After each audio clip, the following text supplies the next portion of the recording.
Dossier: The Electric Youths. Michael Vey. Power: ability to shock people through direct contact or conduction. Can also absorb other electric children's powers. Michael is the most powerful of all the electric children and leader of the Electro Clan. He is steadily increasing in power. He also has Tourette syndrome, a neurological disorder that causes tics or other involuntary movements. Elgin scientists believe his Tourette's is somehow connected to his electricity. Austin Liss. Power: a non-L, not electric. Austin is very intelligent, with an IQ of 155, which puts him at the same level as the average Nobel Prize winner.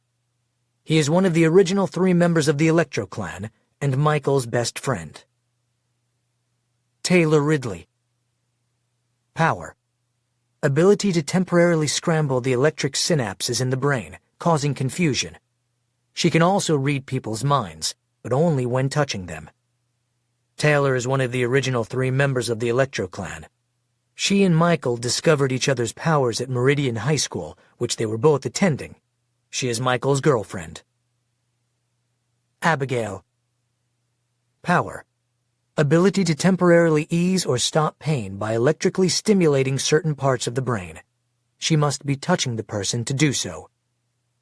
Along with Ian and McKenna, Abigail was held captive by the Elgin for many years because she refused to follow Hatch. She joined the Electro Clan after escaping from the Elgin Academy's prison known as Purgatory. Brian. Power: the ability to create highly focused electricity that allows him to cut through objects, especially metal. Brian is one of Hatch's glows. He spends most of his time playing video games and annoying Kylie. Cassie. Power: ability to electrically contract or freeze muscles from remarkable distances. One of the most powerful of the electric children, Cassie is also the only one to be found by the Resistance before the Elgin. She has lived with the Voice since she was 4 years old. Her job, in addition to special missions and acting as the Voice's bodyguard, is to keep track of the electric children. She is well versed on each of their powers and on the backgrounds of both the Glows and the Electro Clan. She is a big fan of Michael Vey. Grace. Power: Grace acts as a human flash drive and is able to transfer and store large amounts of electronic data. Grace was living with the Elgin, but joined the Electro Clan when they defeated Hatch at the Elgin Academy. She has been working and living with the Resistance, but has not been on any missions with the Electro Clan. Ian. Power: ability to see using electrolocation, which is the same way sharks and eels see through muddy or murky water. Along with McKenna and Abigail, Ian was held captive by the Elgin for many years because he refused to follow Hatch. He joined the Electro Clan after escaping from the Elgin Academy's prison known as Purgatory. Jack. Power: a non-L, not electric. Jack spends a lot of time in the gym and is very strong. He is also excellent with cars. Originally one of Michael's bullies, he joined the Electro Clan after Michael bribed him to help Michael rescue his mother from Dr. Hatch. Kylie. Power: born with the ability to create electromagnetic power, she is basically a human magnet. One of Hatch's glows, she spends most of her time shopping, along with her best and only friend, Tara. McKenna. Power: ability to create light and heat. She can heat herself to more than 3,000 kelvins. Along with Ian and Abigail, McKenna was held captive by the Elgin for many years because she refused to follow Hatch. She joined the Electro Clan after escaping from the Elgin Academy's prison known as Purgatory. Nichelle. Power: Nichelle acts as an electrical ground and can both detect and drain the powers of the other electric children. She can also, on a weaker level than Tessa, enhance the other children's powers. Nichelle was Hatch's enforcer over the rest of the electric children until he abandoned her during the battle at the Elgin Academy.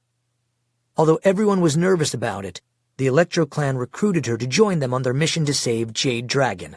She has become a loyal Electro Clan member. Quentin. Power.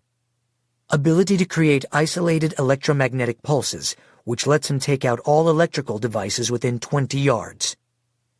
Quentin is smart, and, before his defection, was regarded by the Elgin as second in command, just below Hatch. He is now a member of the Electro Clan. Tanner. Power. Ability to interfere with the electrical navigation systems of aircraft and cause them to malfunction and crash. His powers are so advanced that he can do this from the ground. After years of mistreatment by the Elgin, Tanner was rescued by the Electro Clan from the Peruvian Star Source plant. He then stayed with the Resistance, so he had a chance to recover.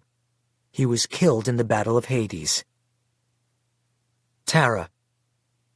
Power. Tara's abilities are similar to her twin sister Taylor's, in that she can disrupt normal electronic brain functions.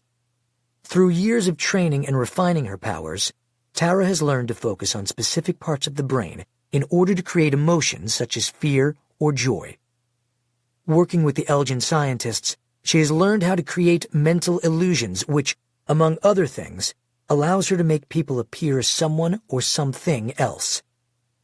Tara is one of Hatch's former glows. She and Taylor were adopted by different families after they were born, and Tara lived with Hatch and the Elgin from the time she was 6 years old until she was rescued by the Electro Clan.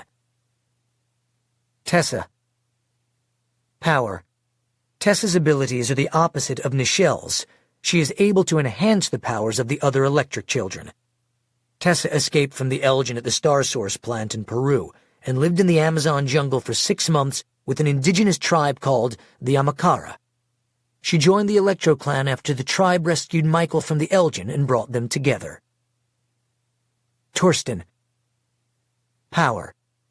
One of the more ruthless and lethal of the electric children, Torsten can create microwaves. Torsten is one of Hatch's former glows and was instrumental to the Elgin in building the original Star Source plants. Although they were initially enemies, Torsten is loyal to Quentin and acts as his bodyguard. He defied Hatch and joined the Electro Clan. Wade. Power. A non-L. Not electric.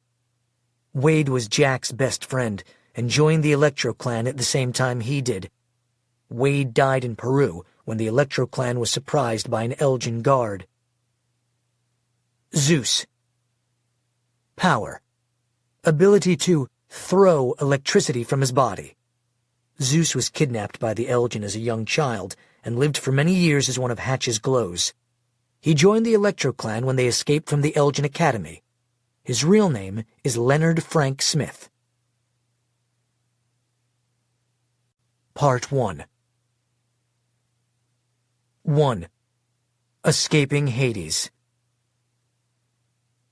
Former EGG David Welch stood alone on the Jewel's deck as he panned his binoculars over the smoldering prison island of Hades.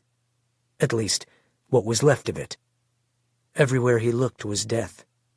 What few trees and foliage the Elgin had left on the island were still burning or glowing in heaps of red and orange embers. Around them, scorched human skeletons and bones lay strewn across the landscape like straw after a windstorm. The island's sand, now mostly melted to glass, glistened where streams of morning sunlight broke through the retreating storm clouds, reflecting the vibrant prisms of the color spectrum. Had it not been so terrible, it almost would have been beautiful. On one side of the crystalline beach were the only signs of life. The scurrying Tuvaluan natives who, along with the Electro Clan, had survived the Elgin attack and taken shelter in the underground bunker before the explosion. Welch had left the natives water, food, and the Jewel's remaining life rafts to make their journey back to their home islands. Their leader, Aneli Saluni, grandson of the former Tuvaluan Prime Minister, who, at Hatch's orders, had been sentenced to life on display, naked in a monkey cage in the Tuvaluan capital, saluted Welch from the distance. Welch lowered his binoculars and saluted back. "Everyone's below," Jack said, climbing up the conning tower behind Welch. "Everyone's here." "Everyone?" "Everyone who made it," Jack said hoarsely. Welch raised his binoculars one more time and scanned the horizon along the northern end of the island, looking for signs of Elgin. Again, he saw nothing of the once terrible force, at least nothing that was still alive. "All right, let's get out of here." Welch followed Jack down the inside of the Jules conning tower, pausing on the ladder near the top as hydraulic pistons pulled the hatch closed. Pneumatic clamps hissed and clicked around him as the steel hatch was locked airtight. Then Welch climbed down to join the others in the con, the Jules control center. "Take us down," Welch said to the boat's cob, the chief of the boat, as he stepped from the ladder onto the metal floor. Even though the Jewel could travel as much as 15 knots faster above surface, Welch didn't want to take the chance of being seen. Outside of the Jewel's crew members who Welch had set adrift, he didn't know who had survived. He didn't even know if Hatch had survived. Perhaps no one had, but still, there was no sense in taking chances. "Yes, sir," the Elgin cob replied, speaking into his microphone. "Down 20 meters. Including the cob, there were 5 Elgins still on the Jewel and 1 Fijian servant. 12 hours earlier, when Welch and his glows, Quentin, Tara, Torsten, and Cassie, had hijacked the Jewel, they'd disarmed the 17-man crew and then sent everyone off the boat except for the Jewel's cob and the 4 crew members needed to operate the ship. Welch had also sent J.D., the boat captain who had betrayed the Electro clan by sailing them into a trap, and his crew with the Elgin. "Man, don't leave me here," J.D. had said, clinging to the one life raft Welch had left them. "I'll help you take this boat." "You're lucky I'm leaving you alive," Welch said. "But don't get used to it. When Hatch finds out that you helped us hijack the Jewel, he'll feed you to his rats." "You will all die," J.D. said. "Like rats." Welch looked at him stoically. "Everyone dies. Some just sooner than others, and some one bite at a time." J.D. looked at Welch hatefully. "I will die as I choose. No one takes my life but me." Then, letting go of the raft, he sunk down in the black water beneath the heaving waves. He never came up again. "So ends the traitor," Welch said to himself. Quentin had disabled the raft's outboard motor and radio with an EMP so the Elgin would not be able to alert anyone for hours, giving Welch and the Glows the time they needed to get back to Hades to rescue their friends. That was, if their friends were still alive. Even 30 miles from Hades they saw and heard the massive explosion. Welch's first thought was that Hatch had detonated some kind of nuclear device to destroy the island, but there was no mushroom cloud or, outside of the flash, evidence of a nuclear weapon. They weren't going to leave the islands until they knew for certain if any of their friends had survived. Hours later, when Welch and company surfaced the Jewel off the coast of Hades, they couldn't believe what they saw. All the Elgin boats were sunk or burning on the surface. They were relieved to find the Electro clan huddled on the beach. Welch and Quentin sailed to shore to pick up their friends, leaving Cassie, Torsten, and Tara on board to secure the ship. 10 minutes after Welch and Quentin left, one of the Elgin crewmen approached Cassie. "Hey, baby. We've been cooped up a long time." "I'm not your baby," she said. "And don't take another step." He kept walking. "What's a little girl like you going to do to stop a big man like me?" Cassie pursed her lips. "You had to ask." She froze the man's entire body, including his lungs. He fell over, dropping to the floor with a loud thud. When she let him go, he gasped for breath, then said, "Please, don't do that again." "When I tell you to stop walking, you stop walking. Next time you won't breathe again. Ever. Do you understand?" "Yes, ma'am." She smiled sardonically. "Ma'am, what happened to baby?" Jack was the last aboard, gathering the teens in one corner of the con. The room echoed with the sounds of grief, sobbing and crying, especially from Taylor, who was inconsolable. "Michael," she said over and over. "My Michael." McKenna's arms were around Taylor, the two of them slightly rocking. "I can't believe he's gone," Taylor said. McKenna wiped her eyes. "I can't believe any of this." Austin watched them silently, too emotional to speak. His eyes were red and swollen. "I knew he had a hero's heart," Jack said. "I knew it the moment he came to my door to ask me to take him to California." Just then, Cassie walked into the con. She glanced around the room, then asked, "Where's Michael?" From everyone's silence, she knew something bad had happened. She raised her hand to her mouth. "Oh no." "He didn't make it," Quentin said. Cassie started crying. She looked over at Taylor. "I'm so sorry." Cassie walked over, and the two of them hugged. "I know you cared about him too," Taylor said. "It's okay that you loved him too," she said softly. "He was easy to love." "Michael's not the only one we lost," Ian said. "We lost Hervaso and Tanner too."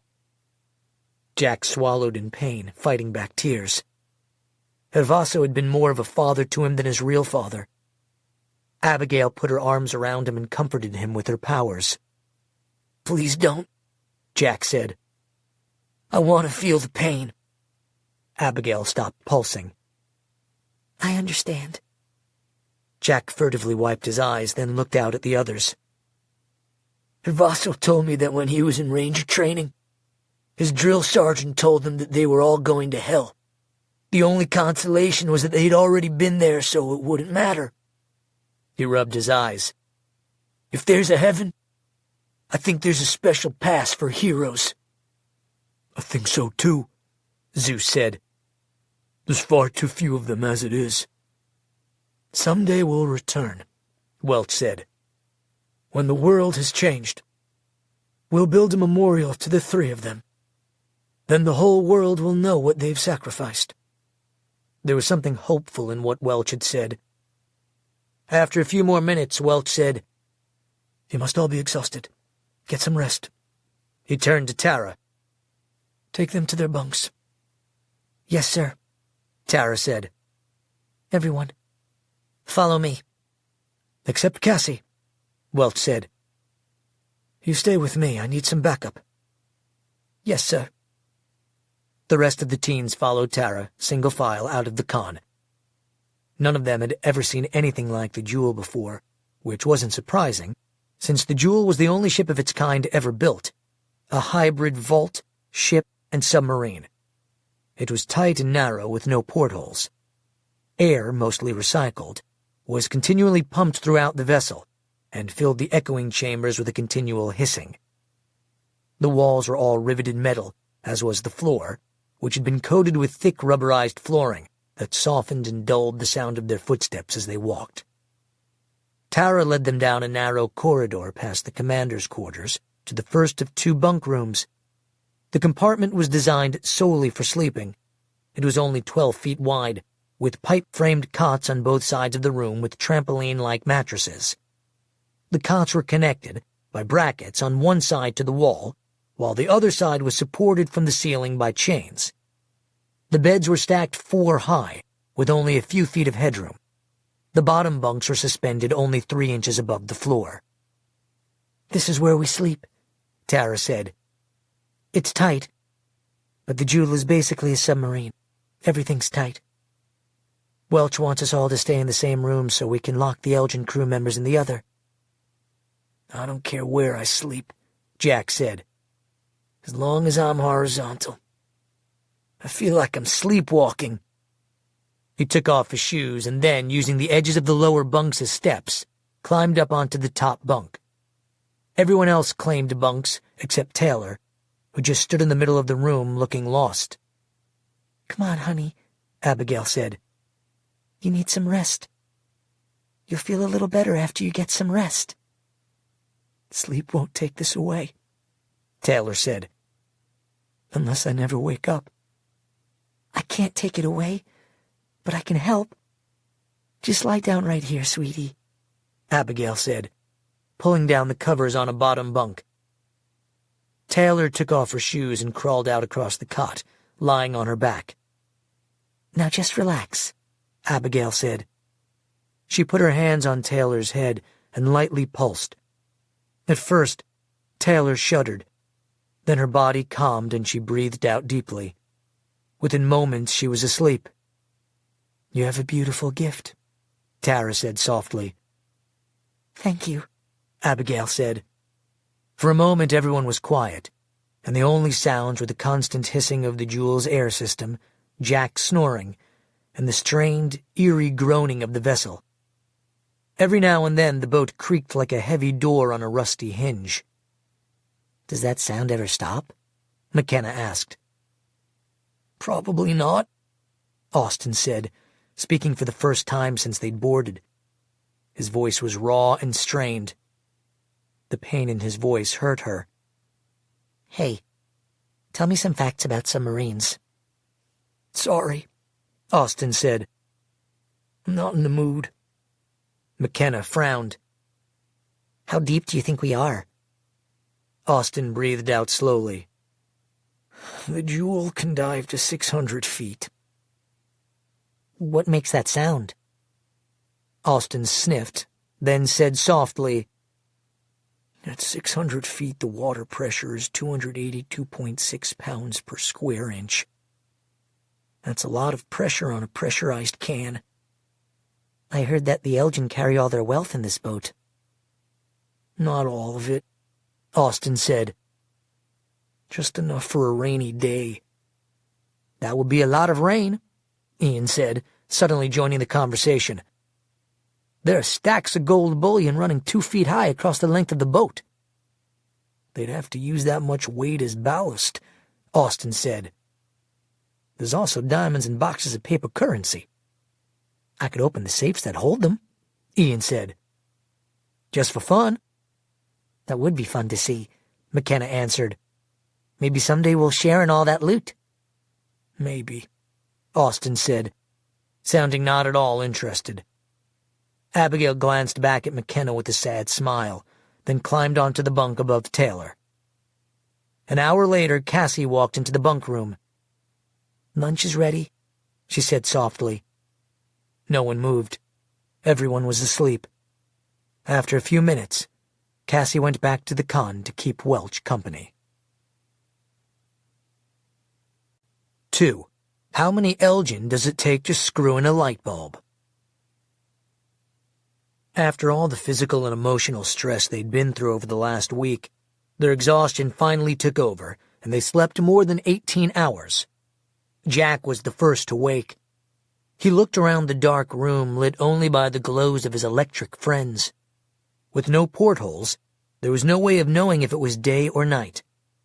He climbed down from his bunk as quietly as possible, then walked back up to the con. Welch looked up at him as he entered. Jack had bed hair, the bulk of it pressed to the right side of his head. Looks like you got some rest, Welch said. Yeah. Anyone else up? Not yet. We probably should wake them in the next hour or so, or they'll be up all night. There is no night and day down here, Jack said. What does it matter? We need a schedule, Welch said. Cassie and I are going to need sleep. Just then, Tessa, Zeus, and Ian walked into the con. We can watch the con, Zeus said. My men need sleep too, the cob said. We can't stop sailing, Welch said. We don't need to. The Jewel is completely automated. We can program our course and she can run on autopilot. If there's a problem, she alerts our room. Austin, McKenna, Abigail, and Tara walked in. Everyone's up except Taylor, Tara said. Let her sleep, Welch said. Cassie, you can go rest. No problem, she said, yawning as she stood. Tara, would you mind showing them to the dining room? Welch asked. I can, Cassie said. I think I'll get something. She turned to the others. "Let's go." Cassie led them down a ladder and then in the opposite direction of the bunks to the Jules dining area. Like the rest of the boat, every inch was used as efficiently as possible. Against one wall were bins of dried fruit and grains. Jack opened a canister that read, "Dried mango."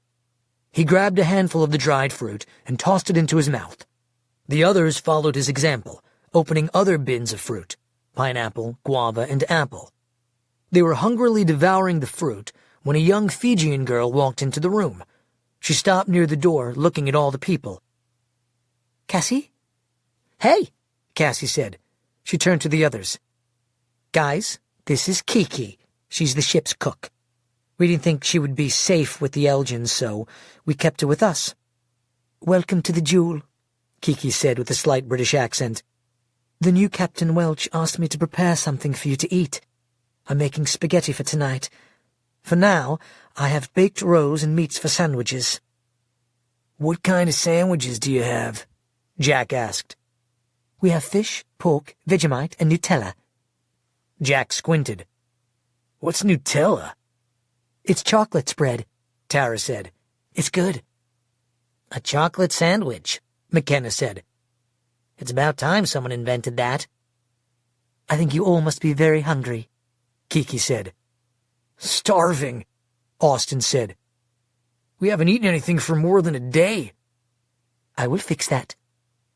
Kiki opened a cupboard and brought out a basket filled with scones. "The Elgin like my scones with papaya jam and cream." She set the container on the table. "I also have fruit salad." She took out another bowl and set it on the table. Then she brought out a stack of bowls and several handfuls of utensils. "Please, help yourself. Eat." Taylor walked into the room. She hesitated near the doorway. McKenna thought she looked a little better. Not good, but better. "How are you?" McKenna asked. Taylor shrugged. As she walked over and sat down next to McKenna, Kiki began boiling water for tea, while Cassie cut the homemade bread into slices and then brought out plates and what they needed for sandwiches: grilled pork steak, salted mackerel and tuna, lettuce and tomatoes grown on the islands, mayonnaise, mustard, Vegemite, and a large plastic container of Nutella. Everyone ate ravenously except for Taylor. McKenna said to her, "You need to eat." "I'm not hungry." "That's why you need to eat. We don't know what's ahead, and we all need to keep our strength. If you won't eat for yourself, eat for the rest of us." Taylor looked at her. "If I slow you down, you can leave me." "You know we would never do that." McKenna gave her a slice of bread with Nutella. "Please, eat something." Taylor just looked down at the sandwich. "What would Michael say?" Taylor erupted. "Nothing. He'd say nothing. He's gone." Everyone stopped eating and looked at Taylor. Taylor looked around, then said, "I'm sorry." McKenna touched her chest over her heart. "He's not gone. He's here." She touched Taylor's chest. "And there. He will always be there." Taylor dabbed at her eyes with a napkin. "I'm sorry. I'm so sorry." McKenna hugged her, and Taylor put her head on the other girl's shoulder. "You don't need to apologize," McKenna said softly. "We understand. Everyone understands." After a few minutes, Taylor stopped crying and sat back. Then she lifted the bread and took a bite. "Thank you," McKenna said. "Thank you," Taylor said. "You care more about me than I do about myself." A few minutes later, Cassie said, "The tea's ready. Help yourself, I'm going to bed." "Wait," Kiki said. "I have a surprise." She opened a cupboard and brought out a cake topped with baked pineapple. "The Elgin was celebrating a birthday and made me bake a cake for them. They never got a chance to eat it." "That makes me happy on 2 accounts, Jack said. "You, Kiki, are the best thing that's happened to us for days." With the days you've had, Kiki said, I don't think that would be very hard to do. Part 2. 3.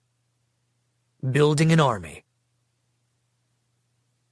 Almost 2 hours after the Jewel set sail, Anelli Saluni and the rest of the Tavalloan prisoners completed their walkthrough of Hades Island, gathering the Elgin weapons and ammunition that had survived the battle. Many of the rifles were pried from the charred, skeletal hands of dead Elgin soldiers. The bones crumbled as the Tavalloans pulled the weapons loose. With the magnitude of the Elgin's assault, Anelli's men easily gathered more weapons and ammunition than they could use. Still, at Anelli's insistence, they took all they could, filling the bottom of their small boats with as many rifles and as much ammunition as they could carry. They planned to provide weapons for the Tavalloans they recruited into their army, and they didn't know if weapons would be available on the other islands. Tragically, of the hundreds of Tavalloan natives that the Elgin had sent to their prison on Hades, only a few dozen remained.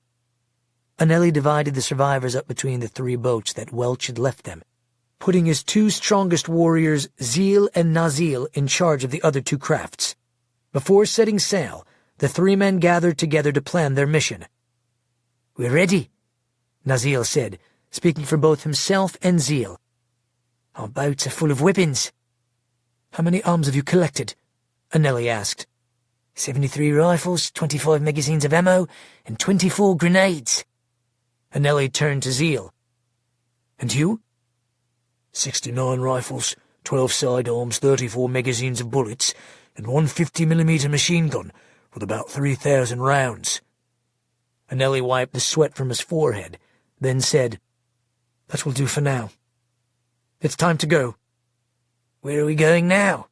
Nazil asked. "We sail to Nonomaga." "Nonomaga?" Nazil said with surprise. "Yes. Then via Tupu." Nazil and Zeal glanced at each other in surprise. "Not to Funafuti?" Nazil asked. "If Hatch is still alive," Zeal said, "he will be in his star sauce plant in Funafuti. We should sail to Funafuti first." Anelli looked at them angrily. "You don't think I have more reason than anyone to sail to Funafuti? My grandfather is being held there in a monkey cage. Yes, I know Hatch will be in Funafuti, and for good reason. It's his stronghold. The man, Welch, told me that Hatch has enough weapons in his star source plant to destroy our nation many times over. What are you thinking? To attack him with the 32 of us? Any fool can attack an army and die. A wise man doesn't plan an attack. He plans a victory. I will act the part of the wise man. We will build an army, then, when we are strong enough, attack. Do you disagree with me?" Both men sheepishly shook their heads. "Then we sail to Nonomaga. The Elgin brought many of our people there to work the fields and run cattle.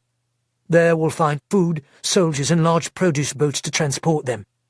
If we are lucky, we can gather more than 500 soldiers. After we have taken what we can, we'll sail to Via Tupu, where the Elgin train their soldiers. There we'll find more weapons. There may even be warships. Then, after we've sufficiently armed our soldiers, then, and only then, we will attack Funafuti. Then we will be victorious." "Our apologies," Nazil said. "You are wiser than us. You let your intelligence, not your anger, rule you." Anelli looked at his comrade sympathetically. "You both have great reason to be angry. You are loyal Tavalloans, as well as courageous warriors.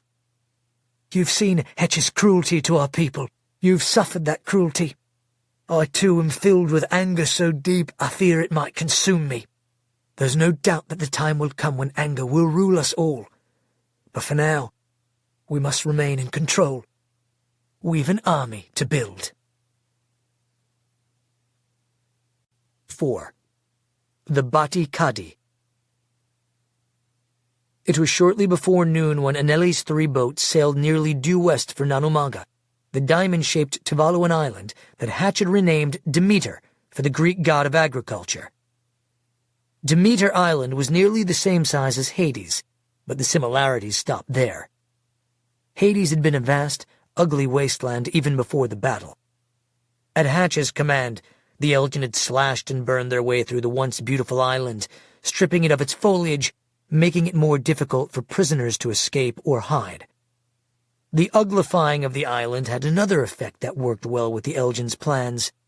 It made the island look like death. The Tuvaluan said of Hades, "No one ever comes back." Demeter was the opposite of Hades. It was a lush, tropical paradise, abundant with vegetation and farming. Originally, the Tuvaluans grew only a few crops on the island: copra, coconuts, and breadfruit, all largely for export.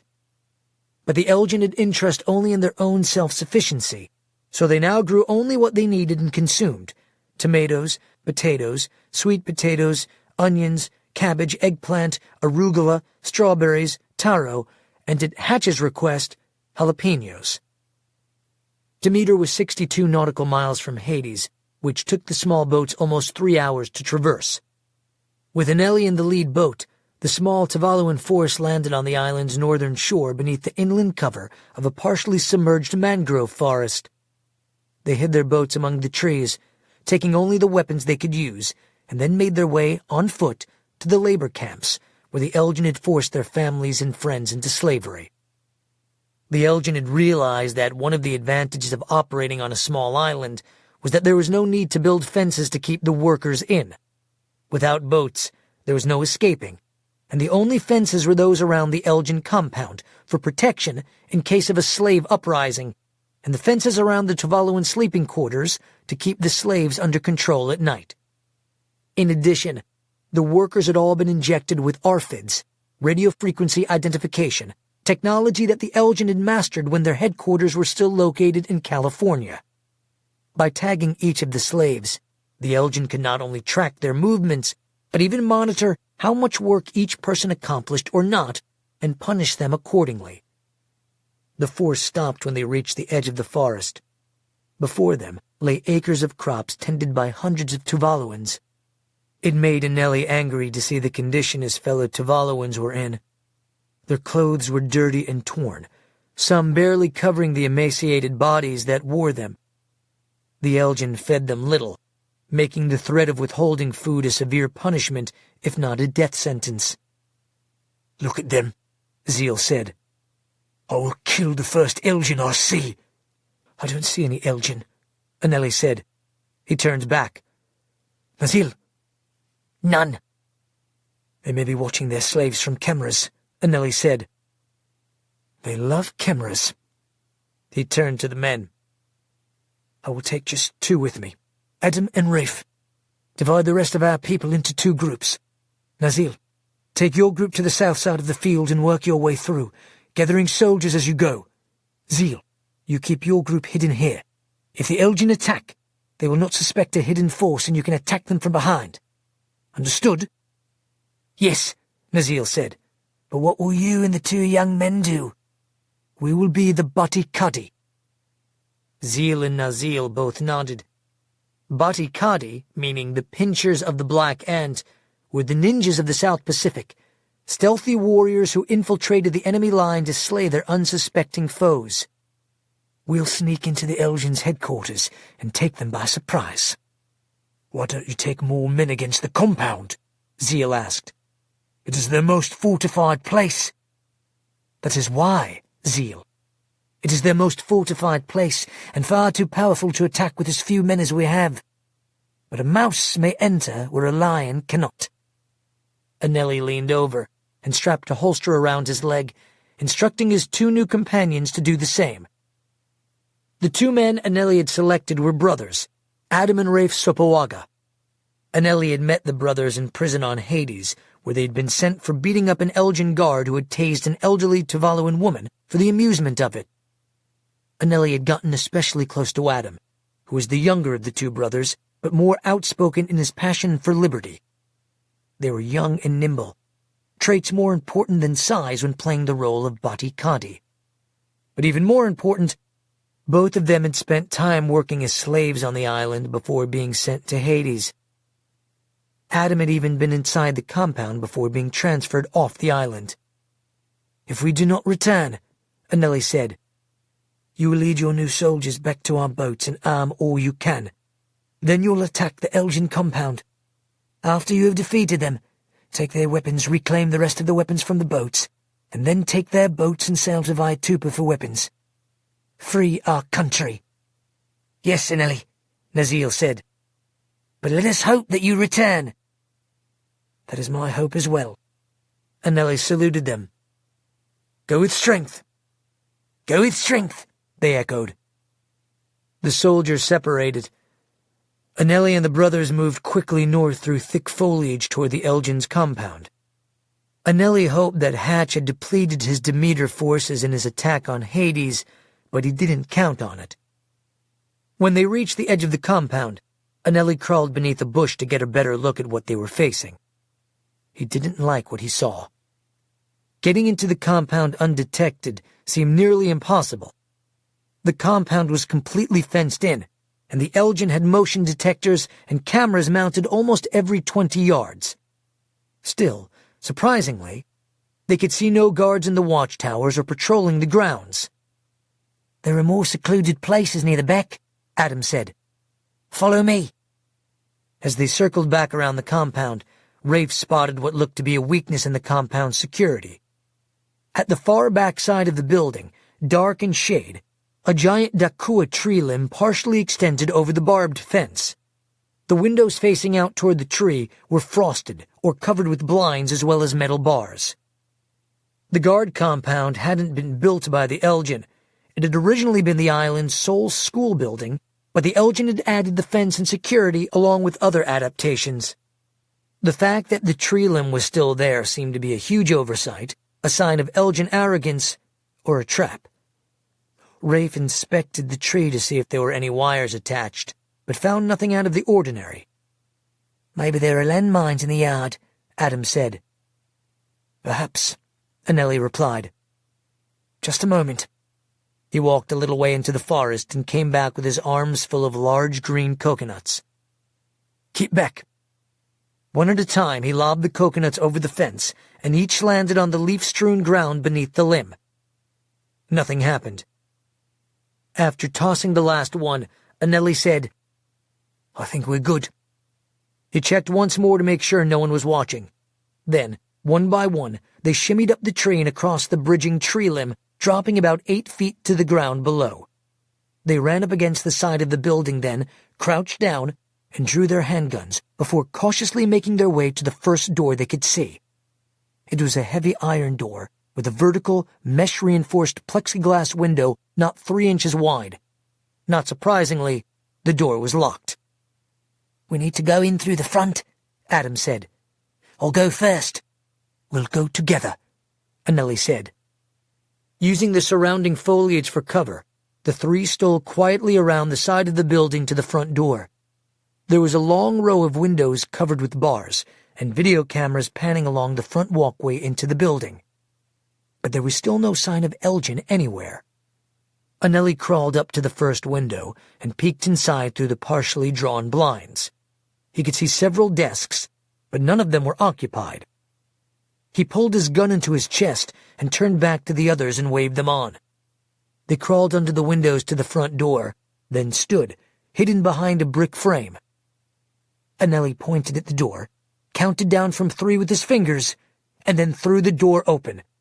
Adam and Rafe stormed inside, their arms outstretched with their guns, prepared for battle. Nothing. Anelli stepped inside, looking around with caution. They walked across the open lobby to an office, looked inside, then went in, crouching behind the door. "Where is everyone?" Rafe asked. Adam shook his head. "I don't like this." "I like it more than a building full of Elgin," Anelli said. He slowly opened the door, then turned back. "Can you smell that?" Rafe nodded. "Coffee. Someone's here." "Maybe they're in a meeting," Adam said. "I wish I had a grenade," Rafe said. "Finish them all at once." "I'm sure they have grenades," Anelli said. "If we can find their armory." "Do you know where it is?" "I never got that far," Adam said. "Let's keep looking." The three of them felt as if they were walking through an abandoned building. But it clearly wasn't. In addition to the smell of coffee, they could faintly hear rock music playing from some distant room. "Music," whispered Adam, pointing toward a long corridor. Just then, an electric camera panned toward them. "Hide!" Anelli said, pushing Adam back through a doorway into another empty office. "I think we were too late," Adam said. "If anyone's watching the control panels, we were just seen." They waited a moment for a reaction. Any reaction. An alarm or a siren, a PA announcement, the crash of Elgin boots. Nothing came. "This is weird," Rafe said. "Very," Anelli replied. "Maybe they're all out in the fields," Adam said. As they crept farther down the hall, the music grew louder. Then Anelli looked down a darkened stairwell and pointed his gun. The music was coming from downstairs. He turned back to Adam, who nodded. All three of them slowly walked down the stairs, their guns extended, with Rafe covering their backs. When they got to the bottom of the stairs, Anelli looked both ways, then walked toward the music, which seemed to be coming from a room nearly halfway down the corridor. As they got closer, they could hear low voices coming from behind the door. Anelli looked at the other two, making a gesture toward the room. They both lifted their guns. Anelli slowly turned the doorknob, looked back at the other two, who nodded, and then threw open the door, stepping inside with his gun ready to fire. "Hands in the air!" In front of him were three Elgin guards sitting at a table playing poker. They looked over at him in surprise, but no one raised their hands or made a move toward their guns or weapons. In fact, there weren't any weapons visible.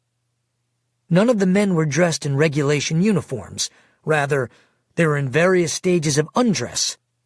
Only one of them had shoes, two wore only wrinkled pants and T-shirts, and the third shirt was unbuttoned, and he wore exercise shorts with black Elgin socks. The table they sat at was littered with cans of beer, and there was a nearly empty bottle of vodka. "Put your hands in the air," Anelli repeated. One of the guards threw down his cards angrily, then raised his hands. His voice was slightly slurred. "Just when I finally get a winning hand. Look at that! A straight flush!" Adam and Rafe moved in on opposite sides of the table. "One move and we open fire," Anelli said. "Calm down, no one's going anywhere," the largest of the guards said in a thick Australian accent. He turned to one of the others. "I told you to lock the front door. That could have been his own cap'n come instead of this brown skin." "I did lock the door," the other returned. "No, he didn't," Rafe said. "Where are the others?" Anelli asked. "They all went off to war and never came back." "Who's watching the workers?" "They don't need watching, mate. Once you get it into someone's mind they're a slave, they act the part. Like sheep herding. One man can drive 1,000. "You," Anelli said. "Stand up, hands on your head." The man stood. "Rafe, check him for weapons." "I got none." Rafe patted him down. "Nothing." Oddly, the man in the gym shorts still had his utility belt. "Take that," Anelli said to Rafe, "and handcuff him." Rafe took the man's utility belt, then handcuffed him and pulled him aside. "Now, you two, on your stomachs. Hands behind your back." The other two men got on their knees, then stomachs. Adam handcuffed them. Then he cut a nylon cord from the blinds and tied their feet together. He took the extra cord, hooked it around their feet, and lifted them up, tying one's legs to a sink faucet, the other to a refrigerator handle, raising them on an incline so their weight was mostly pressing on their chest and face. "This ain't the most comfortable," the smaller of the guards said. "Would you like a pillow?" Rafe asked. "Be mighty decent of you," he replied. Rafe slapped the guard on the back of his head. "You're as stupid as you are ugly." Anelli approached the man still standing. "Who's in charge here?" "I am." "What's your position?" "Commandant." "That's your new name, Elgin." "Commandant." "Take us to the main control room, where you keep the surveillance." "No problem, mate." I'm not your mate. Where's the rest of your men? You just tied them up. The rest of them. That is them. How many are outside? None, I told you. It's only us. I don't believe you. I'm telling the truth, mate. Do you think we'd be dressed like this if there were others around to report us? Hetch picked the bone clean for his last escapade. We expected them back by now. Anelli put the barrel of his gun to the back of the Commandant's head. If you're lying, if I see one other Elgin, I pull the trigger. No explanations, just lead through your head. Care to change your story? No. You won't find another guard outside this building, not unless they just landed. You should hope they didn't, Anelli said. They walked behind the Commandant out of the room, and Adam shut the door behind them. With his last stretch of nylon cord, he tied a grenade to the door handle, then looped the end around a fire alarm, then brought it back, tying it to the grenade's pin. What are you doing? Anelli asked. They open the door, it blows up. Where'd you learn to do that? Rafe asked. The telly, Adam said. MacGyver. You totally MacGyvered it, Rafe replied. Love that show. In spite of the Commandant's assurance, or partially because of it, Anelli expected more guards. They walked back up the stairs using the Commandant as a shield, but still encountered no one else. The Commandant led them down the hall to the surveillance room.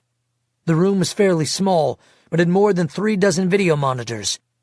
The surveillance room was empty. They could pretty much see everything on the island, including Nazil leading several hundred natives to the compound. They could also see the compound's entire circumference. Had anyone been paying attention to the monitors, Anelli and the boys would have been captured or killed long before they'd made it to the building. How did the Battle of Hades go? The Commandant asked. Without looking back, Anelli said, You lost.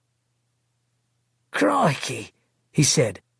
4,000 men against a dozen of them electric kids? And us, Anelli said. But yes, Anelli could see Nazil creeping through the fields, rounding up the Tuvaluan workers. Although he looked as if an Elgin attack were imminent, there were no Elgin visible on any monitor. Is there a PA system? Anelli asked. It's those buttons right there next to the microphone. Push 'em all down, that will get you to the whole island. Anelli sat down in front of the microphone and pushed down the row of buttons. They all lit.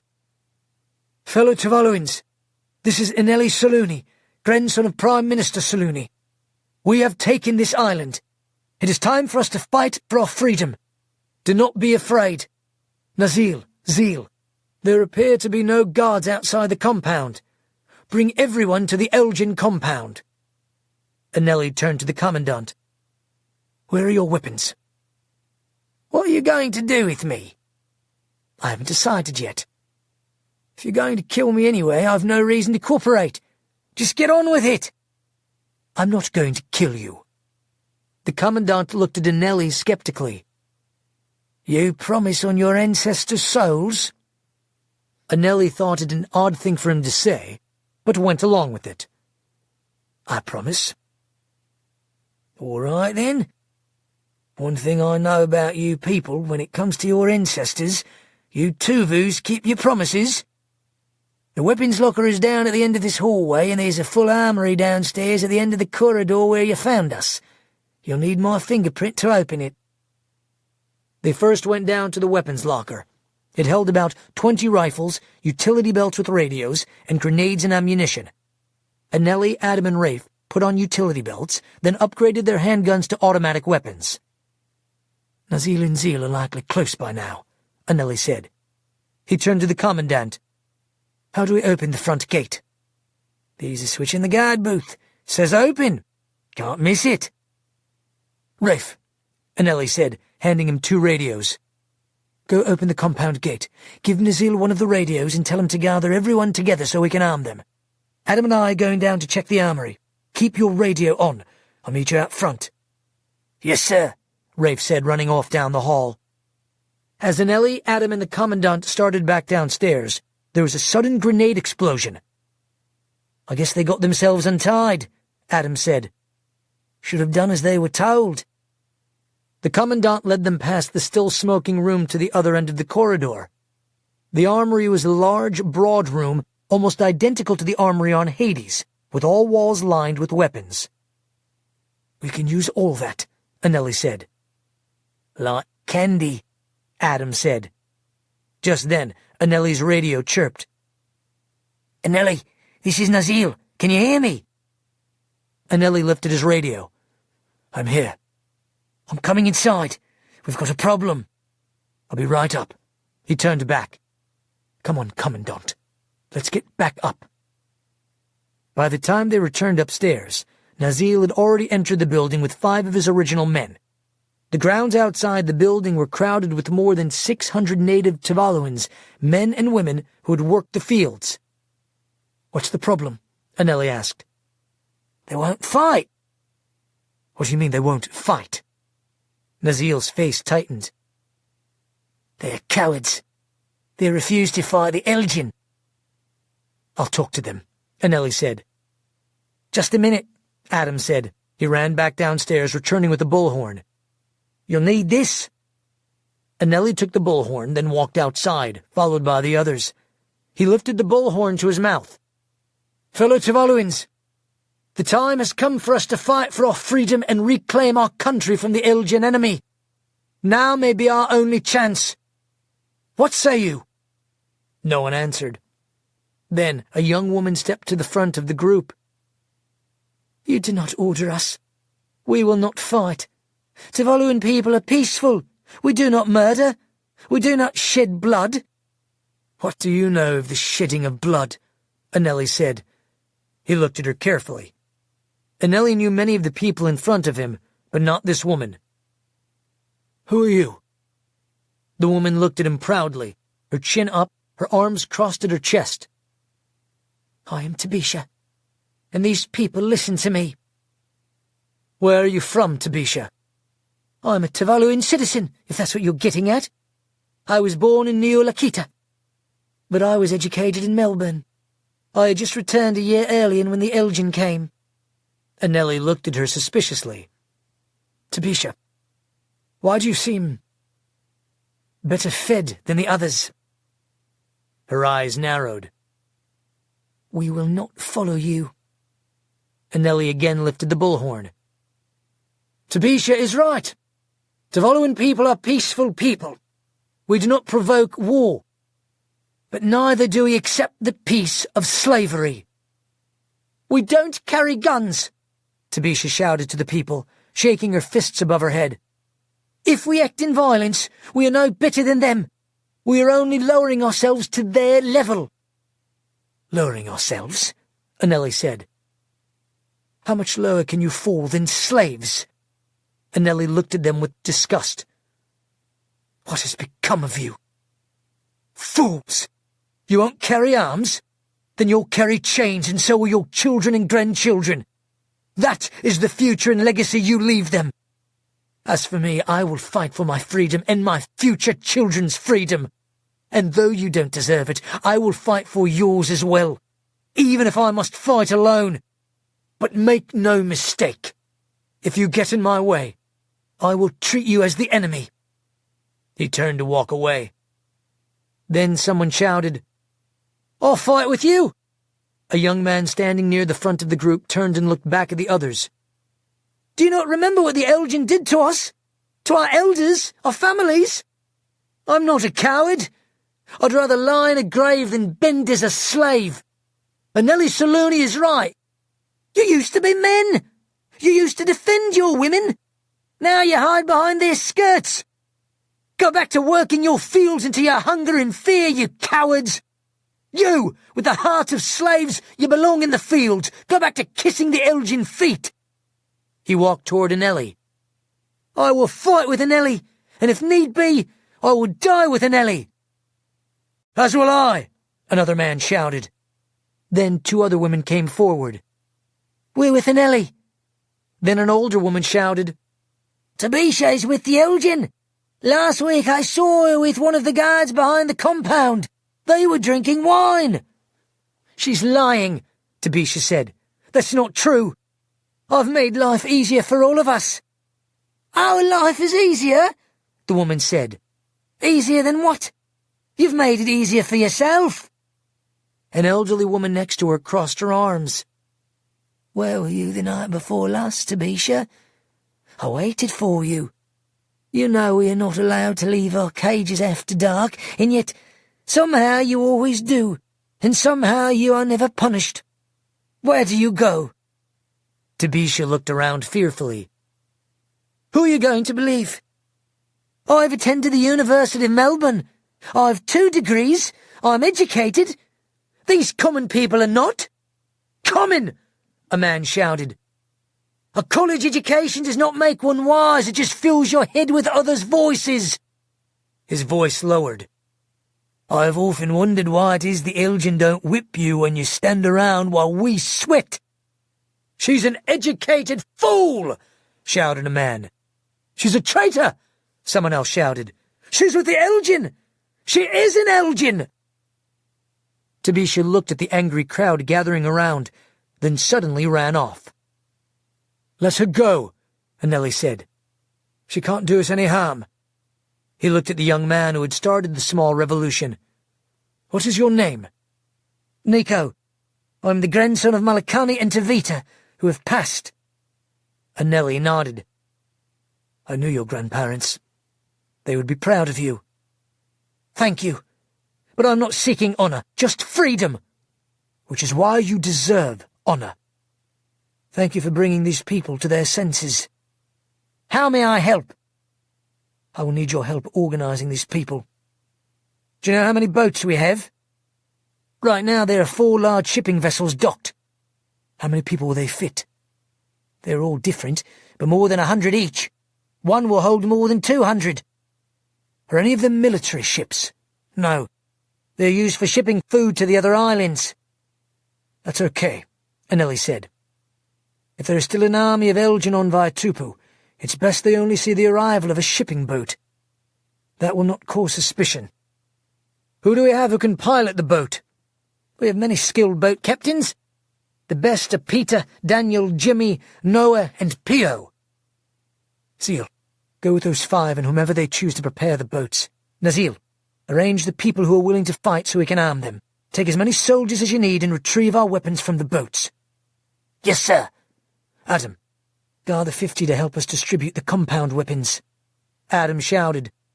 I need 50 strong men and women to come with me to get weapons. More than 50 hurried up to the front of the building. Single file, Anneli said to Adam. Give us a minute to prepare. Then Anneli and Rafe went back downstairs to the arms closet. A moment later, the first of the 50 appeared. They loaded each worker with as much as he or she could carry, moving through a steady line until the entire arms room was emptied. When Anneli went back upstairs, Adam had all the weaponry, ammunition, and clothing, piled by type, on the ground in front of the building. As far as Anneli could tell, nearly all the Tuvaluans had volunteered to fight. Who of you have experience in using a gun? Please come forward. Only 24 from the group stepped forward. Okay. You are the patrol leaders. Each of you will select 25 soldiers to lead. As soon as Nazil returns with the others, we will begin arming you. 15 minutes later, Nazil and his people came out from the trees, each carrying multiple weapons. If you can use your weapon, keep it, Anneli said. Bring the rest up here. Within 10 minutes, the rest of the weapons were arranged and the squad leaders began arming their squads. This is good, Anneli said. We are still few, but we know our islands. It's time to sail for Vaitupu. Part 3. 5. Auxiliary fuel. After the Jewel had sailed more than 60 nautical miles from Hades, the Cobb said to Welch, If I'm putting her on autopilot, I need to know where we're going. Besides, south. Jack and Zeus were sitting on either side of Welch, and they both turned to him. Panama, Welch said. The Cobb looked up from the controls. We don't have enough fuel to make it to Panama, "You're lying," Welch said. "This craft can carry enough diesel to cross the Pacific. It can if it's full, but we haven't been refueled since we crossed over from Peru with the rest of the fleet. We were 1 day from refueling." "Show me." "The fuel gauge is here," the cob said, tapping a small screen. Welch looked at the monitor. It had a blinking warning light that read, "Auxiliary fuel." "What about auxiliary reserve?" Welch said. "We're on auxiliary reserve. That's why the light is blinking." "How far will our fuel get us?" "About 800 nautical miles." "Can we make Fiji?" "Yes. Fiji is about 600 nautical miles." "What about New Zealand or Australia?" "New Zealand is 2,000 nautical miles, and Australia is about 800 nautical miles farther. We can make Fiji and refuel there." "There are still Elgin on Fiji." "What other options do we have?" "Samoa." "How far is that?" "Almost the same distance as Fiji, but it won't be any safer. There are almost as many Elgin, and we'll be more noticeable." "I suggest we make Fiji, refuel, and then sail immediately to Australia, where we'll have more opportunities to hide, which is to both of our benefit." Welch thought for a moment, then said to Zeus, "Get Taylor." "I think she went back to sleep." "Wake her. It will only take a few minutes." Zeus ran out of the room. A few minutes later he returned with Taylor behind him, her eyes puffy. "I'm sorry I had to wake you," Welch said, "but I need your help." "It's okay. How can I help?" "I need you to tell me if the captain here is telling the truth or not."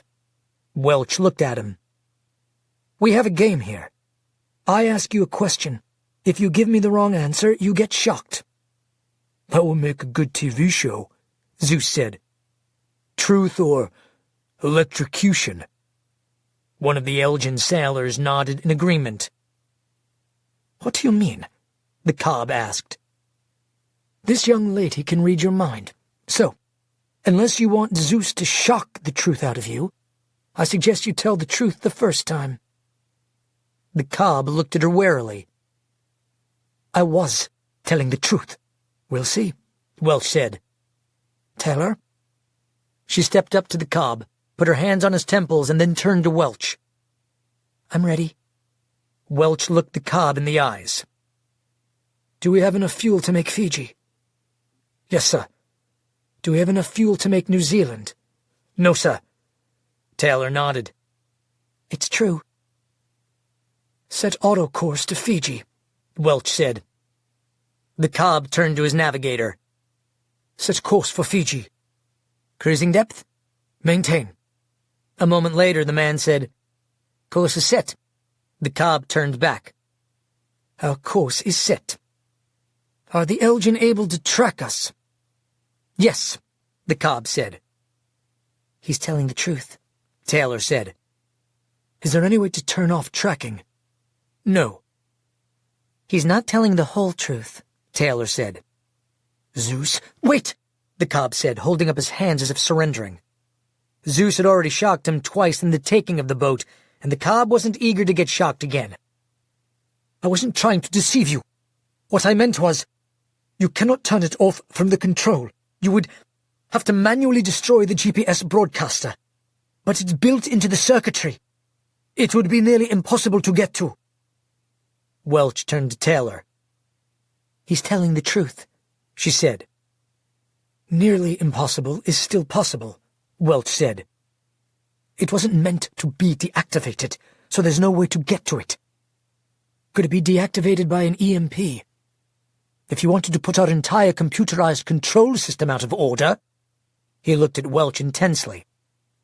"Trust me, you don't." Just then there was a crisp burst of static from the radio. "What was that?" Welch asked. The cob shook his head.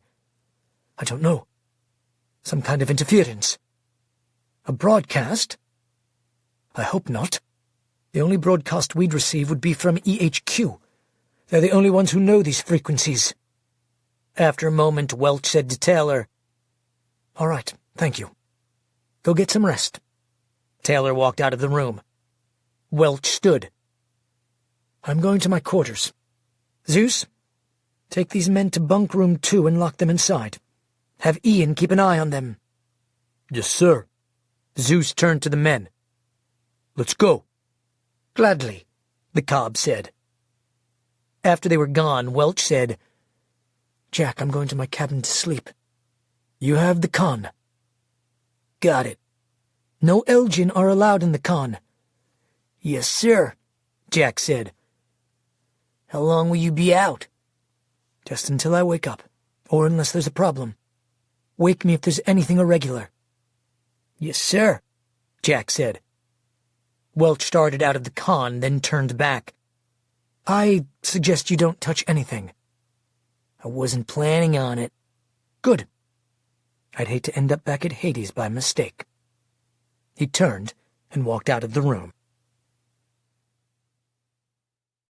6. Only a dream. Several hours after Taylor had gone back to sleep, she bolted up in bed as if someone had woken her. Suddenly, in the dark room, there was a bright light floating above her, flickering like a projection. The light was in the shape of a person. The image was hazy, but grew in intensity and clarity until she thought she recognized who it was. Michael! She screamed. The image flickered, then disappeared. Tay? McKenna said hoarsely, dimly illuminating her index finger to light the room. Taylor? Abigail also woke. What's wrong? Did you have a bad dream? McKenna asked. Taylor was shaking. McKenna got up, standing to the side of Taylor's bunk. What's wrong? When Taylor could speak, she said, I just saw Michael. McKenna glanced over at Abigail and frowned. It was only a dream, honey, Abigail said. Taylor started crying. No. I was awake. I really saw him. I did. For a moment, neither McKenna nor Abigail knew what to say. Austin sat up, mumbled something, then went back to sleep. I'm not crazy, Taylor said. We know you're not, McKenna said. No one said you're crazy, Abigail said. Taylor looked at them with tear-filled eyes. But you're thinking it. Just then, Tara also sat up. You okay, sis? She thinks she saw Michael, McKenna said. Abigail got out of her bunk, walked over to Taylor's bed, and knelt down next to it. I believe you saw him. Taylor wiped her eyes. You do? Abigail nodded. Jack told me that after Wade died, he kept hearing Wade's voice. Once he said he was sure he saw him. Grief does strange things to the mind. It happens. I didn't make it up, Taylor said. I saw him. She began to cry again. I think I saw him. I don't think I made it up. Taylor, you and I both know how the mind can fool itself, Tara said. Taylor wiped her eyes again, then looked at her sister. Can you give me Michael? What? Just for a minute. Tay, please don't ask me to do that. I know you can do it. It's not right. It's not healthy. Please. Abigail and McKenna both glanced back and forth between them, and McKenna lightly shook her head. Tara finally said, All right. She got out of her bunk and stood a few feet in front of her twin. Suddenly, she looked exactly like Michael, though she looked at her sister with sad eyes. Taylor began sobbing. Stop. Okay, stop.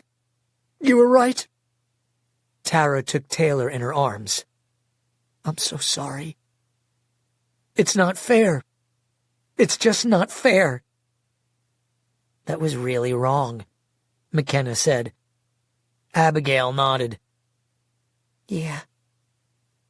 But I probably would have asked too if it had been Jack. Part 4. 7. Battle of Vaitupu.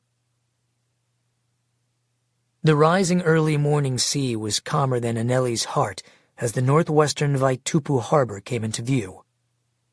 He led the four-boat armada aboard the ES Regulator, the largest of the Elgin shipping boats, along with 250 Tuvaluans, only 60 of whom were armed.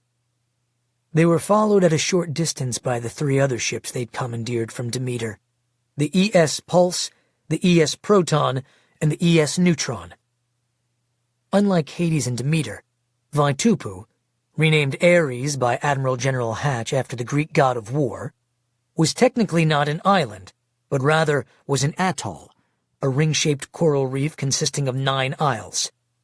It was the largest of the 6 Tuvaluan atolls, and had the second-largest population in Tuvalu, only smaller than the Tuvaluan capital of Funafuti. Seagulls circled the ship, and to the east, the sun was rising like fire from the Pacific Ocean. Anelli sat in the control deck next to Adam and the ship's captain, Noah. "How long until we reach the dock?" 15-20 minutes, Noah said. He turned to Adam. "Are the troops ready?" "Yes, sir." "Are they mentally ready?" "We'll find out soon enough." Suddenly the radio chirped. "ES Regulator, this is Ares, Doc. We have no authorization for your docking." The radio man looked over at the captain. "What should I do?" Captain Noah turned to Anelli. "Sir?" "Ignore it," Anelli said. "Prepare to dock." Anelli grabbed the mic for the boat's PA system. "This is Anelli, your commander. We have reached Vaitupu and are about to dock. First wave soldiers on deck, armed and prepared to attack. Second and third wave soldiers remain inside on level 2 and wait for further instruction. Everyone keep low, especially those soldiers on deck. Do not be seen until I give the signal. Do not fire unless commanded. Expect hostility." As the Regulator sidled up to the Vaitupu dock, they were met by an armed Elgin officer and 6 other dock workers. The officer was wearing the Elgin insignia beneath 2 stripes, the markings of an Elgin naval lieutenant. He walked up to the starboard side of the ship and lifted a bullhorn to his mouth. "You're not scheduled to dock here, Regulator. Pull away now or face consequences." "We just lost a war," Anelli shouted over the side of the boat. "No one is scheduled anywhere. You haven't heard?" The officer looked at him suspiciously, then, lifting a radio, said, "I'm going to have to check with EHQ for authorization." "Drop that," Anelli said, pointing a gun at the officer and simultaneously giving his soldiers the signal. 24 Tuvaluan soldiers rose up over the side of the boat, their rifles aimed on the dock workers. "You just got your authorization. Pull us in now or we'll blow you apart and do it ourselves." The officer hesitated, then said, "Pull them in." The Elgin dock workers pulled the boat in, lashing her to the dock's cleats. "Shoot anyone who tries to leave the dock," Anelli shouted to his men, loud enough for the Elgin to hear. "Adam, tell the captain to open the starboard port door and signal the other boats to dock. I want you to lead the first wave out. Take the dock, commandeer all communications, and establish a 100-yard perimeter." "Yes, sir." A large metal door opened on the starboard side of the ship, and the Regulator crew lowered a gangplank from the boat. 20 Tuvaluan soldiers dressed in Elgin uniforms were the first to storm out of the ship. Behind them came the rest of the Regulator's soldiers. As the other boats moved up behind the Regulator, Anelli went below decks and disembarked. He walked up to the dock's main building. The Elgin officer he'd been talking to had already been cuffed and bound, and was sitting on the ground with 3 other Elgin. 2 armed Tuvaluans in uniform stood to either side of them. "How many Elgin on the island?" Anelli asked. The Elgin officer looked at the other Elgin, then said, "I'm not talking." Anelli looked him in the eye. "What's your name?" The officer scowled. "Earl." "Earl," Anelli repeated. "That's an American Southern name, isn't it?" "Yes." "Where are you from in America?" "Jackson, Louisiana." "I only know that name because of that country song, Earl Had to Die." "Clever song." Anelli said to one of the Tuvaluan soldiers, "Take these men inside, leave Earl with me." "Get going," the soldier said, one of them pushing the closest Elgin with his foot. The Elgin struggled to their feet, then walked off. "So, does Earl have to die?" Anelli said, taking an Elgin taser prod from his utility belt. He knelt down and put the taser on Earl's neck. "How many Elgin are on the island?" Earl just swallowed. Anelli didn't wait 2 seconds to push the taser's button. The sound of arcing electricity filled the air, and the officer's frozen body fell to the side. He groaned out in pain. "I know that hurts," Anelli said. "Do you want to guess how I know?" "Because your Elgin buddies used to do that to us every day in Hades. In fact, they especially liked to do it to us when we were in the shower. Yeah, that was hilarious." Anelli pushed the taser button again, and the man stiffened and groaned. "You can't make me talk," he said. "Earl, you're so brave," Anelli said. "Stupid, but just so brave. So, let me tell you what I'm going to do." He moved the electric prod to Earl's face. "After I'm done shocking you a few 100 times, and if your heart holds out, I'm going to tie a rope to your feet and hang you from one of those cleats just a few feet above the waterline. Then let the tide slowly drown you. And while all that fun's going on, I'm going to bring out one of your other men, show them you, and then make them the exact same offer. I'm pretty sure that one of them will tell us everything. So, you can tell me what I need to know, or you can die a slow, painful, and very worthless death since it will accomplish nothing." At that, Anelli again pushed the electric prod's button. This time, Earl screamed out. "I wonder what it would feel like to have your eye at the center of all that voltage," he said. He moved the prod to Earl's right eye. "I'll talk," he said. Anelli moved the prod away from Earl's face. "I thought you might come to your senses. Just so we're clear now, if you so much as stutter, we'll test the eye thing. And then you're shark bait. You understand?" "Yes." "Say yes, sir." "Yes, sir." "How many Elgin are on the island?" "Just a handful, sir. Hatch called almost everyone off to the battle."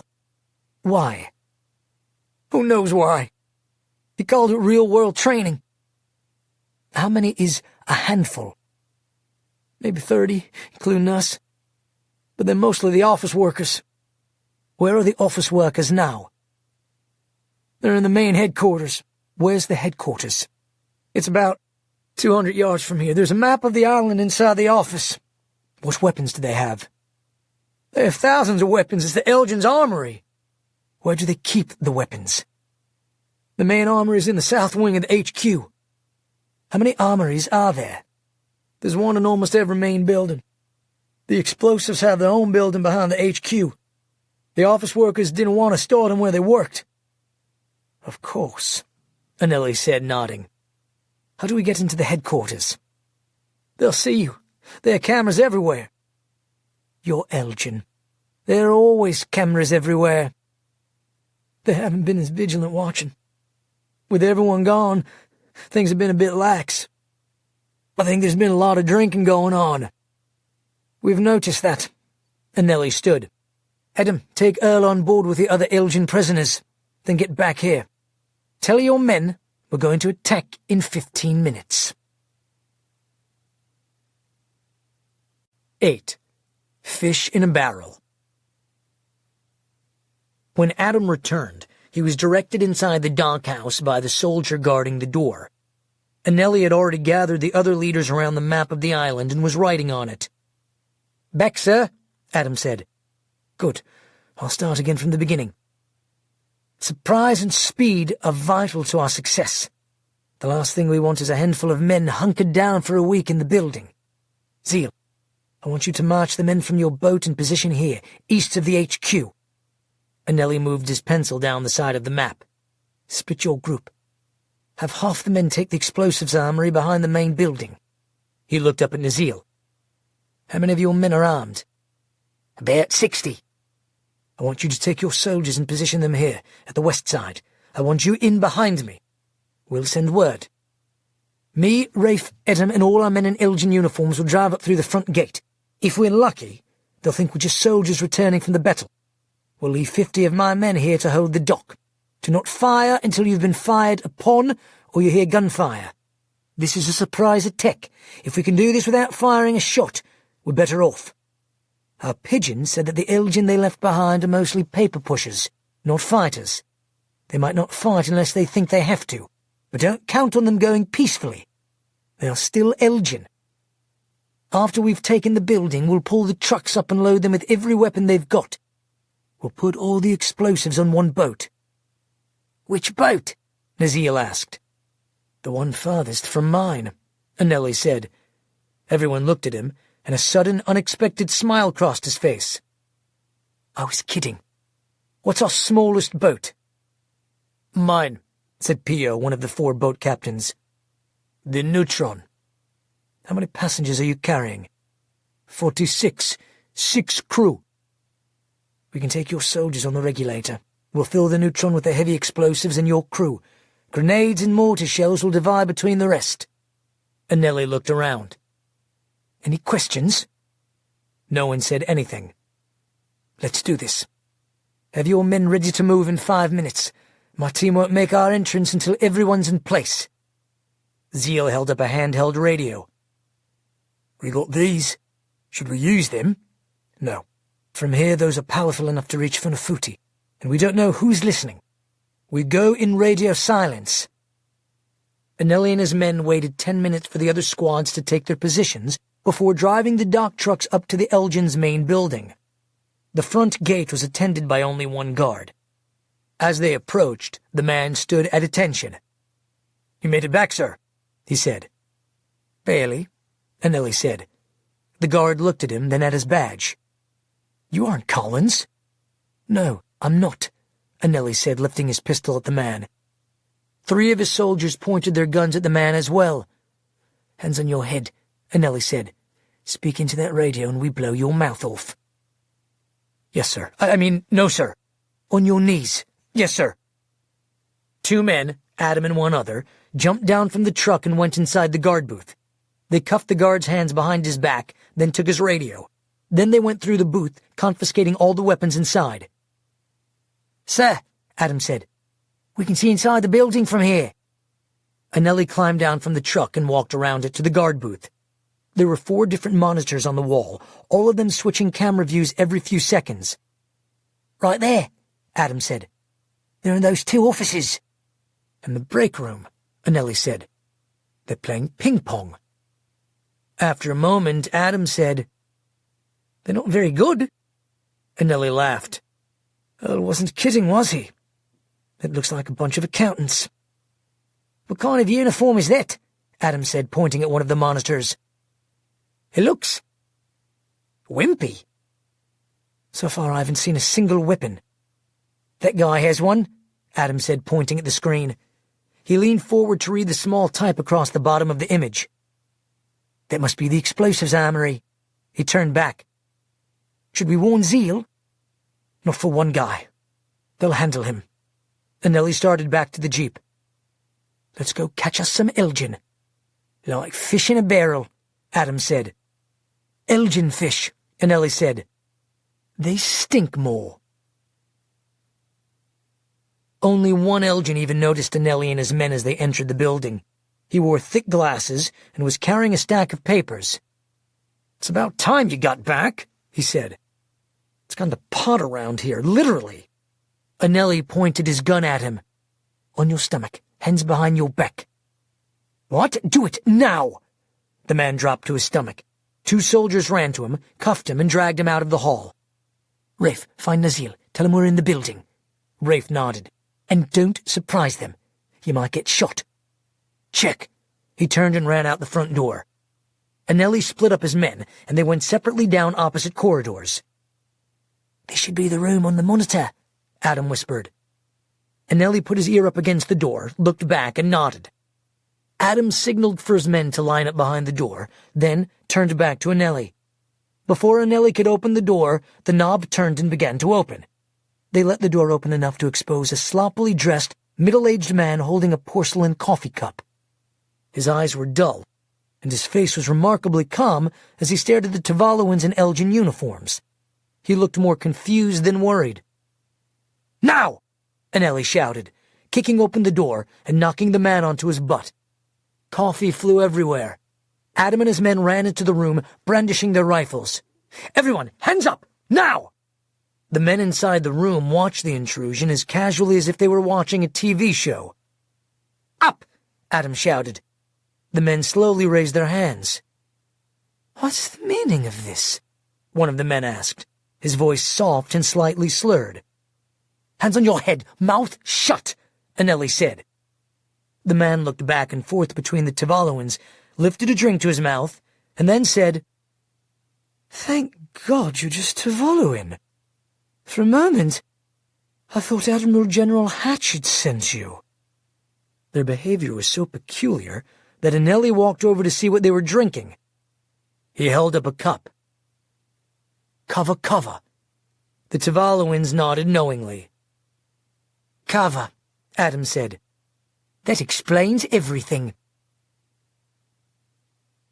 Anelli's soldiers lined the men up, checked them for weapons — the only thing anyone had resembling a weapon was a letter opener — cuffed them, and then put them all into a closet and locked it. "You're going to let us out eventually?" the last man into the closet said. "Eventually," Anelli said. "I rather need to use the water closet. That's where I was going when you barged in." Anelli left one man to guard the closet, then went back out into the hallway. One of their soldiers was bringing a man back from the bathroom. "Found this guy in there. Put him in the closet with the others." "Anelli!" someone shouted. Anelli looked down the hallway. Rafe had returned with Nazil. The two men came down the hallway after him. "What's going on?" Nazil asked. "Only 30 on the island. We just locked up a room full of crunked accountants." "Crunked? You mean drunk on kava?" Anelli nodded. "They were more afraid I was Elgin than Tavaloan." "Not surprising," Rafe said. "Hitch would have fed them Tourette's." "When the cat's away, the mice play," Nazil said. "What do you want us to do?" "Check the rest of the rooms throughout the building," Anelli said, stopping outside a door. "Adam and I will take this one." Nazil's forehead furrowed. "What's that sound?" Anelli grinned. "Ping-pong." 9. The Mother Lode. Hatch had wildly underestimated the Electro-Clan, and had never considered the Battle of Hades as anything more than an easy victory and practice for his soldiers. War games. In this he had left himself wide open. Had Anelli and his Tavaloans arrived before the battle, they would have met the fiercest, best-trained squads of Elgin in the world. They wouldn't have even made it off the dock. They wouldn't have made it off the boat. But that was before the battle. Now, the most opposition the Elgin put up was when one of the soldiers was hit in the face with a ping-pong paddle. It took Anelli less than an hour to secure the whole of the Elgin's war headquarters, with only one shot fired. They forced the guards stationed inside the armory to open the room, which wasn't hard once Anelli threatened to blow up the room with the man still inside. Inside the armory, Anelli couldn't believe what he saw. The room was more than 100 feet long and 50 feet wide, with racks of guns and munition filling the room. "This is more than we can use," he said to Adam. "This could equip an army." "2 of them," Adam said. "What do you think it's all for?" "It's more than they needed for Tavalu. Before Hetch came, we had less than 24 guns in the whole nation. He's arming up for his next conquest." "What should we do with it?" "Take it all. We can drop what we don't need into the sea." Anelli had his men back the trucks up to the front door and began loading them up with weapons. They created a chain of more than 100 Tavaloans as Anelli and Adam walked through the room, directing what weapons should be moved first. A half-hour later, Zeal walked into the armory. "We've secured the explosives armory." "Any trouble? I heard a gunshot." "No trouble," Zeal said, looking slightly embarrassed. "It was one of my men dropping his rifle. He was inexperienced. What do you want me to do with the explosives?" "What did you find?" "Half the room was filled with grenades, mortar shells, landmines and munitions. The other half was filled with heavy stuff, C4, Blasting caps, slurry, even some dynamite. There's enough in there to make a very big hole in the world. Take your men and one of the trucks and start transporting the heavy explosives to the neutron. Leave the landmines, but take all the ammo, grenades and shells and leave them on the dock with the other weapons. Do you have anyone who knows anything about explosives? Just the Elgin guy who was working there. Will he cooperate? I think so. He says he has a secret Tivoloan girlfriend on Nui.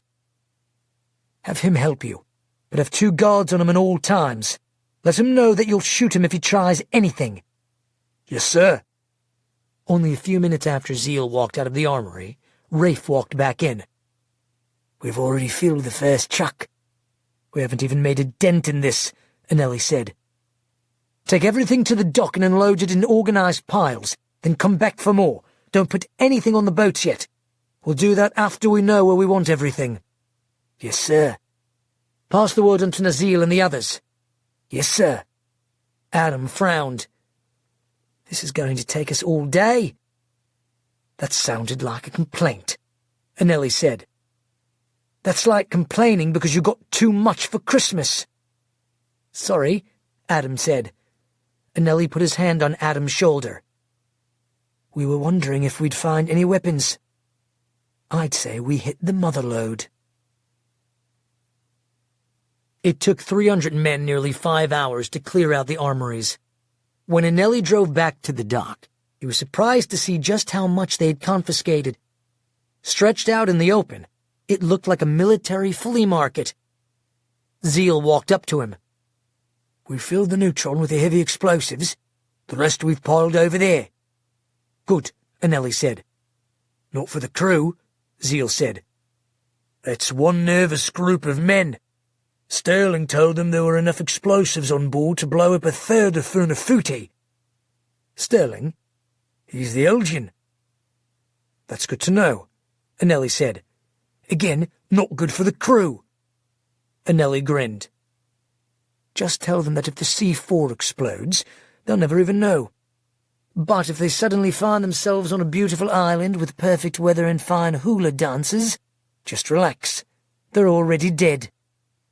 Zeal grinned back. I'll let them know. How's your Elgin? Sterling. He's swapping stories with the men. Just keep your eye on him. Nazil! Nazil had just arrived at the dock and was climbing out of a truck. He walked up to Anelli. Yes, sir. We need to get the boats loaded before dark. Have each soldier arm himself with the best weapons he can find. Have them take a utility belt, grenades, and ammunition as well. I want them armed and prepared to fight. Yes, sir. After they've armed themselves, have them secure their weapons, and then start transporting the rest of the weaponry and ammo to the ships. Adam and Rafe will oversee the distribution. Yes, sir. He looked puzzled. We leave for Funafuti tonight? No. Our men need rest and food. When they're done, send your men back to the headquarters to eat. I'll order their chefs to cook for us. We can trust the Elgin chefs? I should hope so. They're Tivoloan. The sun was setting in the western Pacific as Anelli watched the men close up the last doors on the ships. It's done, sir, Adam said. The ships are full. Well done. Let's get us something to eat. Thank you. They drove the last truck over to headquarters. Most of the men had already eaten, and some were out in the yard shouting and laughing. What's going on over there? Anelli asked. Looks like sport, Adam said. They pulled up outside a wide circle of men. In the clearing were 2 Elgins stripped down to their underwear, fist-fighting. What's going on? Anelli asked. Just having a little fun, one of the men said. We put wages down on who's the better fighter. The loser gets fed to the rats.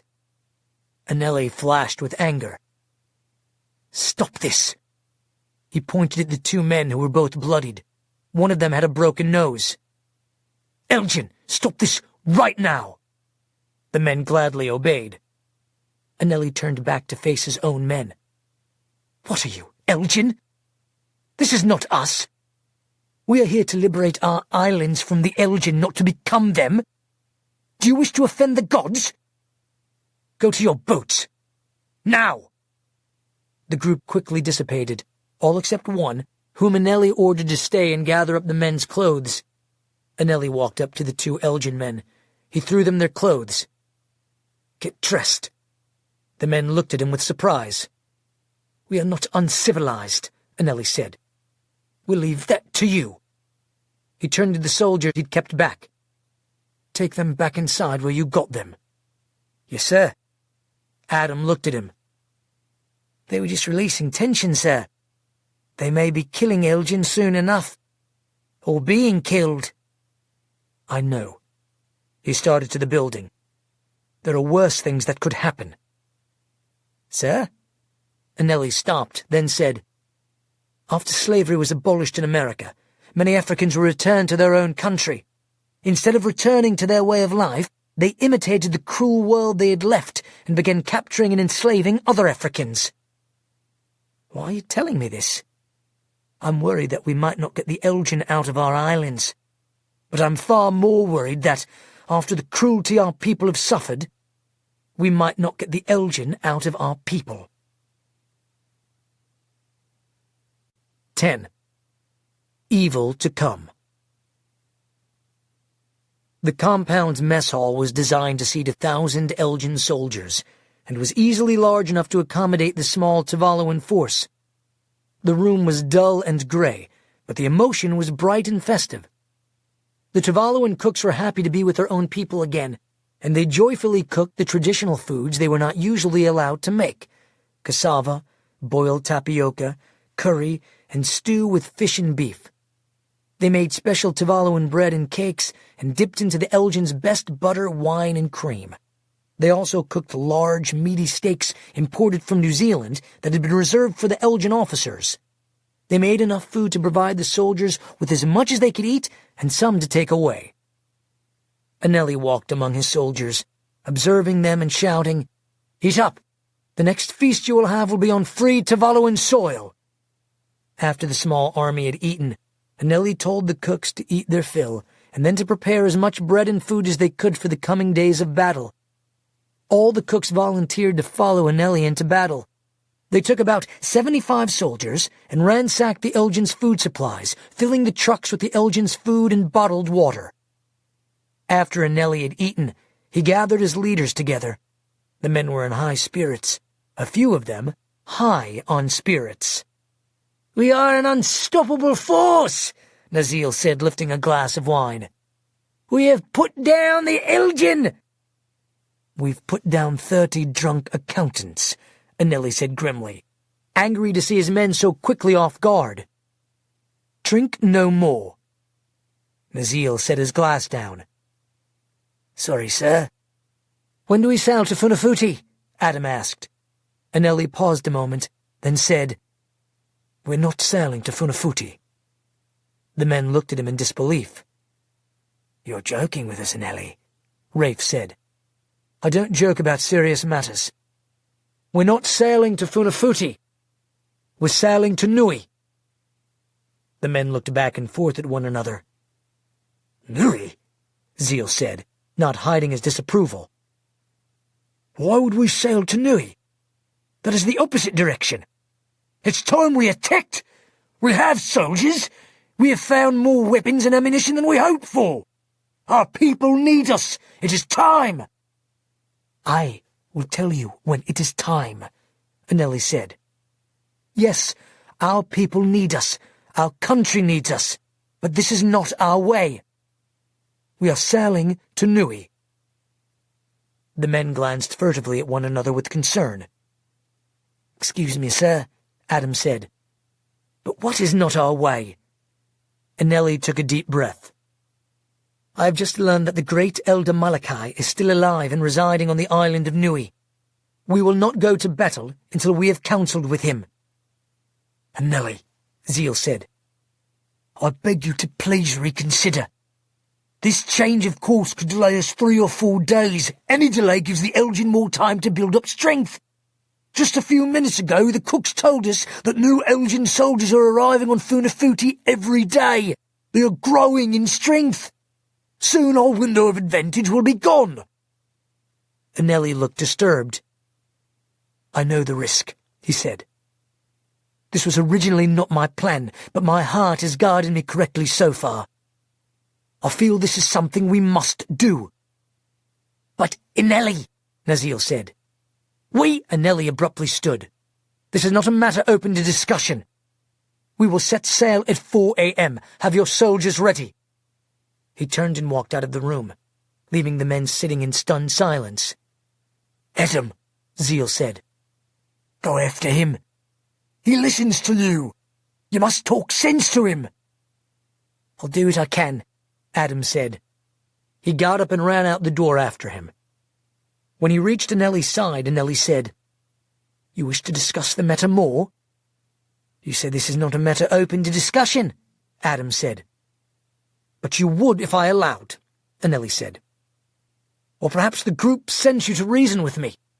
Why else would you run to catch up with me?" "Yes. They asked me to speak to you. But that is not why I ran after you. I ran to you because it is not wise that the leader of our nation walk alone in the dark on enemy ground." Anelli stopped and looked at him. "Thank you. But this is not enemy ground. This is our home." "It was our home," Adam said. "Exactly. And it will be again." Anelli's voice softened. "I do value your advice. What would you like to say about my change in plans?" Adam looked down uncomfortably, then back up into Anelli's eyes. "I have such respect for you, always, so please, if what I say is foolishness, just tell me and I will own it." "Speak," Anelli said. "I would like to say that I would never disagree with you in front of the others, but it seems to me that Zeal was right. Every day brings added danger. Every day the Elgin grows stronger. The gods have blessed us with great weapons and people willing to fight, so between us, as friends, as my leader, are you sure this change of course is right?" Anelli was silent for a moment, then said, "No. In this crazy new world, I am sure about few things. But I am sure about the wisdom of our elders." Anelli looked Adam in the eyes. "I have always considered you wise for your age, but still you are young in years, so there is much you don't know about this world, even in our small corner of it. Many years ago, at the inauguration ceremony of my grandfather, there was, as is our custom, a great celebration. For 6 days we ate our traditional foods and laughed and danced. There was much wine and yakona. After nearly a week, everyone was happy," Adam said. A slight smile bent Anelli's lips. "Wasted." Adam laughed. "Not me, of course. I was only 8 years old. But during those days I noticed that the elder Malachi was not celebrating with everyone else. He alone was solemn and grim. I don't know why it bothered me so, but it did. I took him a glass of wine to drink, but he said, 'I will not partake.' I said, 'You do not drink to my grandfather?' He replied, 'I do not celebrate.' His words angered me. 'Then you do not accept my grandfather as our new leader?' 'That is not why I do not celebrate,' he said. 'Your grandfather is a great man, and I mourn for him.' 'Mourn?' I said. 'Why would you mourn?' He looked at me and said, 'There is evil to come in this world, evil without a name, evil that will in time reach even our small islands. It is that I mourn. For what begins with a crown will end with a cage.'" Adam's jaw dropped. "He really said that?" "It's not something I would ever forget. After that, for the longest time, I didn't like Elder Malachi, but my grandfather respected him. So my grandfather often invited him to our home for the annual festivities. I, having wise parentage, showed the elder due respect, but I avoided talking to him or being with him. Many years later, on the night of the Tuvalu Independence Day, Elder Malachi said, "Anelli, come to me. We must talk." I obeyed uncomfortably. He looked at me for what seemed a long time. Then he said, "You do not like me." I started to make some excuse about why I never talked to him when he raised his hand. "Do not add deceit to your troubled heart. You do not like me because many years ago I shared with you unhappy news. Listen carefully to me now. It does not matter to me whether you like me or not. I like you, and that is enough. So I wish to give you this wisdom. If you love only those who give you happy news, you will never love those worthy of your trust. For those who love you will speak truth, and truth is not always happy, but it is always a blessing." He then smiled and patted me on the back. "You are a good boy, Anelli, a strong boy. You will bless your people someday. In your hands you hold the future of our nation." Anelli took a deep breath, then looked into Adam's eyes. "So, my friend, what do you think I should do?" "I think we should sail to Nui as soon as possible." Anelli smiled and put his arm around the young man. "I thought you might agree. Now let's get some sleep. Tomorrow comes far too soon." Part 5. 11. Hatch arrives. The life pod that Hatch and 12 crewmen had taken when escaping from the sinking Faraday was no speedboat. On smooth seas, she could only reach speeds of 12 knots, but with stormy seas and a fair headwind that blew them off course, they were slowed considerably, and it took nearly 26 hours for the boat and its occupants to reach the island of Nike. When they reached the island, everyone on board the pod was ill, and the floor was wet and sticky with seawater and vomit. Hatch was apoplectic. All but Hatch and 3 of his guards had been blinded by the flash, and the helplessness and moaning of his men only added to his rage. As the pod approached Nike, the men working the dock were surprised to see them. They had expected large boats returning, not a single escape pod. They pulled the vessel in tight, securing it to the dock's cleats. They were even more surprised when they discovered that Admiral General Hatch was one of the pod's occupants. Hatch practically burst from the pod, closely followed by the 3 guards who still had their eyesight. "Get me out of this puke," he growled. He had ample reason to be furious. In addition to losing his ship and armies and having to endure the long, uncomfortable journey to Nike, he was also afraid. He was afraid because he was vulnerable. If the Tuvaluan natives decided to reclaim their islands right then, he could be overrun before help arrived. "Get us to the plant!" he shouted to the first dockworker he saw. "Now!" "What about the others on board?" the dockworker asked. Hatch ignored the question. "You're going to have to come back for them," one of the guards answered. "They're blind." The men looked back and forth at one another. "Where should we take them?" "Take them to the plant," Hatch said. "We'll find something to do with them." "Rat food," one of the dock men mumbled. Within minutes, an olive-green Hummer pulled up to the dock. Hatch and his 3 guards climbed in, then sped off to the Star Source plant. The gates opened as they approached, and the Hummer didn't stop until it had pulled past a raised metal door of the plant, which shut immediately behind them. Hatch climbed out of the car. As he walked inside the plant, he was greeted by EGG Eamon and EGG Grant. "Welcome back, sir. It's good to see you." "Come with me," Hatch said.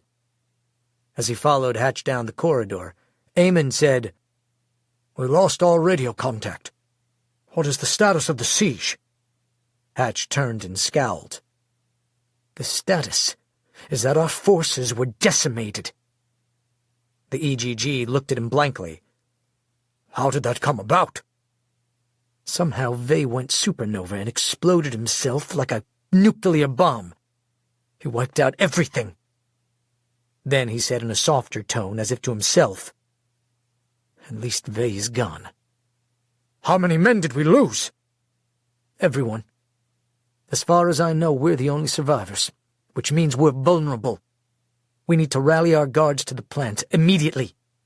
I want our forces brought in immediately from Fiji, New Zealand, the Philippines, and Taiwan. Leave only enough men to guard the plants. I want the Lung Lee here. Contact the Philippine Navy. I want the Jewel refueled and out to sea immediately." The EGG swallowed. "I have news regarding the Jewel, sir." Hatch's eyes narrowed, as if daring the EGG to give more bad news. "What?" "The Jewel has been hijacked. We picked up the crew 2 hours ago." Hatch erupted. "Hijacked? By whom?" "The traitor Welch and the Glows." Hatch's face turned so red, the EGG feared his general might suffer an aneurysm. "How many guards do we have on this island?" 28, sir. That includes the Jewel's crew and those in the center guarding the cages." "We'll deal with the Jewel's crew later. How many non-military personnel do we have on the island?" "Including scientists?" "Every last man and woman." 36, sir." "That leaves us 64 plus the 5 of us. Secure the compound. Electrify all fences to lethal levels. I don't care whether they've ever touched a gun or not. I want everyone armed and loaded in case the natives revolt. There will be complete radio silence. There is to be no mention on air of what has happened. We can't afford to let this information slip out. Do you understand?" "Yes, sir." "The natives probably don't know we're exposed. Let's keep it that way." "Yes, sir." "Where are Brian and Kylie?" "In their quarters, sir." "Send them to me." "Yes, sir." Hatch turned to leave. "Where are you going now, sir?" "To get back my boat." Part 6. 12. Self-destruct. There were 3 quick bursts of static on the Jewel's radio, followed by a sustained, voiceless transmission. "Is that normal?" Jack asked Zeus. It had been 7 hours since Welch had gone to bed, and Jack and Zeus were still sitting at the Jewel's controls. Everyone else except Kiki had come up to the comm as well. "How would I know?" Zeus said. He turned to Austin. "No idea," Austin said. "Proprietary." "Whatever that means," Jack said. "I don't want to wake Welch." "We could call the radio guy," Zeus said. "Welch said no Elgin allowed in the con." "So we keep him outside the door. He steps inside, I'll drop him." Jack thought a moment. "All right. You and Ian go get him." "Okay," Zeus said. About 2 minutes later they returned with the radio man. He looked like they had woken him, which they had. "You sent for me, sir?" Jack looked at him. There were just 3 loud blasts from the radio. "Is that normal?" No, sir," the radio man said. That would mean someone was trying to contact us, but that's impossible." "Why is that impossible?" "No one knows the frequencies except EHQ." "EHQ?" Jack said. "Elgin headquarters." There was another burst of static. Then an amber light started flashing on the control board. "What's that?" Jack asked. The man looked afraid. "That's a problem." "Why?" "We're being held by Elgin Command."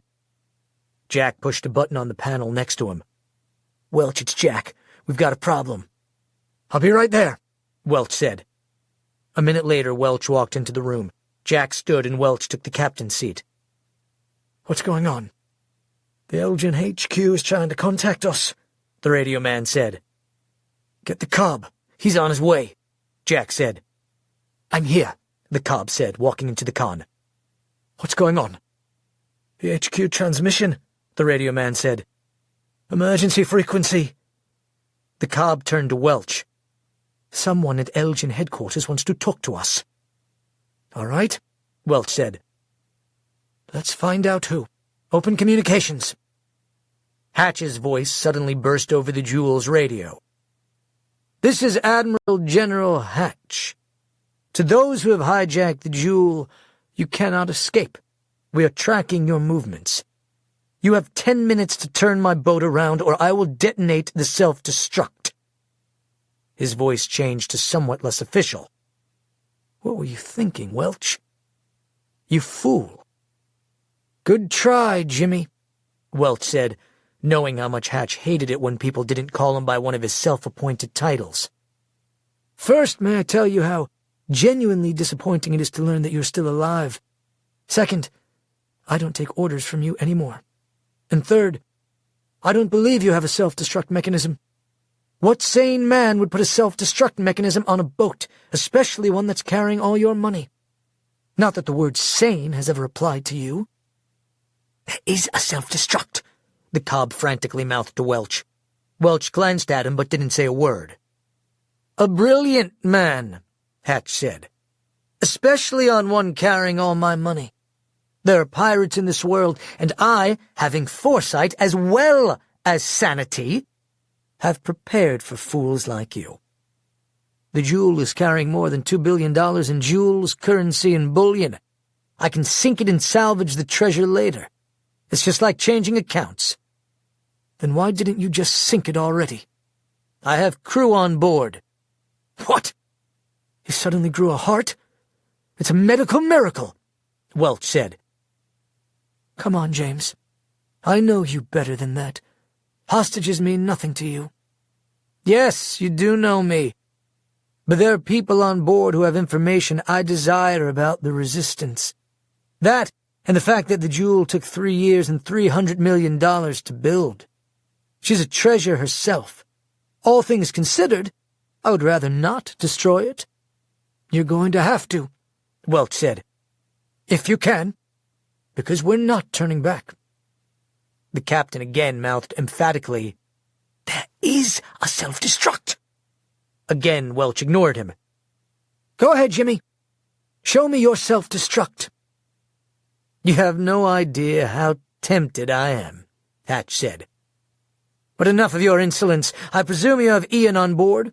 Tell him to look above the sonar panel, about 6 feet into the component. There he will find a GSX explosive device with an electronic detonator. It's not hard to find, as it is marked as such. There's enough slurry to blow an 8-foot hole in the wall of the boat and puncture both ballast tanks." Welch turned to Ian, who was looking at him. "Can you see it?" "Just a minute." Ian walked over to the panel and began examining it. After a moment, he looked back at Welch and nodded. "Well?" Hatch said. "He sees it," Welch said. "You should know I'm a man of my word."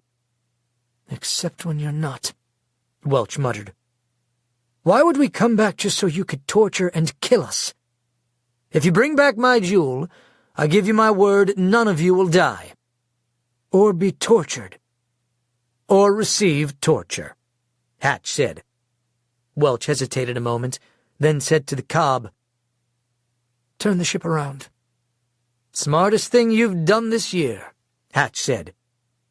"Cut off all communications." The radio went dead. Everyone in the con was quiet. After a moment, Jack said, "You know he's lying." Welch looked at him stoically. "Of course I do. I'm not okay with this. I'd rather die instantly in an explosion than return to Hatch to be tortured, then killed." "He's right," Zeus said. "I'm not going back." "I have no intention of going back," Welch said, turning back to the captain. "Maintain course. I guess there was a self-destruct on this boat. I just wanted Hatch to reveal where it was so Quentin could neutralize it." "That was brilliant," Austin said. "Freaking brilliant!" "Can you do it, Quentin?" Welch asked. "Help me, Ian," Quentin said. Ian touched a part of the console. "It's directly through here. It's wrapped around with wires and stuff. Looks like a bowl of spaghetti. If it's as surrounded by electronic junk as the captain says, I may take out something else with it," Quentin said. "You know the circuitry," Welch said to the captain. "What components surround the detonator?" "The sonar." "We can sail without sonar. Anything else?" "Nothing we can't sail without, but if it doesn't work, you know he'll detonate." "You prefer to take your chances with Hatch?" Welch asked. "At least it's a chance. It's better than certain death." Welch laughed. Don't fool yourself. It's still certain death. Your only choice is how you want to take it. Personally, I'm with Jack. I take a fast death to a prolonged, torturous death any day. And if you believe Hatch is a speck of mercy in his black, rotten heart, you're a bigger fool than you know. When you were made an officer, you took an oath to resist capture or die trying. The second you took control of this ship for us, you broke that oath. Hatch will feed you to the rats just out of principle. He'll make an example of you for the rest of his officers. The Cobb knew Welch was right. Destroy it, he said to Quentin, before Hatch realizes we lied to him. All right, Quentin said to Ian. He pressed his hand against the metal wall. Right here? About a hand to the right. Quentin slid his hand. Here? Good. How far in? Ian held up his hand to help him calculate the distance. About 4.5 feet to center. You're sure? Sure enough. Quentin turned to Welch. Go. Do it. Quentin pressed his fingers harder against the stainless steel panel, then surged. A light across the room flickered and then went out, along with the row of lights on the console. There goes our sonar, the captain said. And the cooling in the biomechanical room. How will we know if what Quentin did worked? Cassie asked. If it didn't, we'll never know, Welch said. We'll all be sleeping with Davy Jones. Who's Davy Jones? Tessa asked. He was lead singer of a rock group called the Monkees in the mid-60s, Austin said. But Welch was more likely referring to Davy Jones's locker, a nautical idiom meaning the bottom of the ocean, which is where we'll all be if Hatch detonates the Jewel self-destruct. I just hope it happens fast, Tara said. The explosive device will immediately kill everyone within a 75-foot radius of that console, the captain said. Why does that sound so comforting? Jack said, shaking his head. I know, right? Tessa said. Our life is so jacked up. Part 7. 13. A little help. About 10 minutes after the last transmission, the Elgin technician tracking the Jewel turned back to Hatch. They're not turning around, sir. Hatch stepped up to the console. You're sure? Yes, sir. They're maintaining their southbound course. Are they still maintaining radio silence? Yes, sir. Shall we initiate the self-destruct? Only if we're at a salvageable depth, Hatch said. How deep is the ocean where they are? I'll check, sir. He slid his chair to a computer and punched in some numbers. Depth, 227 knots. Well within our capacity. Is the GPS transmitter functioning? Let me verify. Yes, sir. Mark the ship's location and sync the Jewel on my word. Yes, sir. You'll need to type in the code for self-destruct. Of course. Hatch stepped up to the console and typed in a string of numbers. A red light started blinking on the monitor. Self-destruct switch is hot, the technician said. Hatch leaned forward. Blow it. Yes, sir. Self-destruct mechanism activated. He pushed the button. Nothing happened. They've disabled the self-destruct. How could they do that? It's buried beneath 6 feet of metal. They could knock it out with a well-placed EMP. If the Glow Quentin is on board, he could do it. How would he know where it was? The crewman looked up at Hatch sheepishly. You just told them, sir. Hatch looked at the man spitefully. What's the fuel level on the Jewel? They're running on reserve. How far will that get them? Auxiliary reserve will get them about 800 nautical miles. He's got to refuel. What's his options? Fiji and Samoa. Which is closer? Fiji. He'll go to Fiji. I want you to send out a message and find who of our allies are closest to Fiji. I want to intercept the Jewel before she refuels. Yes, sir. Now! Yes, sir. Just 6 minutes later, the technician said, The Philippine Navy is running exercises at 176 degrees longitude, 800 kilometers east of Vanuatu. How long would it take her to reach the north coast of Fiji? At 35 knots, 6.5 hours. We've got them. Eamon, get me Secretary of National Defense Lorenzana. Yes, sir. Sir, EGG Bosun said, the ship is carrying the glows. They're too powerful for the Philippine Navy, which is why we will send resat projectors and resat vests to the Philippine ships. What if they submerge? That's what depth charges are for, EGG. Yes, sir. Admiral General, Secretary Lorenzana is on the phone. Hatch grabbed the mouthpiece. Secretary Lorenzana, thank you for taking my call. We have a small problem, one that is rather embarrassing. One of our submersibles carrying an extremely volatile cargo has been stolen. No, not nuclear, but advanced technology. We've been tracking their movements toward Fiji. Yes, I'm aware that you have ships in the area. That is why I thought to contact you first. We need your help to avoid an international incident. Thank you, Secretary. I knew I could count on you. Let me fill you in on the details. Part 8 14. Salvageable depth.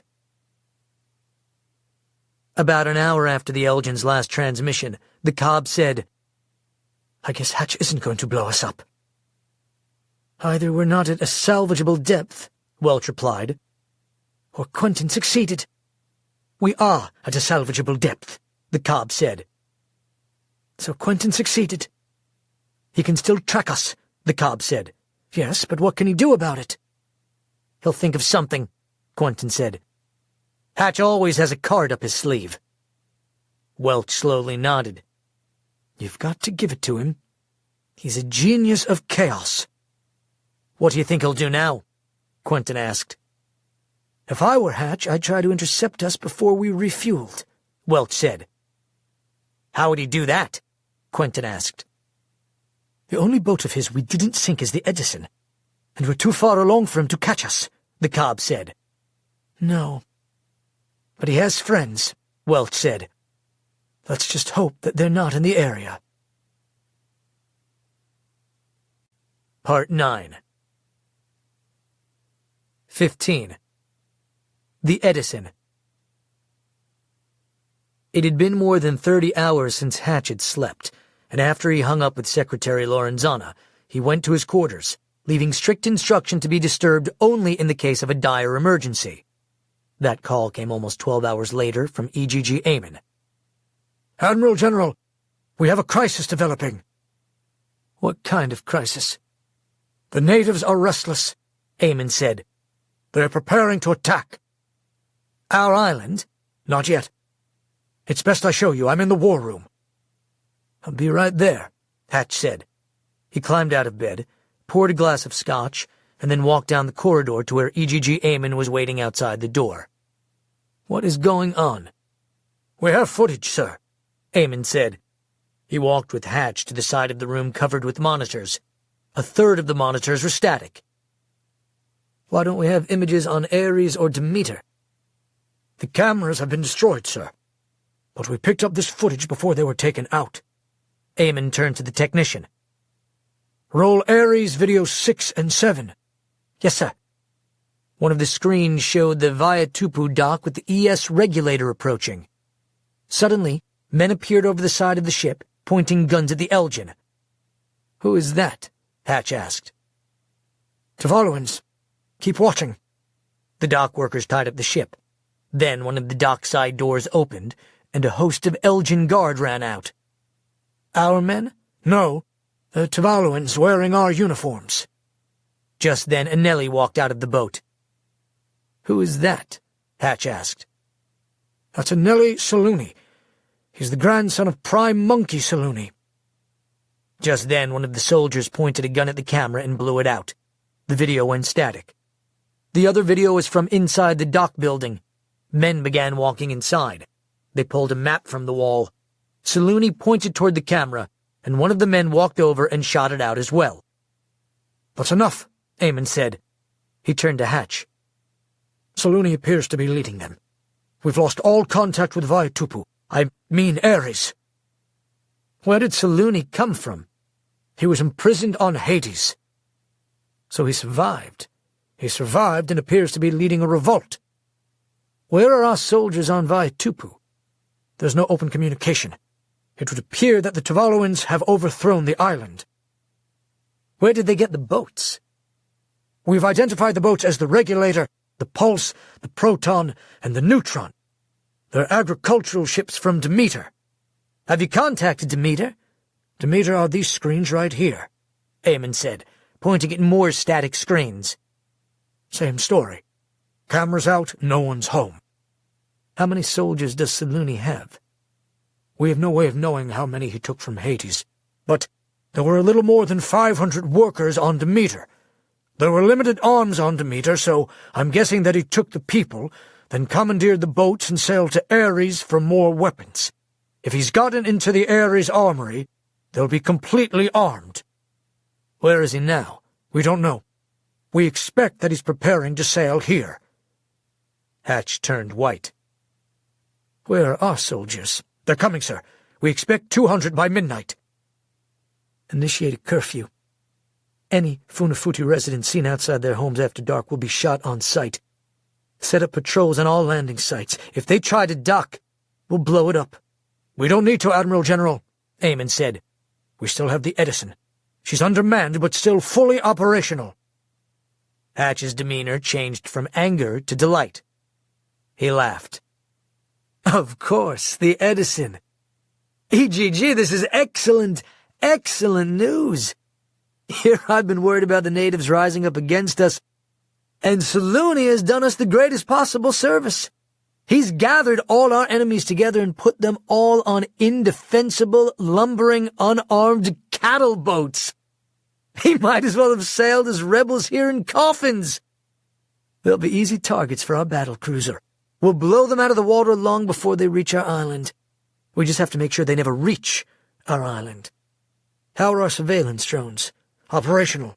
Perfect. Send them out. Order the Edison to prepare to sail. Find the Tuvaluan rebels, then alert me. Hatch turned to go. Yes, Admiral General. Where are you going, sir? I'm going back to bed, EGG. Finally, I can sleep easy. Vey's dead.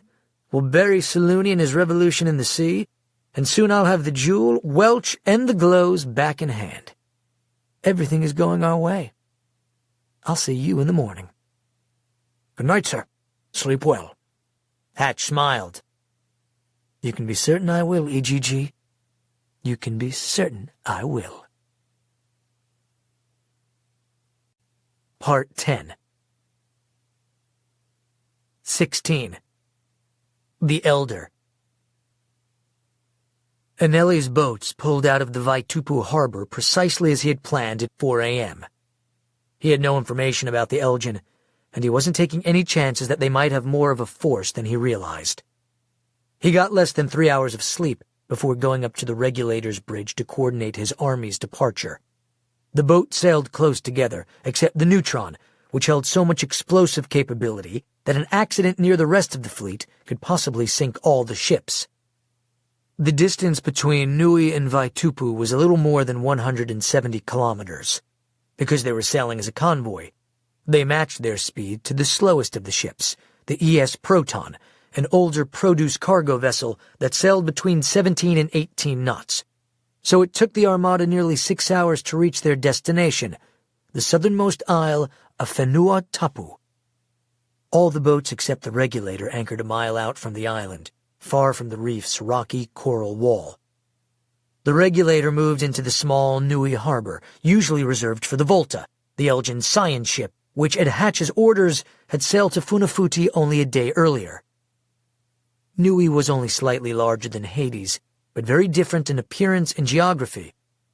Like Vaitupu, it was not an island, but an atoll, so it was far more water than land, and was sparsely populated, with more than 20 isles. The atoll was first discovered in 1568 by Spanish navigator Alvaro de Bendaña. He named the island Isla de Jesus, Spanish for Island of Jesus. The island was not visited by Europeans again until nearly 300 years later, when a Dutch expedition came upon the island. They named it Dutch Island, but curiously it was also called Egg. On Hatch's overthrow of the nation, in keeping with his renaming of the islands after Greek gods, he had renamed the island Athena, for the goddess of wisdom, craft, and war.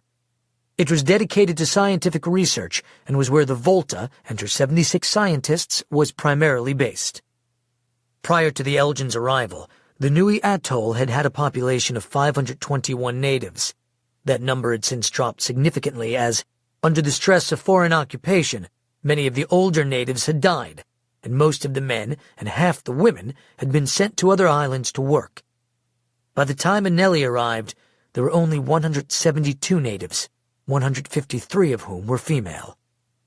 Hatch had dedicated the island to research, and science and experiments were conducted on GPs with the MEI and new weaponry. Occasionally the Elgin Guard would bring in one of the island residents, if they were out of GPs, but that was rare, as the GPs were usually brought in from Hades, and the scientists were uncomfortable experimenting on natives they might know by name or might have seen in the marketplace. As one of the scientists crudely said, "You should never name a hog if you plan on slaughtering it." "Where is the elder?" Adam asked, looking out over the waves breaking on the island's reef. "He is on Piliae. It is one of the smallest of the islets. It won't be hard to find."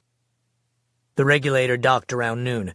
Because Anneli had no idea if there were any armed Elgin guards on the island, he sent out 2 of their women with baskets of fish to walk around and observe.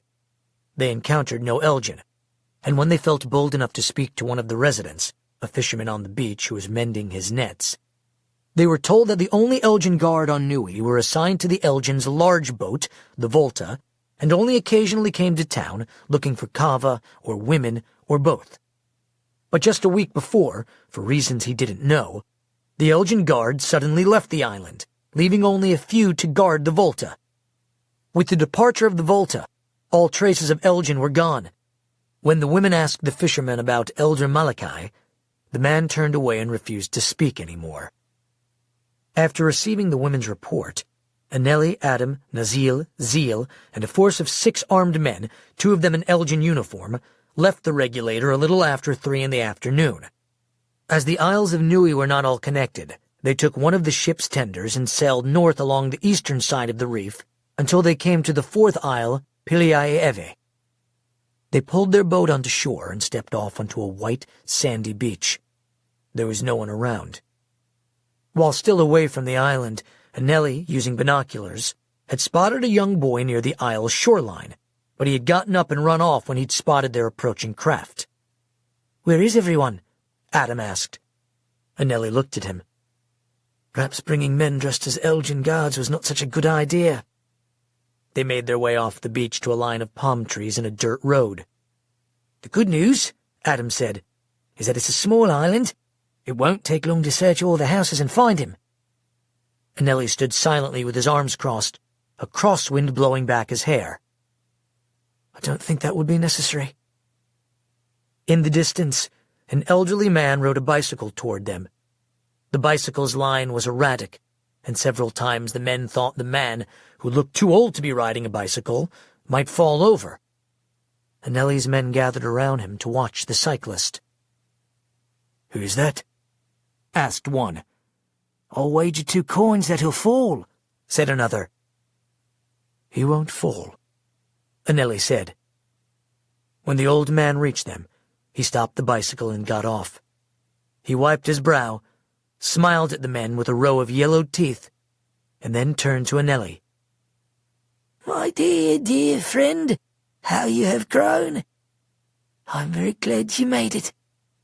I have been expecting you."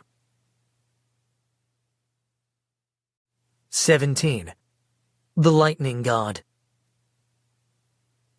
Anneli dropped to one knee, then Adam and the rest of his men followed.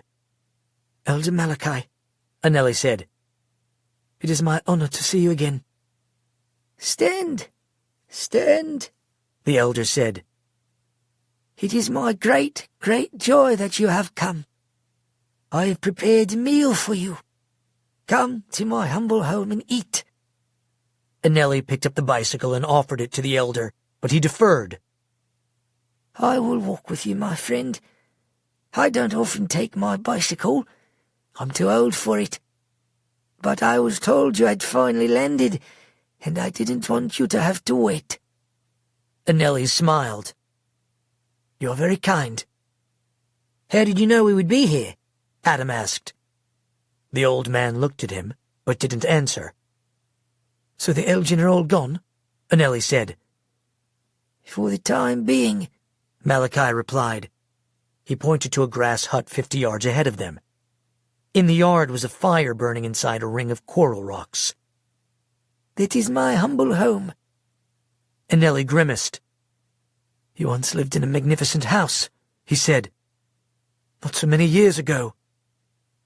"An Elgin officer decided that he wanted it," Malachi said. "I am sorry," Anneli replied. "It is an injustice to be corrected." Malachi just smiled. "It is only a house, a fleeting thing. I have a roof. It matters little." The house was of typical Tuvaluan design, small with woven walls and a thatched roof. The men sat in the yard while a young woman brought out pie, drinking coconuts, lolo, taro leaf and coconut cream, and then fish wrapped in banana leaves. After they finished eating, they went inside the small house. There was a long mat on the floor made of woven palm leaves. "We will sit," Malachi said. He spoke to the young woman. "My dear, bring us kaleve." "You are very kind," Anneli said. "It is still our way to be hospitable when a guest arrives." "But you must have prepared for days." "I knew you and your men would be hungry when you arrived." "Then perhaps you already know why I have come." The elder nodded slowly. "I knew before the great flash." "The great flash," Anneli repeated. "Tell me your story," Malachi said. Anneli wiped his mouth. "We escaped from Hades, New Tao, with 50 of our people, then sailed to Nonumaga. We met little resistance from the Elgin. There we brought on 500 more and confiscated 4 large Elgin ships." "A wise plan." "Thank you. Next we sailed to Vaitupu and again took the island. We have filled our boats with weaponry and are ready to fight. I came to seek your counsel." "Time is of the essence," Zeal suddenly interjected. "It is time we liberated Funafuti. The Elgin are gathering from around the world as we—" Elder Malachi raised his hand and stopped him. "They have already gathered, my eager friend." "The Elgin have been crippled," Nazil said. "It's time that we gather and fight." The old man looked down for a moment.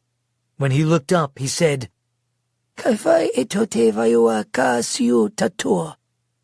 He spoke in an ancient dialect, unknown to any of the men except Anneli. "What did he say?" Zeal asked. "He said, 'When it rains, we shall get wet.'" "What does that mean?" Nazil said rudely. He looked at Malachi. "Elder, this is no time for cowardice. This is the time to fight while our enemy is weak." "Wisdom is not always cowardice. Boldness is not always courage. The evil man is not as weak as you think, my son. If you fight now, you will die, and then the evil man will have the land always. It is patience and wisdom that opens the blossom, not force. The time will come." "What time?" Zeal asked. "There will be a moment of opportunity," Malachi said. "You will know when it comes. It is when he comes." "When who comes?" "The one the ancients spoke of. Uira te atua." Anneli looked at him quizzically. "Uira te atua? What does that mean?" Adam asked. Anneli turned to them. "The elder speaks of the lightning god." Zeal looked angry. "This is no time for silly tradition." He raised his fist. "It's time for revolution." "Yes, it is," the old man said calmly. Then he was quiet for a very long time. but not in the foolish manner you have planned."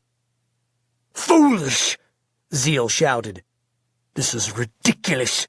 We're wasting valuable time. We need to go to war. Now!"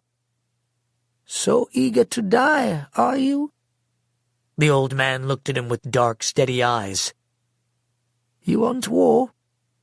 Fear not. You will have your fill of it. But don't worry, you need not rush to it. It will come to you. All you can decide is where you shall meet it. But I warn you, if you meet it in the open sea, the water shall be your grave." He looked at the other men. "Did I not warn the people that the Elgin would come?" "Yes, Elder," Anele answered. "You did." "Did I not warn the people to not take the gift of electricity?" "Yes, Elder." "So now I tell you that someone will come to liberate us. Will you not believe me?" "Forgive our lack of faith, Elder," Anele said. "If you truly wish to be liberated in a means other than death, listen to me. The Elgin have already built their army from without. They have brought in soldiers from other nations to fight their war with us. They have brought in navy ships and cannons. If you meet them on the sea, then your demise is assured." He turned to Zeal. "Funafuti is not as weak as you believe. If you go to Funafuti, you will all die. Then, who will liberate our home?" "Where shall we go?" Anele asked. "Shall we wait here?" "No. Nui cannot be defended. You will go to Nukufeta, the island the evil ones call Plutus. There you will find a fortress that will, for a time, stand against the Elgin host." "The great vault they are building," Anele said. "For just a time?" "Yes. It will fall. All fortresses fall in time. But there will be enough time for Uira Te Atua. He will come. He will deliver you. Then you will know that it is time to expel the evil one and liberate Funafuti." "The lightning god," Anele said again. "Are you sure?" "Most assuredly," Malachi said. "I have seen him. I have spoken to him. When he is ready, he will come." 18. The drone. "We need to leave immediately," Anele said. "We need to reach Nukufeta before the Elgin find us." The old man stood. He suddenly looked more stooped, as if sharing the prophecy had stolen energy from him. "Have faith. He will come. Uira Te Atua will come." "Be safe," Anele said. The old man said, "Safety is but an illusion. You will not see me again in this world. Now go with God." Anele looked at the elder sadly. "Then this is goodbye." The old man nodded. "Until we meet again in better realms." Anele again dropped to one knee, but the elder just said, "Rise and sail," then embraced Anele. Anele and his men got back into their tender and sailed quickly back to the regulator. Anele radioed Noah and told him to contact the other ships and instruct them to leave immediately for Nukufeta. "Tell them I will explain when I return," he said. "Roger that," Noah said. Several hours after they had departed, Anele went out onto the deck. He was tired and anxious, and wanted to feel the cool air on his face. A little more than a half-hour later, Zeal walked out to join him. "I'm sorry to bother you. Do you wish to be alone?" "No," Anele said. "We can talk?" Zeal put his arms over the rail next to Anele. After a moment he said, "I wish to apologize for my behavior of the last day. I've been difficult." "I would expect that of a warrior," Anele said. You are following your heart. You looked over at Zeal. Why the change of heart? Edom told me about the prophecy. I can understand now why you've put so much trust in this man. He rubbed his chin. What do you think of this lightning god the elder speaks of? Anelli shook his head. I don't know. Does he speak metaphorically? I don't think so. The lightning god was the Greek god Zeus, Zeal said. And Thor, in Norse mythology. Nearly every ancient culture prophesied of a lightning god. There is a boy with us in Hades named Zeus. Could it be him? I don't think so, Anelli said. After a moment, Zeal said, This will be something to see. They both fell silent. The boat's hull crashed against the sea in a steady rhythm. Not far from them, a school of porpoise chased along with the ship. Zeal took in a deep breath, then said, If the Elder is right, and the Elgin have already rebuilt, do you think we will survive their assault? All things are possible with God. And if there is no God? Anelli turned back. Then we're just dust and beasts. And what does it matter? They were both silent again. Suddenly Zeal pointed to something in the sky. What is that? They both strained their eyes toward the rapidly dimming horizon. There was a white, airplane-like craft with a V-shaped tail and wings longer than its body. It soared about 1,000 feet above them. I've seen one of those before, Anelli said. It's a long-range observation drone. He turned pale. They've seen our boats. They know where we are. This is not good. I must go. Anelli hurried back up to the bridge, followed closely by Zeal. Captain Noah looked back at them as they entered. Did you see the drone? Adam asked. Yes. How much farther to Nukufeta? Anelli asked the captain. We have about 2 more hours.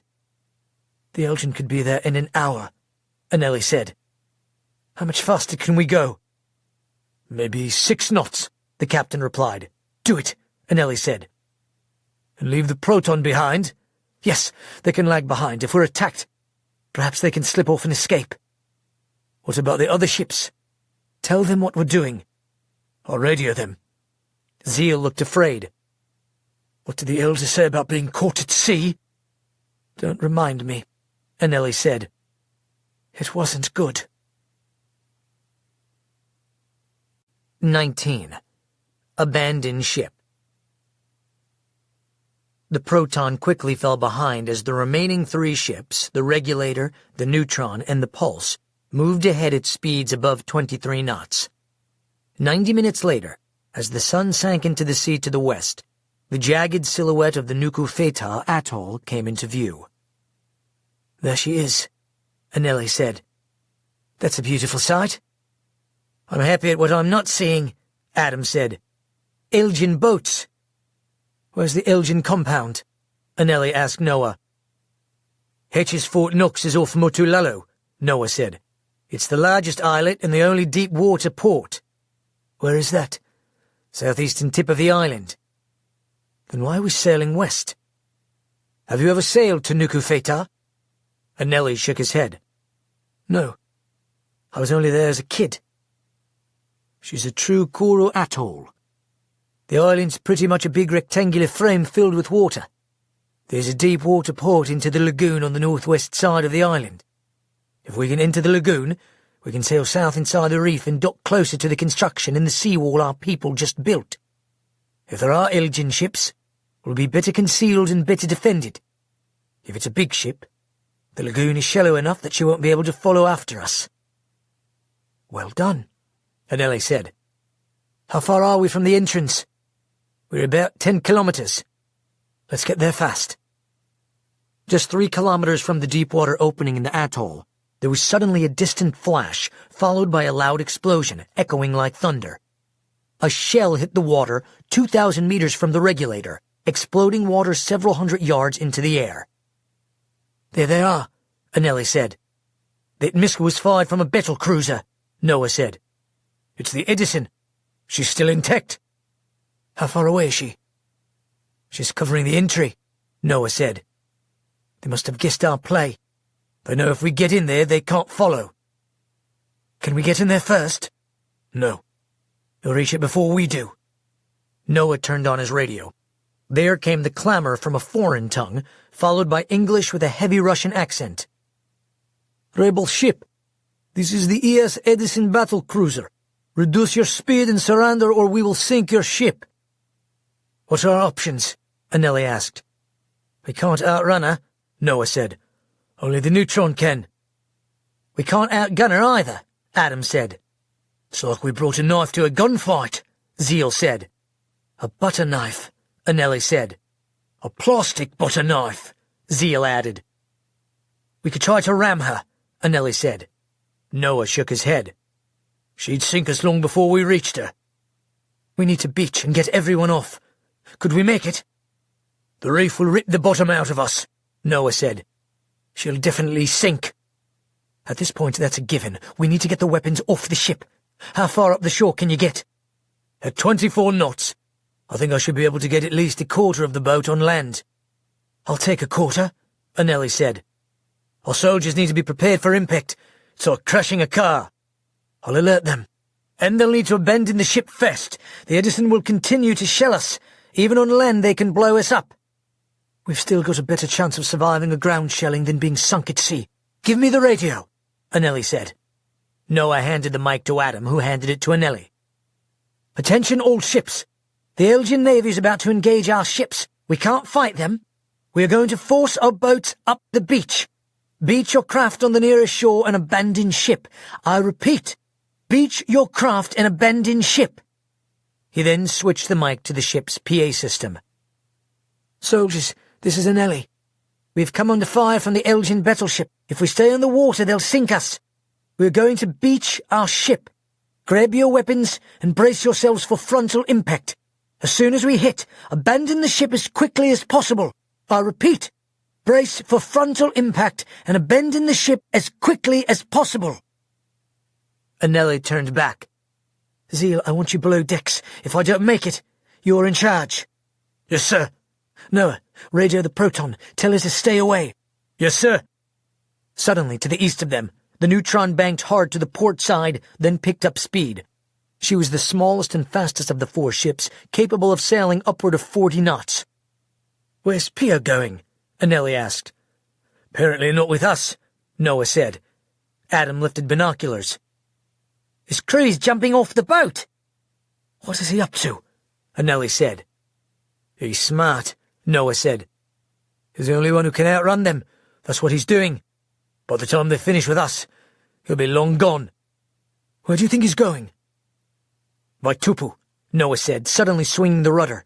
The entire ship rolled to its side. Prepare for impact! Even in the growing twilight, the brilliance of the white sand beach reflected the moon and loomed before them, growing larger with each second. 60 seconds! Noah shouted. Anelli lifted the PA system. 60 seconds to impact! 45! 45, Anelli repeated. 30! Noah laid his hand heavily on the ship's air horn. 30. Anelli glanced over at Adam, who was gripping his chair, his feet up against the front wall. 15! 15 seconds! Anelli shouted. Brace yourselves! Impact! Noah shouted. Before Anelli could speak, there was a loud, tearing, grinding sound of metal and rock. To Anelli, it felt as if everything had turned to slow motion. Noah was thrown into the boat's controls, and Anelli flew more than 10 feet, crashing against the front of the bridge. Still, the ship remained remarkably stable as she cut into the beach far enough to rip out trees and foliage. When the motion had stopped, Anelli jumped up and grabbed the mic. Abandon ship! Abandon ship! Grab your weapons and abandon ship! Men began jumping off all sides of the boat into the water and sand, like rats fleeing a burning ship. Here she comes, Adam said, pointing to the north. The battleship was bearing down on the regulator, now only a couple of kilometers away and moving in quickly. Get off the ship! Noah shouted. She's going to blow us up! Open the level doors, Anelli said. Noah pushed a switch, then turned back. The hydraulics are gone. We don't have time to get the weapons. We've got to get everyone off, especially you.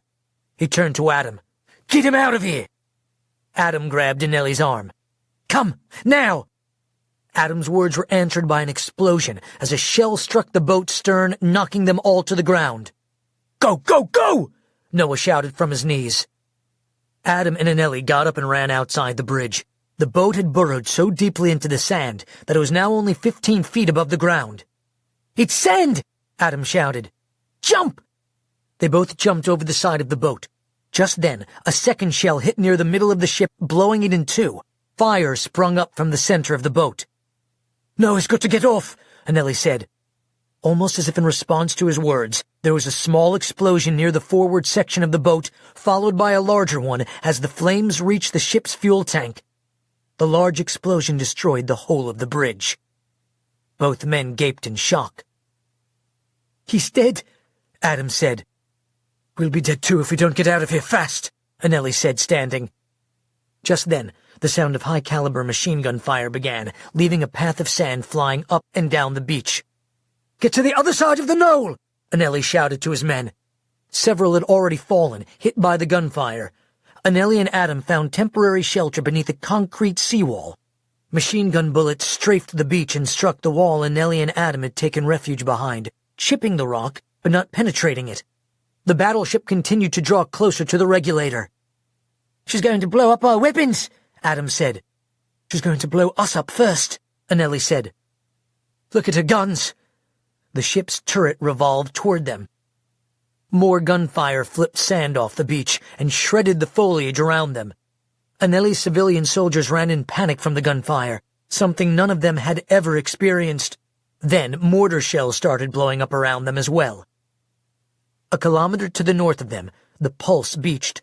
The older boat didn't fare as well as the regulator, and the reef tore the boat fully in half. The back half of the ship rolled starboard, then burst into flames. The battleship fixed its massive cannons on the beach, blowing large craters in the sand. Then, the firing suddenly stopped. She's anchoring, Adam said. They're putting boots on the ground. They'll run right over us, Anelli said. We need to gather everyone we can and get to the compound. It's nearly 20 kilometers from here. Or we'll die here, Anelli said. Just then Adam's eyes grew wide. He pointed toward the battleship. Look! Bearing down at full speed on the battleship's stern was the Neutron. She's going to ram her, Adam said. She's too small to do much damage. No, she's full of C4, Anelli replied. Oh yeah, Adam said. The Edison discovered the Neutron too late and tried to swing its guns to its stern. The Neutron plowed into the back of the battleship. It was only a few seconds before the tons of explosives in the Neutron's hull detonated. The explosion decimated the Neutron and lifted the battleship into the air, sending fire through the entire boat and igniting the explosives and fuel it carried. The resulting explosion destroyed everything in the vicinity. When the smoke from the blasts cleared, there was nothing left of the Neutron, and the battleship was burning against the night sky like a funeral pyre. Pio, Adam said. That was the bravest thing I've ever seen, Anelli said, standing. Let's gather everyone. You take everyone here and start unloading weapons. I'll take some men down to the Pulse. He turned to walk away, then stopped and turned back. Someday we'll build a monument to Pio right here. Then he turned and sprinted off toward the Pulse. 20. The Gold Depository. In spite of the violence of their landing, only a few dozen of the Pulse's soldiers were injured, and the forward hull of the Pulse was completely intact. Anelli got on the boat's radio and called in their location to the Proton. As the Proton was the slowest of the fleet, they had loaded it with the fewest soldiers, which meant there was room to carry almost half of the stranded soldiers. Anelli instructed the Proton's captain to load up with weapons and soldiers, as Anelli and a contingency of men went to check out the Elgin's Plutus facility. 4 of the regulator's life rafts were still intact. Anelli and 20 of his best soldiers, including Adam and Rafe, dressed in Elgin uniforms, loaded as many arms as they could, and then sailed back to the opening in the atoll's lagoon. It took them only a half hour to reach the massive Plutus depository that Hatch was building. "What is that?" one of the soldiers asked. "That's the Elgin's own Fort Knox." "What's Fort Knox?" "It's the Americans' gold depository. The Elgin planned to fill this building up with gold." The man shook his head. "I'm in the wrong business." In the darkness, they ran the raft up onto the beach, then quickly moved up toward the still incomplete fortification. The gold depository that Hatch was building was smaller than Fort Knox, only because there wasn't the land to build one larger. The building was designed to be a fortification as much as a vault.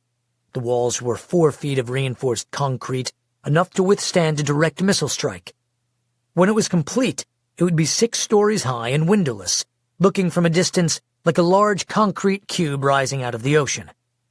There were also 3 levels built below ground, but they had been rendered useless, then concreted over when seawater kept seeping in through the foundation. Around the base of the cube was a level of security and living quarters. The structure was a little more than half built. The bottom floor and first 2 levels were structurally complete and in part functional. Hatch had already started moving gold into the first-level vault, one of 12 independent vaults to be built. There were 3 layers of chain-link fences around the building, with a guardhouse at each opening. Anelli didn't expect to find the compound unguarded like on the other 2 islands he'd approached. If there was gold inside, Hatch would leave his troops there. Anelli gathered with his men. "We'll never shoot our way into here. If they close up this place, there's no touching them. So act like Elgin." As they approached the first checkpoint, Anelli was surprised to hear the guard shout out to him in a thick Australian accent. "You late, mate?" The greeting took Anelli a little off guard. He spoke with his best Aussie accent. "We had a detour, mate. Didn't you see the explosion?" "Sure did," the guard said. "They said over the radio some Tuvu rebels had stolen ships." "They did. 3 of them agriculture ships from Demeter. We took care of them. Now they're fried Tuvus." The man laughed. "How many you got with you?" 12. 12? You're short 6. Everyone's short these days, since the battle." The man shook his head. "Ain't that the truth? Why you been pulling double shifts? Everyone has." "We're going to be pulling doubles?" Anelli asked, doing his best to look agitated. "Oh, yeah," the man said with a grin. "No one told you?" "No, they left that out." "Course they did." "Maybe we should just go back." "Nothing doing, I'm off 2 hours ago. Who's taking my place?" After a brief hesitation, Anelli pointed at Rafe and said, "That man." The guard looked him over. "You're new?" "We're all new," Anelli said. "We're part of the New Zealand Corps." "Of course. That's why you're all brown. Well, get in here." Rafe stepped into the room and the guard came out. "There's an esky in the corner there. Help yourself. It's full of beer. Sorry, just light stuff." He shut the door, then turned back to Anelli. "I'll show the rest of you where to check in." "What about me?" Rafe asked. "You stay put, mate. I'll check in for you." "Anyone ever come here?" "What do you mean? We're here every day." "I mean try to get in." "Nah. Before everyone went to battle, I'd get some looky-loo guards on R&R wanting to see the gold. Like that was going to happen. I've only seen it once myself, and I've been here 4 months." "None of the brownskins?" "Tuvus? There hasn't been one of them on the island since the tradies arrived and we started construction. It's the one place we don't use the slaves. The General don't want them to know a thing about this place. Word is, it's open season on Tuvus, mate. There's a 25 redback on Tuvu hide." "That's a lot of money," Anelli said, wanting to club the man. "Anyone ever collect?" "One bloke tried. Turned out the guy he shot was a lost Samoan. Doesn't count." "What about all the Tuvus we just fried?" "Were they on island?" "Almost." "Almost don't count," he said. The guard stopped at the next checkpoint. It was unmanned. "Why is no one here?" Anelli asked. "This should be guarded." No drama, mate. We're only guarding from ourselves. Foreigners don't get anywhere near here before they're sunk. Besides, like you said, we're short. There's only 16 of us, and one of them's in the brig." He opened the second gate and they walked through. Anelli processed the information. 16 guards, one in jail, one other with them. "Why is that?" "Why is what?" "Why is he in the brig? He's waiting transport." He looked at Anelli. "Oh, you want the skinny? He was caught where he shouldn't be. Restricted area. Like I said, we're only guarding from ourselves. I tell you, gold fever is a real thing. I've seen people here go crackers." They walked on past the third checkpoint. It was also unmanned, even though the lights were on and there was music playing. They walked another 60 feet to the main door. Anelli looked at it in wonder. It was solid steel with heavy bolts surrounding it. "That's some security." "Bloody oath! That door can take a direct hit from a tank.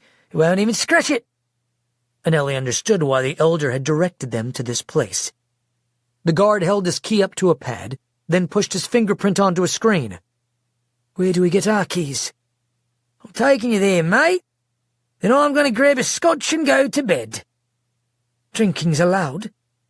"Was it allowed where you came from?" "No." "Did you still drink?" Anelli pretended to be embarrassed. "Sometimes." The man shook his head and laughed. "Sometimes." The door opened, revealing the hydraulics employed to operate it. "Like I said, ain't no one coming in through that door." The inside was marble tile, and virtually without decoration of any kind, not even furniture. Their footsteps echoed down the long corridor. "Place could use a rug," Anelli said. "Or two." "He'll get used to it." "Where is everyone?" "It's night. They're in bed. Half of us should be on, but with everyone gone, we're covering for each other. I expect the same from you. We don't like troublemakers. Don't make us look bad, or you might find yourself accidentally locked in a vault for life." "I wouldn't dream of causing trouble," Anelli said. "So, how many of us are on?" "After I go to bed, just you and your man Lewis." "Who's Lewis?" "You're about to meet him."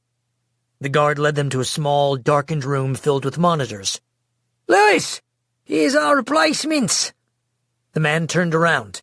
He was bald with Maori tattoos across his face. "Replacements? The replacements were cancelled," Lewis said. His accent was American.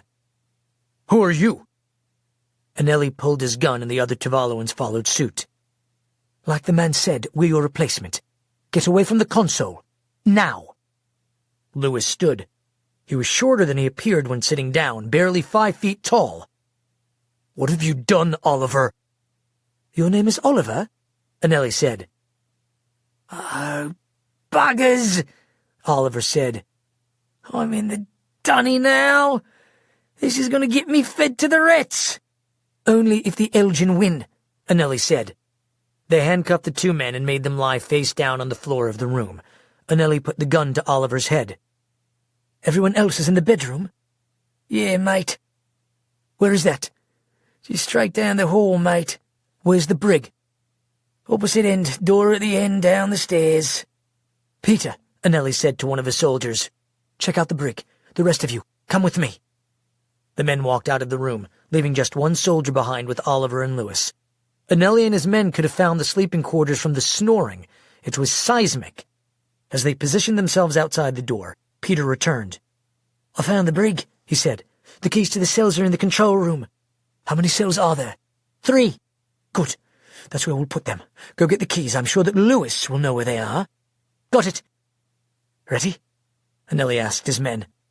He opened the door, then turned on the lights. Someone immediately groaned. "Put out the light, you wanker!" Anelli fired one round into the ceiling. The bullet ricocheted, striking the metal frames of one of the beds and ringing like a bell. Everyone woke. "To your feet, now! We don't have time to waste. Any erratic movement and we shoot." The men, still groggy, stood. "Take it easy, mate," one of them said. "Just getting a little shut-eye." "We're not your mates," Anelli said. "We're Tuvus." The men were suddenly afraid. "Get in line, hands on head." We're taking you down the hall. As they lined up, Anelli counted the men.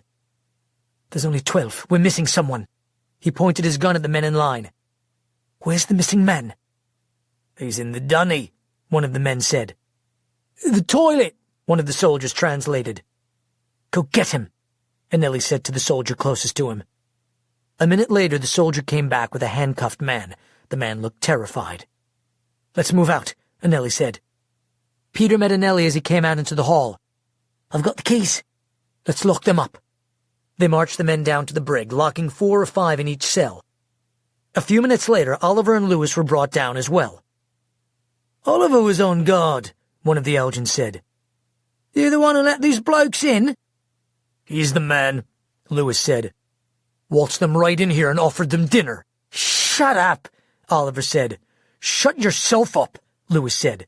You done us in. Oliver turned to Anelli. You can't put me in with them, mate. They'll bloody kill me. You're right in what you said. The only chance I got is if you win.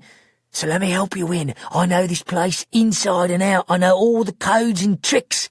There are things you won't know without me. Listen to the snivelling traitor, one of the guards said. Let us have 'em, mate. We'll take good care of 'em. Anelli looked at Oliver for a moment, then said, You give us any reason to doubt you, you die. If we're overrun by the Elgin, you're the first to go. You join us, you're burning the boat. Mate. My boat's already burned, mate, Oliver said back. I'm thrown in with you. Anelli thought a minute more, then said, All right. Lock Lewis up with the rest. You, Betty, have the brig. If anyone tries anything, don't wait, shoot. If they try to mess with the door or give you any trouble, shoot them, then shoot everyone else in the cell with them. Everyone. We'll see if they can police themselves. Anelli walked back upstairs with the rest of the men. He turned to his fifth in command, a short, muscular man named Satini. Go tell Rafe to radio Nazil and tell him we're in. Start transporting the weapons and supplies. I want this place locked down before the sun comes up. Then relieve Rafe up front, lock the gates, and have him report to me immediately. Yes, sir. Anelli turned to Oliver. As soon as my men get here, I'm going to have you give us a look around. Oliver took Anelli, Rafe, Adam, and 3 other soldiers around the building, first to the vaults, then up the stairs to the 3rd floor. The 3rd floor was complete, though without tile flooring or windows, and the plumbing and wiring were still visible. This is where they stopped work when the battle started, Oliver said. This room is secure. What's above us? The 4th floor, it's still open. What do you mean, open? It's not finished. I'll show you. They walked up a flight of stairs to the next floor. Oliver unlocked, then opened a door, and a rush of moist air enveloped them. The walls and beams of the building were mostly up, but there was no roof, the sky visible above them. Like I said, it's still open. Anelli went to one side and looked out a 10-inch opening. He could see all around the island for miles as the moon rippled off the dark waters below them. Then he went up to the north wall and looked out. He could see the Proton flanked by several rafts, making its way toward the compound. He turned back to Adam. We'll put our machine guns up here. Then he added, Too bad we didn't have a place like this in Hades. We might still be fighting. He turned back to Oliver. Where is our electric power coming from? There's a mini star source plant in the basement. The power is self-contained. Where do we stand on water and food? This place was designed to withstand a siege. There's no natural springs in the Hatch Island, so our water comes from rainwater. We have a 5,000-gallon tank and rainwater catchment on the roof. Also, a 3,000-gallon storage tank on the 2nd floor. How many men do you have? A little more than 500. Even if they take out the water tank on top, we'll still have enough water for a month. Maybe more. What about food? There's a cafe and a huge pantry on the main floor. It's practically a supermarket. There's additional food storage in the basement. Nothing you'll grow fat on, mostly dry foods and rations. We can hunker down, Anelli said. He stifled a yawn. You need to get some sleep, Adam said. We all need sleep, but not until we're locked up, Anelli replied. Rafe, I want you to pick 25 soldiers and have them sleep for the next 4 hours. 4 hours? That's about how long it's going to take us to unload the boats." "Yes, sir." Rafe hurried off. Anneli turned to Oliver. "Where do you bring in shipments?" "Around the east side." "Are there any trucks or vehicles we can use to transport things inside?" "Around the side of cargo doors. There are 2 flatbed trucks." "Keys?" "We usually just leave them in the ignition." "Take us there." He turned to Adam. "The Proton just arrived. Let's help them unload."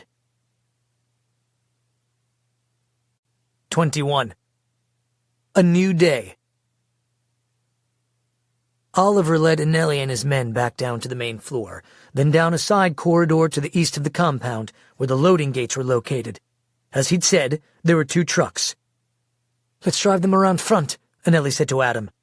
"Oliver, Timo and I will take this truck. You guys take the other." "You'll have to go around the side," Oliver said. "There are puncture spikes all through that section." Anneli leaned out the window. "Follow me." They took a circuitous route that led them out near the second checkpoint. Ahead of them, the Proton had just docked, and men were walking up to the front gate. Anneli and Adam drove the trucks forward to the first checkpoint. "Satini," Anneli said. "Hey, boss. Open the gate." "You got it, boss." They drove past the walking men, all of whom were carrying weapons or food. "They're exhausted," Timo said. "But still alive," Anneli replied. "Let's keep them that way." Anneli and Adam backed the trucks up to the boat, and men climbed up on top of each flatbed while others started handing things up to them. A soldier walked up to Anneli's window. "Is everything going to the same place?" "For now, yes. We'll take everything through the side doors." "Is this everything?" "No, we've got another boatload." "Then have them take everything off the boat before carrying them to the trucks." "Aye, sir." He walked away. A moment later, Jimmy Lafay, the Proton's captain, climbed down to talk to Anneli. One of the soldiers pointed the way to Anneli, and Jimmy walked up to him. "Anneli?" He leaned up against the truck. Anneli shook his hand. "What's the situation on the pulse and regulator?" "Bad and good. The pulse lost half her munitions in the water. She had already broken in half when she hit shore. When the battleship exploded, the waves pulled the back section into the sea and we lost her. We salvaged everything we could out of her. That's what the men are unloading now, along with our payload." "And the regulator?" "She's a tough old ship. I think we can salvage just about everything, some water damage, but minimal. We have about 150 men with her right now, carrying everything out. After I finish unloading, I'll sail back and pick up the rest of the supplies, then bring everyone back with me. We'll have twice the men unloading, so we'll make quick work of it." "You can carry everyone back?" "Yes. I mean, we look like a train in India with people riding on the roofs, but she'll sail." "How many did we lose?" 12. 26 injured. I brought them with me, the injured ones." "Who's taking care of them?" "We've got a doctor from Vaitupu." "How about the dead?" "We've put them aside for now. You want me to bring them?" Anneli thought. "Yes. I don't like the message it sends to our soldiers by leaving them." "You got it?" "Do you have any blankets?" "A few dozen." "Wrap them up and bring them back. We'll leave them on the boat." Anneli looked back at the Proton. "Looks like they're about done clearing her out." "All right," Jimmy said. "Back to work. See you in a couple." Jimmy ran back to his boat while the men began filling the trucks. "It's going to take a couple of loads," Timo said. "Tell them to fill the trucks, then jump on. We need men to unload." Timo nodded and climbed out. "Where'd you get all your men?" Oliver asked. "Some from Vaitupu, some from Demeter, some from Hades." "No one leaves Hades," he said. Anneli looked at him. "I did." "You came from Hades?" "Sure did, mate."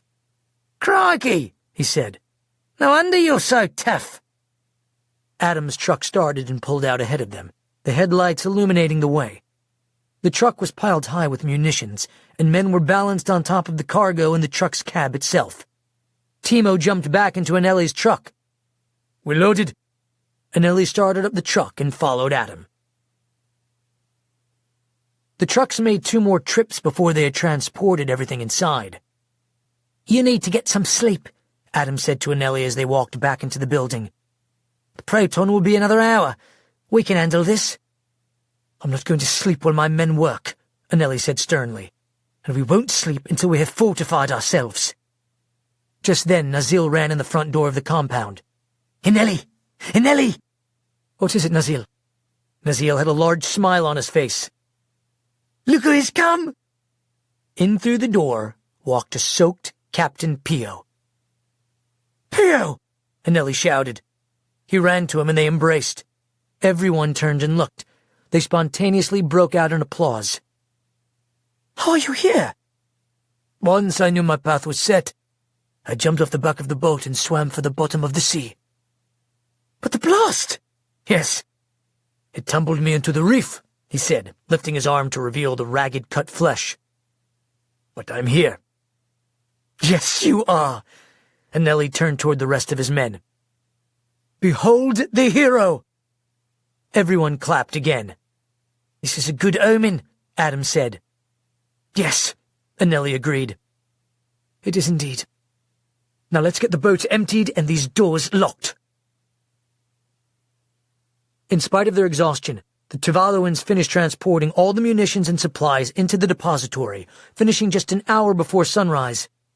Anneli had them place the machine guns up on the 4th floor, then met with his war council, Nazil, Zeel, and Adam, who were going through their inventory of weapons and distributing them around the compound. "We have everything salvageable inside," Adam said. "All right, let's lock the place down. Have Rafe rouse his soldiers and tell them they're on guard now." Before going to sleep, Anneli climbed back up to the 4th level and looked out over the ocean between Plutus and Nike. The rising sun cast a beautiful rose-gold glow over the water as the sun rose from the sea. In other circumstances, it was his favorite time of day, the promise of a new beginning. But now, it seemed to hold only the promise of doom. Part 11. 22. Hunted. "We're almost to Fiji," Welch said to Jack. "Wake everyone. Tell them to prepare to disembark. We don't have much time on shore and they'll want to get some real air." "Yes, sir." "Wait," Welch said. "I'll do it myself. I'm going to take a shower. You and Zeus have the con." "Yes, sir." About 20 minutes after Welch left, Jack pointed to the panel. "What's that?" "We're approaching vessels," the Cobb said. "And they're approaching us." "Commercial or military?" "I can't tell." He turned to a crewman. "Rig for silent running." "Secure for silent running." "Start evasive maneuvering. Back out to sea, 2 knots." A few minutes later, the Cobb said, "They're definitely following us." "How are they following us?" "Rise to periscope level." "If we do that, won't they see us?" Jack asked. "They've already seen us," the Cobb replied. "I want a better look at who's hunting us." "Rising 2 meters," a crewman said. The Jewel rose to periscope depth as the Cobb walked to the periscope. He looked out, then said, "They're military." "Should we go to full submerge?" the crewman asked. "No. They have depth charges. And somehow they're tracking us." The Cobb breathed out. "Turn the radio back on. They may be hailing us. Someone better get Captain Welch, fast." "I'll get him," Jack said. He quickly left the con. A few minutes later, both men returned. Welch's hair was wet. "What is it?" "We're being hunted by military vessels." "How many?" 3. One's a battleship." "Can we outmaneuver them?" "No." "Then we'll submerge. They have depth charges. They can't hit what they can't see. That's the problem. They're tracking us, sir. It's as if they have our GPS." Welch gritted his teeth. "Hatch." He walked over to the periscope and looked out. "Who are they?" "I don't know." "Get everyone to the con," Welch said to Jack. "Now." Jack hurried off to the bunks. Austin was the first to emerge from the bunk room. He was followed by Jack and the others. "What's going on?" Austin asked. "We're being hunted," Welch said. "By who?" "We're not sure yet," the Cobb said. "But their flag has a Morse." "What's a Morse?" Jack asked. "It's a lion with a fish body," Austin said. "It's also the symbol of the Philippine Navy." "How do you know that?" Welch asked. "He knows everything," Jack said. "He's right," the Cobb said, turning away from the periscope. "I recognize the number sequence on the boat. They are Filipino." Just then the Jewel's radio snapped with crisp static, followed by a voice with a heavy accent. "Mutineers at a Jewel vessel! On behalf of the Philippine government, we order you to surface immediately and surrender yourselves. If there's any resistance, we have been given orders to sink your vessel." "Will they really do it?" Tessa asked. "Do you want to find out?" Zeus asked. "They'll do it," Welch said. "I say we surface," Zeus said. "When they try to take us, we attack. They don't know what we can do." "Since when does Hatch have control of the Philippine Navy?" Quentin asked. "He has control of their country's electricity. Ergo, he has their navy as well," Welch said. "This is sounding a lot like Peru," Zeus said. "Soon the whole world will be like Peru," Welch said. "Everyone beholden to the Elgin for their energy." He turned to the Cobb. "Tell him we're surfacing." The Cobb lifted the microphone. "This is Cobb Quinn of the ES Jewel. We are following your orders. We will surface where we are." There was a pause. Then the voice returned. "You have 5 minutes." "Copy that." He set down the mic. "We've got 5 minutes. What do you want to do?" Welch looked around at the anxious faces of the teens. "We don't know how deep their loyalties are, but we must assume they're working for Hatch. Prepare for the worst." "If we're preparing for the worst," Nichelle said, "I'd rather die by explosion than be eaten alive by rats." "Except we don't know if they'll turn us over to Hatch," Jack said. "There are maritime laws," Austin said. "They should take us to the Philippines." "Governments break international laws all the time when their national security is threatened," Welch said. "We can take them," Zeus said. "What do we do?" Jack asked Welch. "I think Zeus is right. We take the chance," Welch said. "Otherwise we're dead right here." He turned to the Cobb. "Surface." "Surfacing," the Cobb said. "They're filling the deck with armed sailors," Ian said. "How many?" "Maybe 100? Welch looked around at the group. "This is it. Don't move until everyone is up top and I give the command. Then let loose on them with everything. Quentin, I want their ships blacked out, communications, cameras, everything. Taylor and Tara, I want complete confusion. Tara, make everyone look the same so they don't know who to shoot at." "Who do you want everyone to look like?" "Their commanding officer," Welch said. "Whoever is calling the shots, that will really mess with their minds." He turned back. "Zeus, Torsten, hit those soldiers with guns first. Jack and Austin, grab their guns and return fire. McKenna, I want your brightest flash. Blind them if you can." He turned to Cassie and Tessa. "Tessa, I want you with Cassie. I want you two to freeze everyone, just like you did when you rescued us at the school in Taiwan." "I can do that," Cassie said. Welch put his hands behind his back. "We'll hit them so fast, they won't know what's happening to them." "Then what?" Austin asked. "We disable their ships. Then we'll fuel the Jewel and sail for Australia." He looked around. "Any questions?" No one responded. "All right, then. Wait until my command. Good luck." 23. War criminals. Welch was the first to climb up the tower to the Jewel's deck. He was greeted by more than 70 guns, every one of them pointing at him. He was followed by Ian, Jack, Quentin, and Torsten. Then Tara and Taylor, Nichelle, Abigail, McKenna, Austin, Zeus, Tessa, and Cassie. Before Welch could shout out the command, all the electric youths fell to the deck, frozen with pain. "Resets!" Quentin groaned to Ian. You didn't see them? No, man. They were disguised. Everyone had fallen to their knees or stomachs except the non-Els, Austin, Jack, Welch, and the Elgin crew. Suddenly, Austin dropped to his knees, then his stomach, groaning out loudly in pain as he rolled closer to the side of the deck. Jack looked at him with a perplexed expression. Fall down! Austin shouted as loud as he dared. Near the edge! Jack also dropped to his knees, groaning loudly as he held his side, grimacing as if in pain. Austin continued to roll over until he was about a yard from the far edge of the boat. Jack rolled up next to him. When I say now, Austin said, we're gonna roll off the side. Got it? Jack nodded. Got it. Austin looked at Taylor, who was on the opposite side of the boat. She suddenly looked over at him. Even though she was in pain, she could still hear his thoughts, carried to her by the wet steel deck. Austin looked around, then thought, Now, Taylor! Taylor erupted in a blood-curdling scream. For a brief moment, everyone turned toward her. Now! Austin whispered fiercely. He and Jack rolled off the side of the boat, dropping 12 feet into the water. With Taylor's distraction, no one noticed their disappearance. They swam underwater, re-emerging on the other side of the Jewel, clinging to the boat beneath a small metal fin. What now? Jack asked.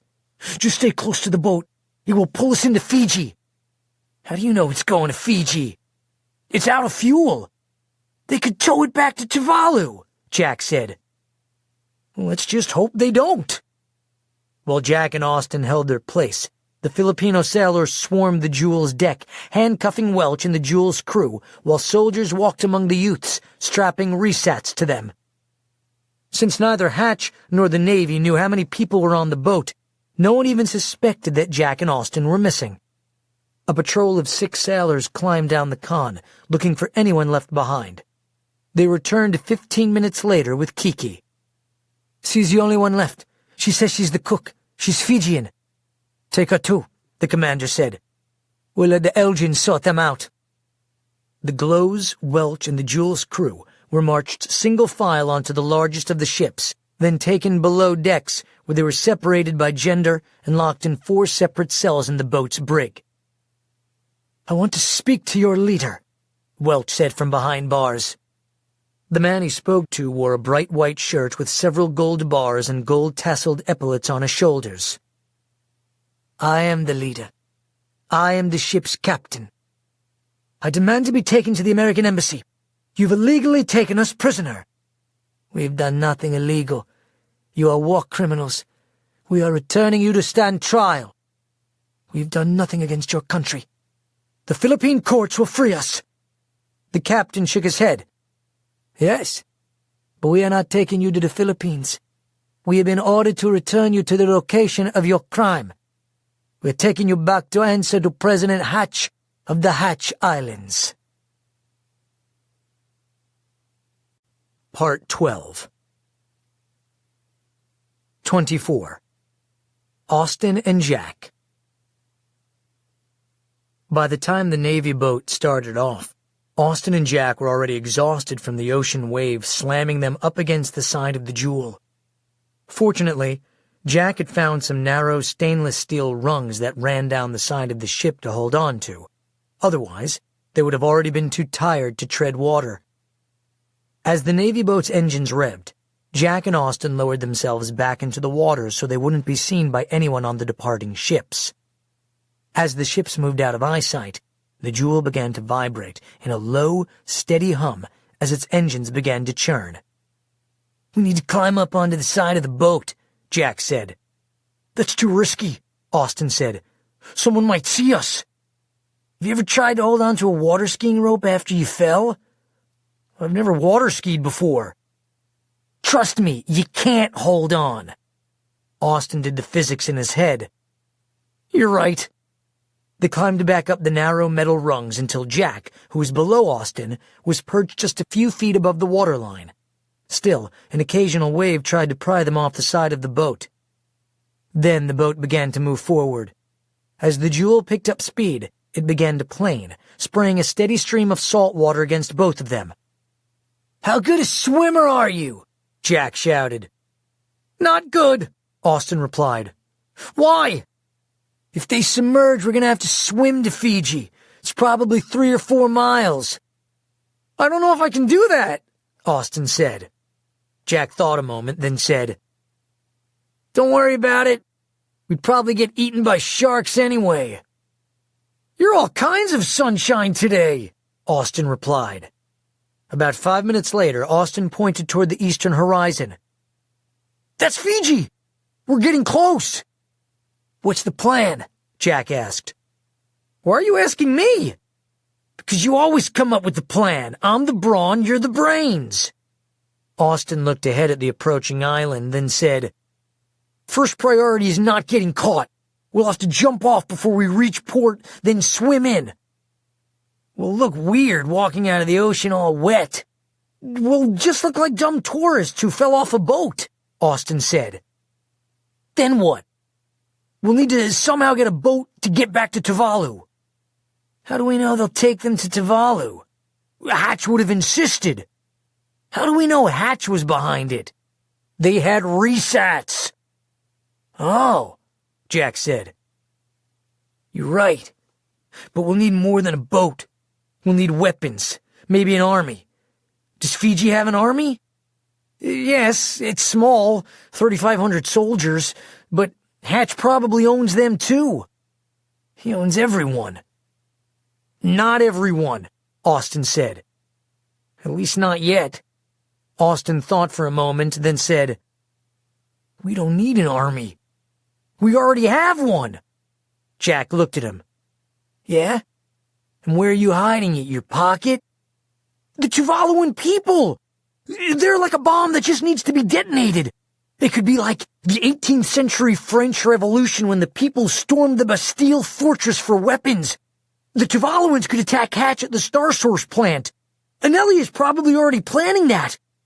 We need to somehow find Anelli. He's the key. I like Anelli, Jack said. He's got that Polynesian warrior blood in him. But we're still gonna need a boat first, and a place to stay.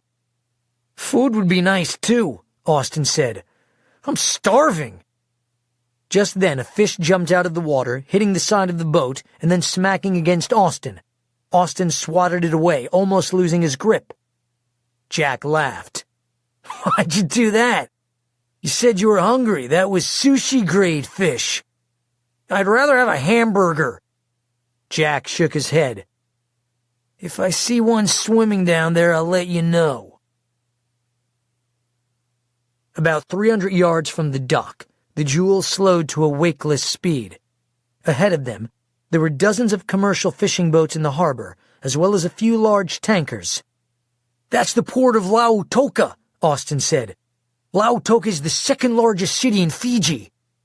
We better jump off soon, Jack said, before someone on one of those boats spots us. He climbed down to the edge of the water. You good to swim that far? I'm good, Austin said. Let's go, Jack shouted, jumping into the water. Austin held his nose and jumped in after him. When he came up, Jack was about 30 feet from him. The Jewel was already a good distance away from them both. Come on, Jack shouted, swimming toward the shore. Austin started after him, surprising himself at how much better a swimmer he was than he used to be. Fighting the Elgin was like training for the Olympics. When they were about a football field away from shore, Jack stopped and treaded water, waiting for Austin to catch up. Let's swim over there by those sailboats, Jack said. Less likely anyone will see us. Lead the way, Austin said, panting. Jack reached the shore first, lifting himself up onto the wood plank dock. Austin arrived just a few minutes later. Jack reached down and pulled him up. Then they both fell back onto the dock, panting. Nothing ate us, Austin said. Did you see that hammerhead shark swim beneath you? Austin's eyes widened. No. Me neither, Jack laughed. He closed his eyes and asked, Pop quiz, would you rather be eaten by a shark or Elgin rats?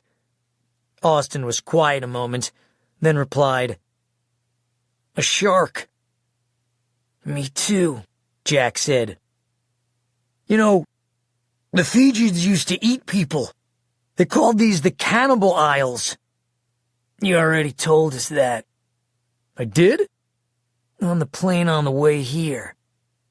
Austin said. That seems like a year ago. At least, Jack said. They lay for a few more minutes as the sun dried them. The salt water stuck uncomfortably to their skin. I need to wash off, Austin said. Maybe they got showers over on that beach. Jack stood, then helped Austin up. They were walking across a small grass strip toward the beach when a large native man asked in a British accent, "Are you two okay?" Austin and Jack turned to see who was talking to them. The man was muscular and at least 3 inches taller than Jack. "We're fine, thanks," Austin said. The man grinned. "Usually we put on swimsuits before we take a swim." Austin pretended to laugh. "We weren't planning on swimming. We were out fishing and our raft sank." The man looked at them quizzically. "Really? Your raft sank? How did that happen?" "A shark bit it," Jack said. "A great bull shark," Austin said, knowing that there had not been a reported sighting of a great white in Fiji for many years. "There aren't many bull sharks near this reef," the man said. "They can be aggressive. You're lucky you're still alive." "We are," Austin said. "But we lost everything, our raft, our fishing poles, our cell phones, even the bag with our wallets." "That's too bad," the man said, studying them. "Perhaps I can help you. That's my house right over there, the green one. You can clean up. I could find you some dry clothes." He looked at Jack. "Mine would fit you." Then he looked at Austin. "I'll get you some clothes from my sister." Jack hid his grin. The man stuck out his hand to Jack. "I'm Vishal." "Vishal?" Jack repeated. "Yes. Almost every man in Fiji is named Vishal. It's far too common." "I'm Thomas," Austin said. "Thomas? That's also a popular Fijian name." He turned to Jack. "What is your name?" "Moki?" Jack said, making it sound more like a question than an answer. Vishal's brow furrowed. "Moki? That's a peculiar name. Are there many Americans named Moki?" "No, my mother was, Swedish." Austin rolled his eyes. "I didn't know Moki was a Swedish name. Very peculiar. It's my pleasure to meet you, Thomas and Moki." "Our pleasure," Austin said. "Thanks for your help." "Glad to help. Follow me." Austin and Jack walked a few yards behind him. "Why did you say your name was Moki?" Austin whispered. "Why did you lie about your name at all?" Jack replied. "We don't know if he worked for the Elgin." "Would an Elgin guard offer to help?" "He would if it were a trap." Vishal led them to his house. "Where are you two staying?" he asked Jack. Jack turned to Austin. "What's the name of that place?" "Suva," Austin said. Vishal looked at him curiously. "You rafted all the way from Suva?" "No, we rafted from Nadi." Vishal seemed more satisfied with this answer. "There aren't many boat rentals in Nadi. So many tourists. I have friends in that business. Which company was it?"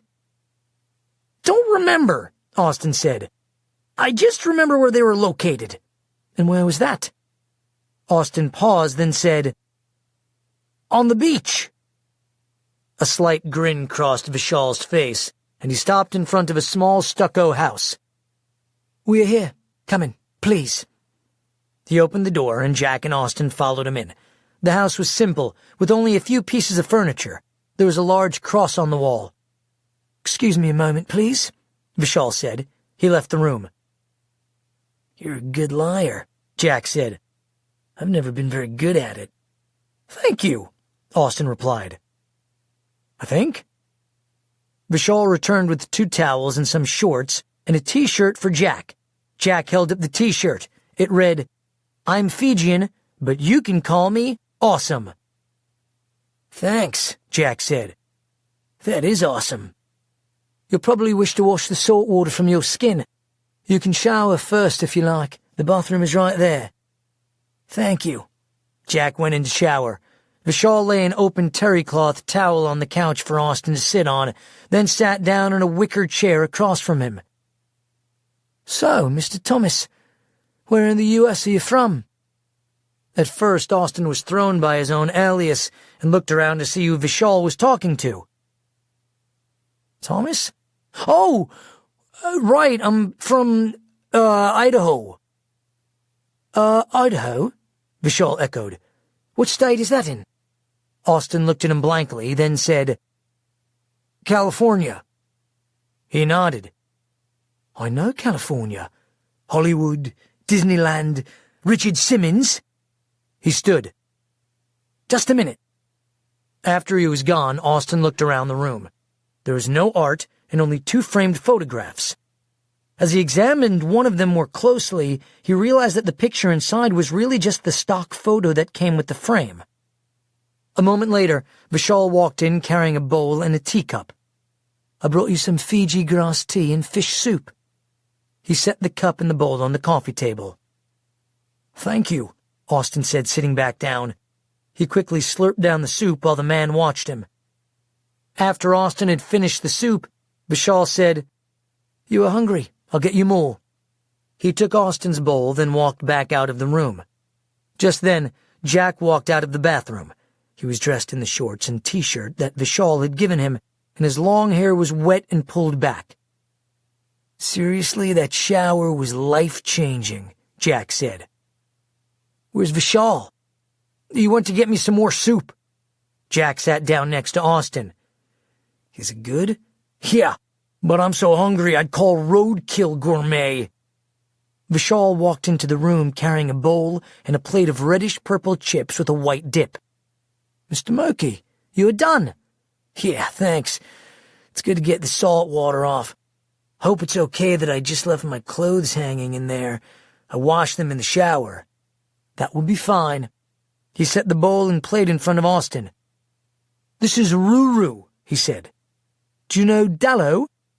Austin examined the chips. "Taro chips?" "Yes, and tapioca." He stood. "I will get food for Moki now." Vishal again walked out of the room. "You guys been talking?" "Yes." "About what?" "Not much," Austin said as Vishal walked back and carrying more tea and soup. He set the food in front of Jack. There was a fish head on top of the soup, the eye looking straight up at him. "That looks delicious," Jack said. "Thank you. I've one more thing." He went back to the kitchen, returning with a plate of toast spread with butter and mango jam. He put the toast on the table, then sat down across from them. "I hope that's satisfying." "It's more than satisfying," Jack said. "Thanks." "So, Moki, are you also from California?" Jack looked up. "California?" He glanced at Austin. Yes. "Where in California?" "Same as Austin," he said. Vishal's brow furrowed. "Austin? In Texas?" Austin quickly interjected. "Sometimes Moki calls me Austin instead of Thomas because I used to live in Austin, Texas." "Oh," Vishal said. "Oh, right," Jack said, suddenly realizing his mistake. "But now he also lives in Idaho." Jack just blinked. Austin's lies were getting weirder all the time, and he was having trouble keeping up with them. Austin finished eating the second bowl of soup, then said, "I think I'll shower now." "I'll find you some clothes," Vishal said, standing. "There's an extra towel in there." "Thank you." Austin went into the bathroom, locking the door behind him. The room was small, a porcelain toilet, a sink, and a shower bath. There was a pink plastic curtain with pictures of tropical fish, and Jack's clothes hung dripping across the shower rod. Austin took them down, then took off his own clothes, tossing them into the bathtub and turning on the water. A light flow of warm water streamed out, and he climbed in, letting the water cover him as he lifted his clothes up onto the back of the tub to form a makeshift pillow. Finally, he lay back and closed his eyes, water bouncing off his face and chest. He was exhausted, mentally as well as physically. Fear and stress can take a greater toll than physical exertion, and that was the case right now. Suddenly, his tears began to mix with the falling water. It was the first time he'd truly been alone since the Battle of Hades, and his thoughts immediately turned to Michael. He quickly pushed the memories out. He missed his friend, but right now it was more than he could handle. He couldn't believe that after all they'd been through, he'd really lost him. And now he might lose McKenna and the rest of his new friends as well. These days, he couldn't believe much of anything in his life. Everything was surreal. He felt like Alice in Wonderland falling down the rabbit hole. And, like Alice, he hoped that he would just wake and find that it was all a bad dream, and then run over to Michael's house for epic waffles and video games. But it wasn't a dream. And those simple, carefree days were as far gone as his innocence. Nothing was simple anymore, and nothing was carefree. His thoughts floated to McKenna. She was his first girlfriend, his first kiss, his first love. She was pretty much his first everything. The idea of her being hurt by Hatch made him insane. He knew that it was more about saving her than vengeance on Hatch, not that he didn't want that too, that was driving him back to Tuvalu. He had to save her, or die trying. Then he pushed those thoughts away as well. It was all too much to make sense of. Way too much, even for a brain the size of his. He fell asleep in the bathtub. 25. Pineapple Pie. Austin woke to the sound of knocking. "Hey, Thomas," Jack said. "You alive in there?" Austin looked around, trying to remember where he was. "Yeah, sorry, I fell asleep." "Save some water for the fish." "I'll hurry." Austin got up and quickly washed himself with a bar of soap, rinsed out his clothing, and then hung them up on the rod where Jack's clothes had been. He turned off the water and got out, hung Jack's clothes back up next to his own, then dried himself off with a towel. "Did Vishal come back with some clothes?" Austin asked. "Yeah, I put them on the floor outside the door. You're gonna love the shirt." Austin opened the door, reached out and grabbed the clothes. Folded on top was a pink cotton t-shirt that read, "Proud to be a Fijian hottie." "What the—" "Pretty awesome, right?" Jack said. "Vishal said it's the only thing he could find your size." "Great," Austin said to himself. He looked at the shorts. At least they looked like something a guy would wear. He pulled on the shorts, put the t-shirt on inside out, then came out. Jack and Vishal both looked up at him. "Your t-shirt's inside out," Vishal said. "It's the way the cool kids wear it in America," Austin said. "You're not in America," Vishal said. "That's okay," Austin replied. "I'm not one of the cool kids either." Jack grinned. Vishal suddenly stood. "If you'll excuse me now, I need to go back to work." "Vishal leads shark dives," Jack said. "For tourists. In parts of Fiji, the shark is worshipped as a god," Vishal said. "Perhaps the one who bit your raft was a great god bringing you to me." "Perhaps," Austin said. "Thank you for all your help." "You're welcome. I'll be back around 7 o'clock. I think maybe you both need some rest. I have a big bed in that room. You can sleep. When I come back, we'll get some dinner. In the morning, I can drive you to Suva." Jack raised his eyebrows. "Suva?" "Yes, your hotel." "You don't have to do that," Austin said. "It's no problem. It's only 187 kilometers. About a 2-hour drive each way," Vishal said. "We'll just take a bus," Austin said. Vishal raised his hand to silence their protests. "It's no problem. I have friends in Suva that I would like to see. It will be a nice day for a drive. In the meantime, help yourself to anything you'd like to eat. There's pineapple pie in the refrigerator." "Thank you," they both said in unison. After Vishal walked out of the house, Jack said, "I can't believe he's just leaving us alone in his house.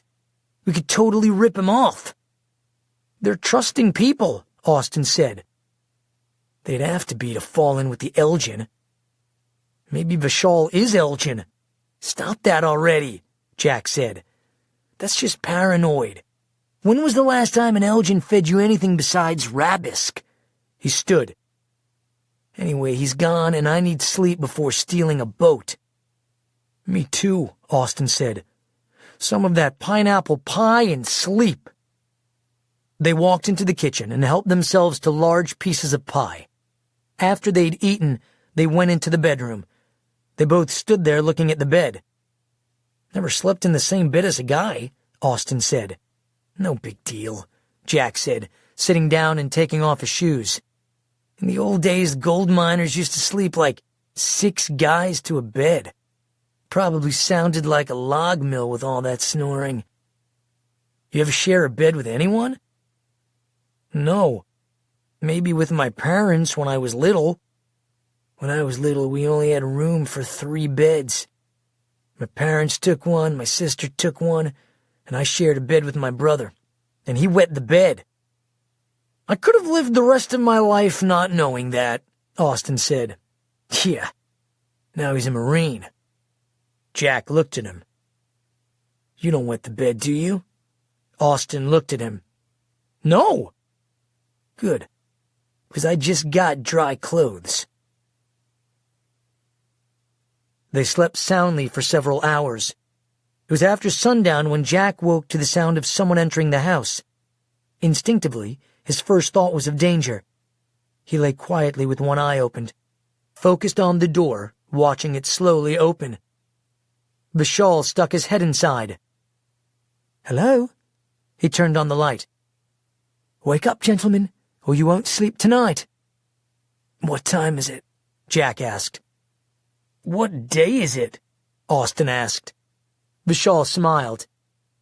"It's the same day it was when you came to my beach, and it's dinner time. I will take you out to dinner.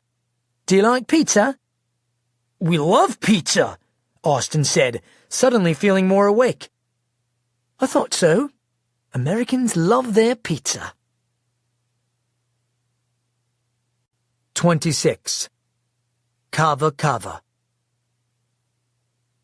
Jack and Austin followed Vishal out to his car, a white passenger van with the words "Shark Reef Divers" printed on the side beneath the gaping jaws of a large shark. "That picture on your van probably scares away customers," Austin said after they climbed in. Vishal said, "Only a few, but it makes it more exciting for the ones who really want adventure." "Has anyone ever been attacked by a shark?" Jack asked. "One of our clients? No, we hit them with a pole if they get too close." Austin looked confused. "You hit the clients or the sharks with the pole?" Vishal laughed. "Whatever works." Vishal looked both ways, then pulled out of the gravel parking lot into the road. He turned on the radio to a local radio station. He drove the van about 3 miles to downtown Lautoka, parking near a sign that read, "Giuseppe's Pizza Inn." The intersection next to the restaurant had been closed off, and one of the streets was crowded with pedestrians. "What's going on there?" Austin asked. Vishal turned to look. "It's the night market. Would you like to walk through before we eat? It's only a few blocks." "That would be great," Jack said. "Good," Vishal said. "I think you'll find it interesting." They walked past the restaurant to the end of the block, then crossed the street, joining the colorful, pressing throng of humanity wandering through the market. Music blared loudly into the warm, moist air, and the road was lined with scores of brightly colored tent awnings illuminated with strings of electric lights. The street merchants sold a wide range of merchandise, from phone cases and cords to T-shirts and brightly colored bolts of fabric. Austin found a T-shirt he would have bought if he had any money. It read, "I'm Fijian, but I won't eat you." Probably. While the majority of the crowd were Fijian natives, there were foreign tourists as well, mostly Asian, but some Americans and Europeans. The entire market smelled of food, candied nuts, barbecued meats, fried food bubbling in large metal fryers, and sweets and pastries too numerous to count. There were large tables filled with fruits, pineapples, coconuts, green bananas, and some that even Austin couldn't identify. There were all kinds of teas and fruit juices, and some people drank through straws from hairy coconuts. "Moki, Thomas," Vishal said, standing in front of a small food stand. "Come try this." He handed Austin a plastic bowl with a fork. Austin took a bite, then handed the bowl to Jack. "That's good," Austin said. "What is it?" "It is called kokoda. It's sometimes called Fijian ceviche. My friend here makes it." Jack tried it as well. "I like it." He turned to Austin. "I thought you didn't like raw fish." "Only when it's still swimming," Austin said. "Or still breathing." "The acid in the lemon cooks the fish," Vishal said. "If you'd like to continue on, I would like to talk to my friend for a minute." "Sure," Jack said. "We'll stay on this street." Vishal walked behind the booth's back wall as Austin and Jack walked on. "How are we going to get to Tuvalu?" Jack asked. "I'm still thinking about it," Austin said. "You better think fast. We leave for Suva in the morning." "I'll figure something out." Jack looked at him. "Do you think they've reached Tuvalu yet?" "No, it's only been a day." "Maybe we should steal a plane," Jack said. "Then we'd have to kidnap a pilot, too," Austin said. They walked a little farther on, until Austin stopped next to a display of carved wooden forks. "Hey, look! Ikula ni bokola!" "Iku what?" "Cannibal forks!" "Yes," Vishal said, suddenly walking up to them. "They are a reminder of Fiji's past. These islands were once known for cannibalism." He lifted one of the forks. "Have you ever wondered what human flesh tastes like?" There was something different about Vishal's voice, an edge to it, and a chill rose up Austin's spine. "Not once," Austin said. "Not something I want to know." "Regardless, I'm told that it tastes mostly like pork, but is indistinguishable from veal. In the ancient Fiji days there was no refrigeration, so the victim had to be kept alive as long as they could be to keep the meat fresh." "Excuse me while I throw up," Austin said. Vishal laughed. "Please, not here." Then he walked to the next booth. As Austin turned back, he suddenly froze. Moki." Jack set down the fork he was holding and looked up. "Yeah?" About 30 feet in front of them were two men in Elgin Guard uniforms. "Be calm," Austin said, looking very uncalm. "Just act like tourists." "They don't look like they're looking for anyone. See the patch on their shoulders? Chinese characters with the skull and dragon, same as the guards at the Taiwan Star Source plant." Jack stole another glance at them. "The Lung Li?" "No, the regular guards. Don't stare at them." Vishal suddenly turned back. His gaze darted back and forth between Austin and Jack. Then he said, "Is it the men in uniform that concern you?" "Don't worry, they're not soldiers. They're just security guards for the Elgin Corporation." "Oh," Austin said. "What kind of corporation is that?" "They build electric power plants." "Never heard of them," Austin said. "Curiously, it's an American corporation, but I don't think they are in America. Too much politics. But lately, there are many Elgin guards in Fiji," he said, his voice lowering. "Many. Over the last few days I've seen more than ever before. There must be some kind of gathering." "Must be a Star Source plant convention," Austin said. Vishal looked at him peculiarly. "Perhaps." He lifted one of the cannibal forks, then said, "Are you ready to eat?" "Yes," Austin said, ignoring his reference to the fork. He couldn't figure out why Vishal was behaving so differently. His instincts told him to run. "Follow me," Vishal said. As they retraced their steps to the main boulevard, Vishal said to Austin, "Are you okay?" "Yes, why?" "You seem upset." "I'm just tired." "And hungry," Jack said. "He gets cranky when he's hungry." "Hangry, we call it," Vishal said. "That's what we call it too," Jack replied. When they got to the restaurant, there were several large groups of people outside waiting to get in. "Looks like there's a long wait," Jack said. Vishal opened the door. "Not for us." As they walked in past the groups, a man standing at a host table looked up. "Vey," he said. "So good to see you." "And you, Kenna? As usual, you are busy tonight." "Always busy with the night market," he said, "but never too busy for you, my friend." He looked at Austin and Jack. "And your friends?" "American," Vishal said. "California." "California," he replied. "Good pizza. Come with me." He grabbed 3 menus and stepped into the crowded restaurant. The 3 of them followed the man to a table. Kenna sat them, then signaled for a server. "Lice will be right with you." "Thanks," Vishal said. After he walked away, Austin said, "Our server's name is Lice?" Vishal looked at him. "Yes." "Something wrong with that?" "No," Austin said. "Nothing." "This place is packed," Jack said. "Yes, they have good pizza. Look at the menu. Bacon, cheddar, ham, taco pizza, buffalo chicken." "Look," Austin said. "They call this one Pizza Max. I love Pizza Max." "What's Pizza Max?" Vishal asked. "It's a pizza place in Meridian, Idaho," Jack said. Vishal looked confused. "In Idaho, California?" "Yes," Austin said, glaring at Jack. "In California." Jack breathed out in exasperation. They ordered a Meaty Max pizza and a bacon cheddar. It seemed like months since they'd had bacon, which in Jack's previous life had been one of his staples. His best friend, Wade, used to experiment with bacon creations, until one day he brought Jack a bacon ice cream shake, which just about ruined Jack's love for bacon and ice cream.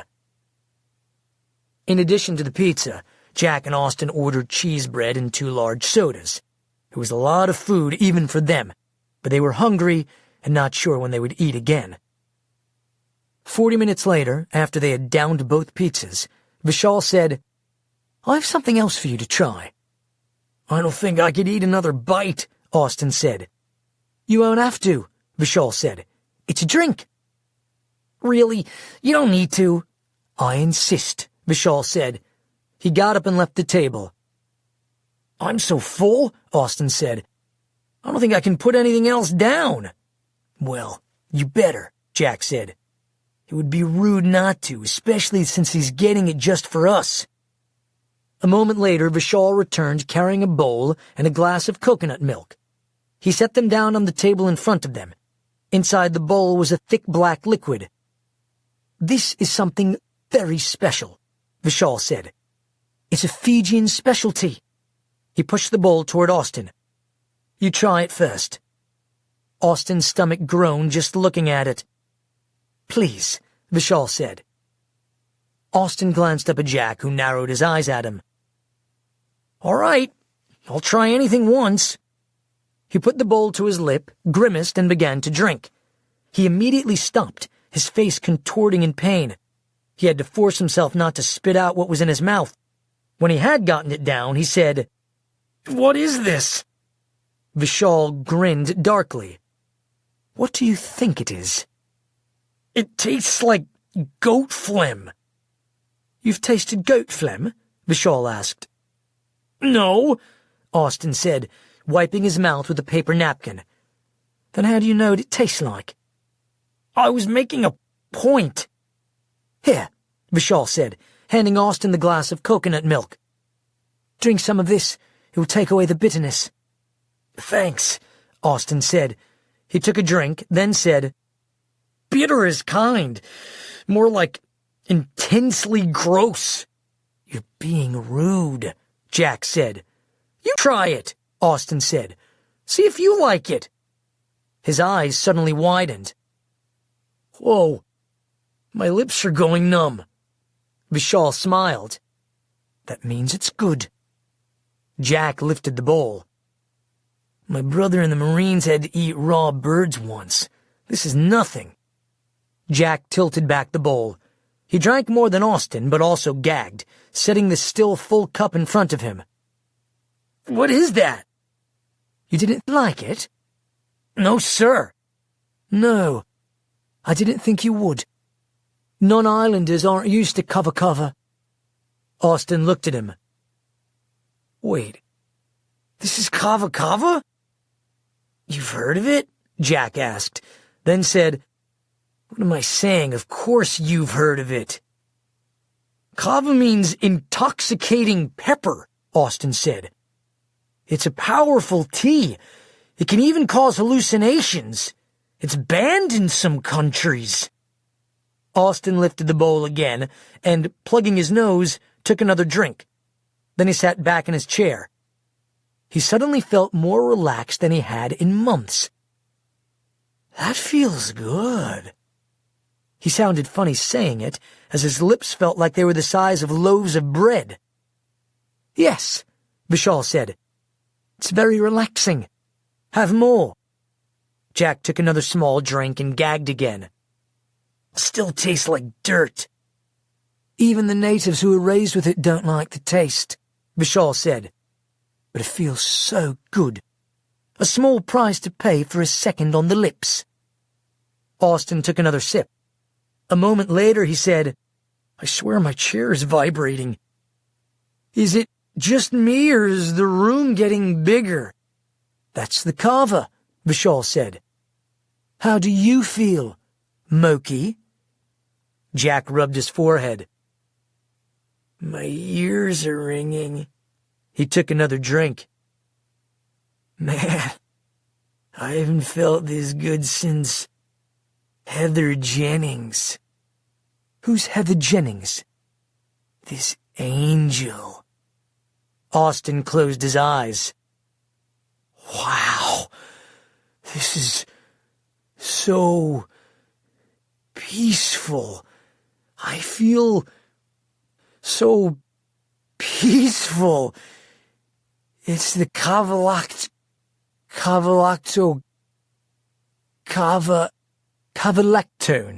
Vishal said. They're the compound responsible for kava's psychoactive qualities.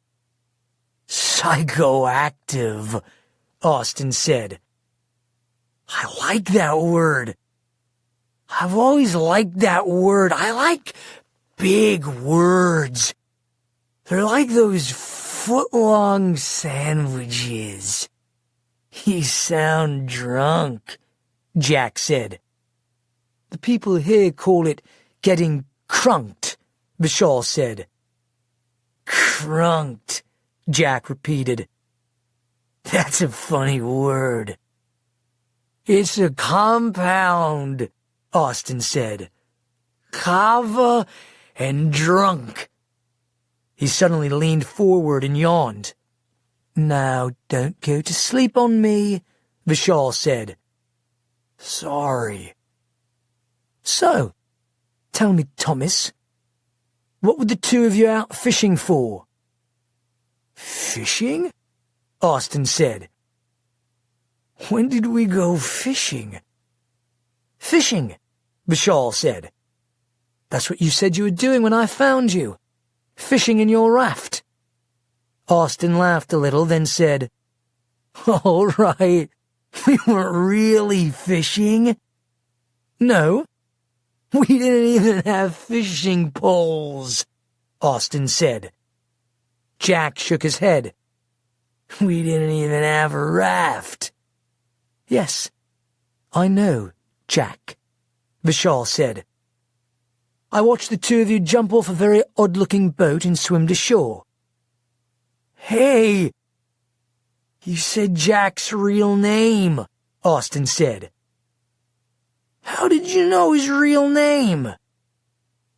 You are very poor liars, Austin, from Meridian, Idaho, Very poor. Tell me, where were you coming from? Hades, Jack said. Hades? Vishal looked at them quizzically. The mythical Greek hell? No. Hades in Tuvalu. Vishal immediately stood, knocking his chair back in the motion. His face was dark. Do not speak of Tuvalu here, he said in a hushed but angry burst. Hey, it's cool, Austin said. No harm, no foul. It's just a bunch of islands. It's time to go, Vishal said. Do not speak to anyone. He grabbed Austin by the arm. Now! Wait, Austin said, grabbing the bowl of kava. I'm not done. Yes, you are, Vishal said. Where are you taking us? Jack asked.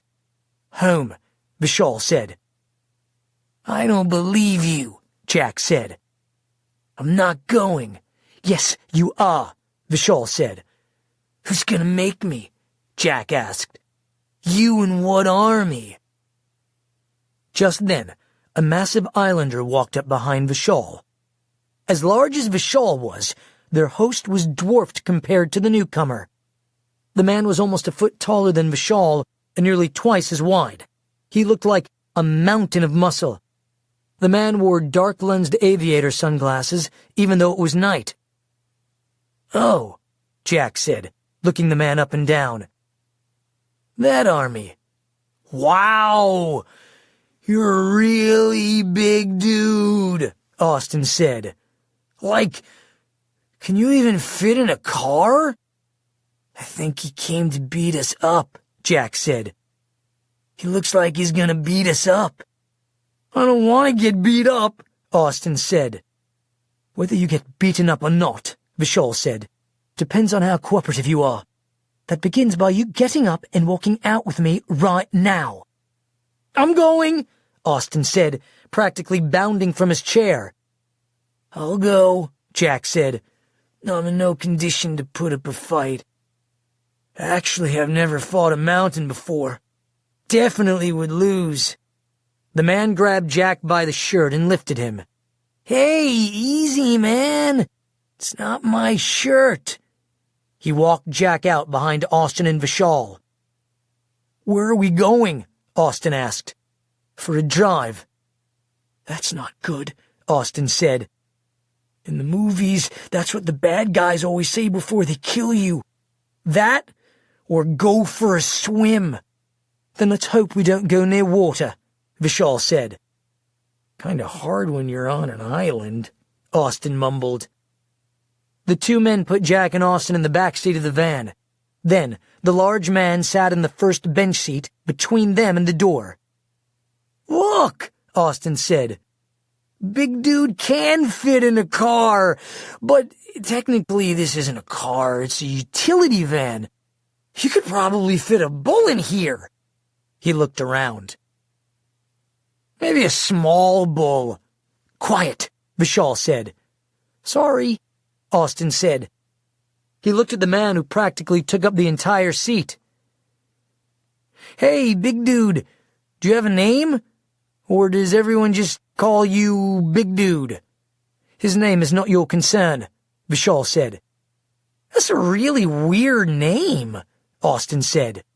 Be quiet, Jack said. Before he punches you. He's not gonna punch me. Then I will, Jack said. The large man turned around.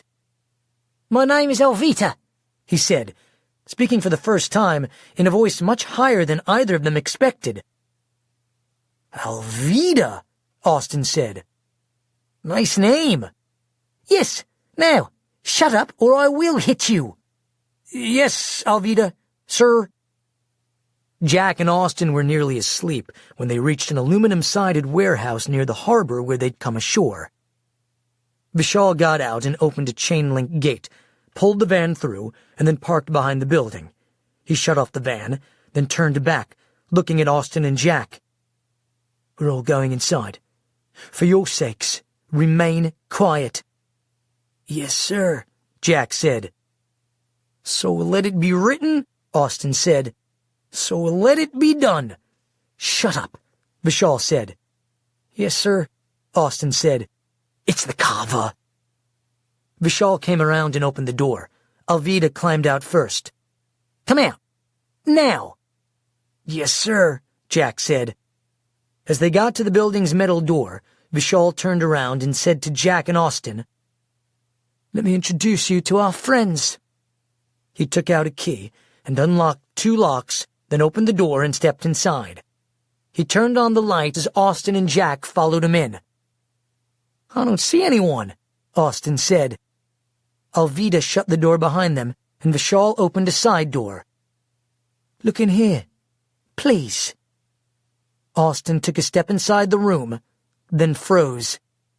There were 3 Elgin guards sitting at a table. 27. An exploding friend. You're Elgin, Jack said, suddenly feeling more coherent. Of course we are, Vishal said, shutting the side door. Who did you think we were? We didn't think you were anyone, Austin said. Everyone is someone, Vishal said. Alvida, tie their hands behind their backs. As Alvida took a thin nylon cord from his pocket, Austin realized that this had been their plan from the beginning. You said you had never heard of the Elgin, Vishal said to Austin. Then you made a comment about a Star Source plant. That was pretty stupid, Austin said. Especially for me. And that was before the Carver, Jack said. What are you going to do to us? Austin asked. That depends. On what? Austin said. On how cooperative you are. You will answer our questions honestly, or we'll let our Elgin friends know who you really are. Something tells me that you wouldn't like that. How will you know if we're being honest? Austin asked. We'll interrogate you separately. If we get different answers, we'll know that one of you is lying. That's a good idea, Austin said. Jack shook his head. Don't tell them that's a good idea. I'll take you first, Vishal said to Austin. He led him into a side office. There was a simple card table with a metal chair in front of it. Sit, he said. Yes, sir. Austin sat. We'll begin at the beginning. Who are you? You know who we are. I know your first names and where you're from, but that's not knowing who you are, is it? Why did you come to Fiji? The first time or the second time? So you've been here before? Yes, sir. The first time. To get to Tuvalu. And the second time? To get away from Tuvalu. Vishal nodded. What brought you to Tuvalu? You. The Elgin. You wish to be an Elgin like us? Austin looked at him like he was a moldy donut. I'd rather be fed to rats. That can be arranged. Who are you that you have business with the Elgin? I'm with the Electro clan. What is that? It's the resistance against the Elgin. Vishal looked surprised. You're young to be a member of a resistance. It wasn't my choice. We were dragged into it. By whom? You! The Elgin! Explain. Austin took a deep breath. The whole story? Just explain. It started when you made my best friend electric. Jack? No, he's not my best friend. Well, he kind of is now, but my real best friend died. What do you mean, we made him electric? You don't know? Vishal just looked at him. Humor me. Elgin Inc. has a machine that alters the physical electrical properties of unborn humans. That's how you made 17 electric children. Are you electric? No, neither is Jack.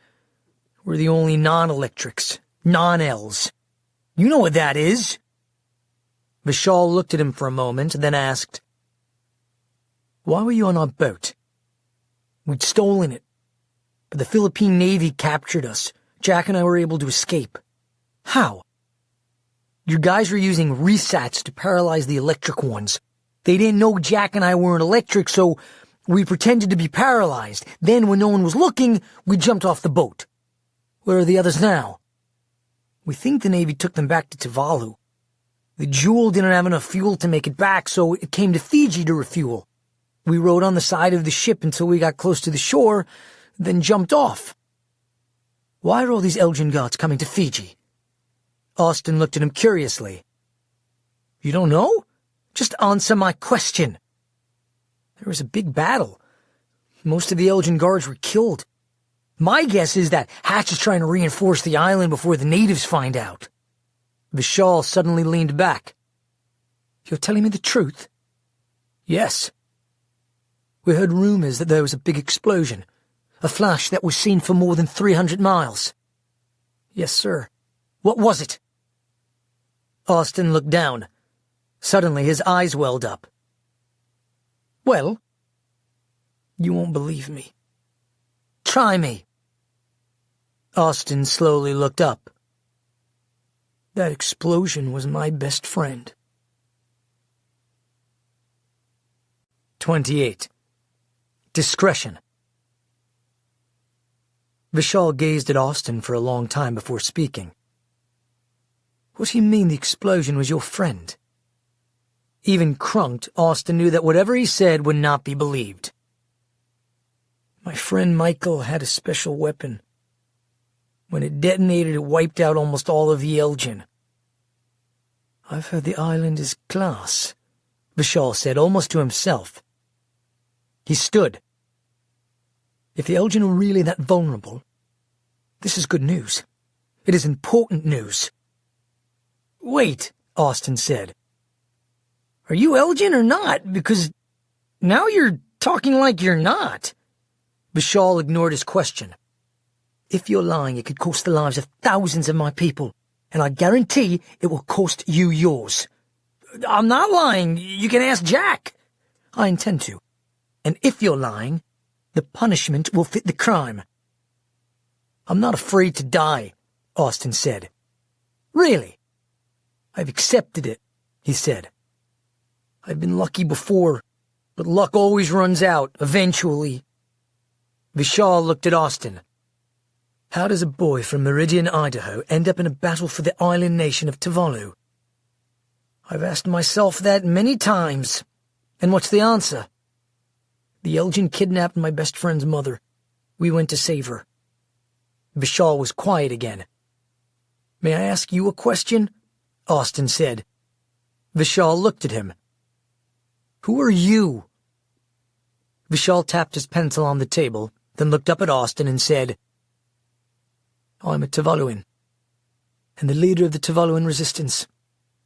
I was sailing home from purchasing new scuba equipment in Fiji when I received an emergency radio broadcast that Tuvalu had been invaded. I returned to Fiji only to find that all communication from Tuvalu had been knocked out. There were about 200 of us Tuvaluans stranded here at that time, and maybe 100 more who were in Australia or New Zealand and flying back. Against our counsel, a few went back to Tuvalu. We have not heard from them since. We all have family and friends in Tuvalu. We plan to rescue them. That is why your news is of such importance to me. Austin nodded. That's why you found us. It was not a coincidence that I was there when you came ashore. I'd received word that an Elgin boat was nearing Fiji. I was watching it through binoculars when I saw you jump off the side of it a few hundred meters from shore. I needed to find out who you were and what you knew. Why do you have those Elgin guards? We've been capturing them to gain information, and to keep them from joining the Elgin force. We should take their uniforms, Austin said. We've disguised ourselves as Elgin guards before. Now what are you going to do? First I'm going to untie you, he said. He walked around the table and untied the knots. Austin stretched out his arms, then rubbed his wrists. Thank you. Tell me your plans, Vishal said. Jack and I are trying to get back to Tuvalu to rescue our friends. Then we have similar goals. We're both trying to get back to Tuvalu. And we have a common enemy, Austin added. Do my people know that the Elgin are vulnerable? I don't think so. But they will. There's a man we fought with named Eneli Saluni. He was going to gather his people to fight. Vishal looked at him with surprise. You know Eneli Saluni? He fought in the Battle of Hades with us. I feared Eneli was dead. He almost was. We rescued him from the Elgin prison. Where is his grandfather, Prime Minister Saluni? Austin frowned but didn't answer. Vishal turned pale. Then he is dead. No, Austin said slowly, shaking his head. Worse. Much worse. Vishal leaned forward. What have they done to that good man? Hatch cut out his tongue, then put him in a monkey cage in the center of Nike. Vishal turned pale. Who is this Hatch? He's the Elgin leader. Vishal shook his head. What is Nike? It's the name Hatch gave the main island, Funafuti. He renamed all the islands, like Hades. Vishal's face turned dark with anger.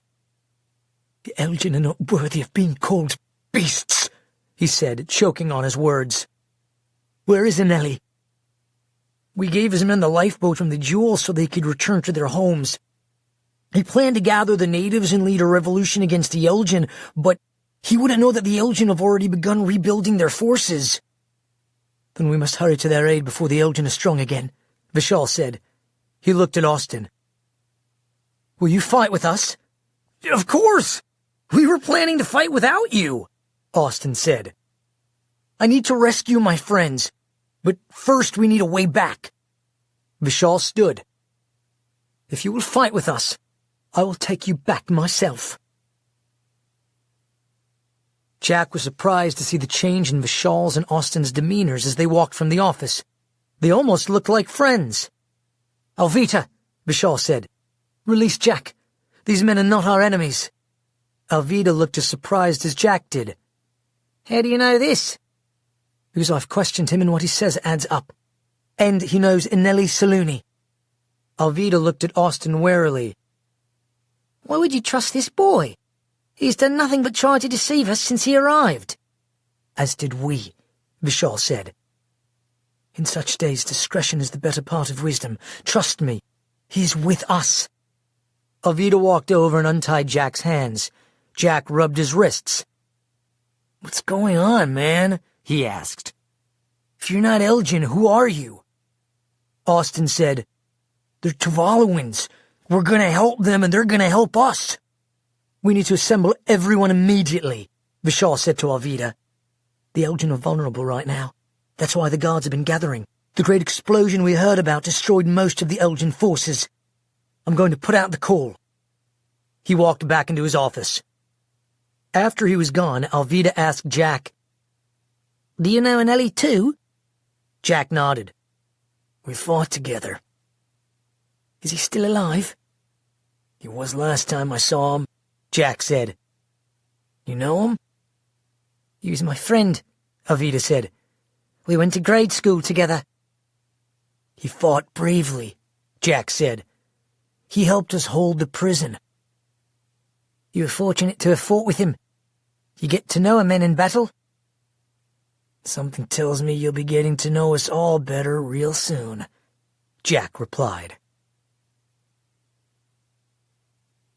29. Gathering the Resistance. It's a good thing that we had that nap earlier, Austin said to Jack. I don't think we're getting any sleep tonight. Jack watched the doors as more and more people filed into the warehouse. I think you're right, he said. Within an hour of Vishal's first phone call, there were more than 50 Tuvaluans gathered in the warehouse. By midnight, there were more than 200. There were both men and women, but the majority were men. How many are missing? Vishal asked, standing on a wooden crate to look over the crowd. I know of a few who have left Fiji, one of the men said. Where is Rhinal? I'm right here. The squat man behind the voice approached. Sorry I'm late. What's this emergency? We'll begin, Vishal said. He walked to the front of the room. Your attention, please. When the room didn't silence, he took off his shoe and slammed it against the wall. The room silenced. We have just received the information we've been waiting for. The flash of light Reinl reported seeing 4 days ago is a verified explosion. What kind of explosion? One of the men asked. Do they have nuclear weapons? We know little about the explosive, Vishal said, except it was used against the Elgin. But our sources have told us 2 important things. First, the Elgin army was mostly destroyed in the explosion. That is why Fiji has recently been flooded with Elgin guards. The leader of the Elgin, Admiral General Hatch, is calling in his guards from around the world. There are many new guards in Vanuatu and Samoa as well, a woman said. My cousin in Tonga says the same, said someone else in the crowd, nodding. They're clearly calling them in, Vishal said, which only adds to the validity of the report. Second, Aneli Saluni is still alive. He's gathering forces among our people. It is our hope to unite with him and help him overthrow the Elgin. There was a notable rise in noise from the crowd. Where is he? Someone asked. Where's Aneli? We're not sure, Vishal said. Someone shouted from the crowd. Who are the sauces we'll be risking our lives for? Ia Efuitalia, Vishal muttered to Austin. This man's name is Namase.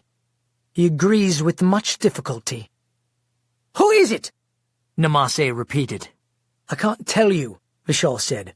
Only that they will be going with us into battle. Or into a trap. It's not a trap, Vishal said.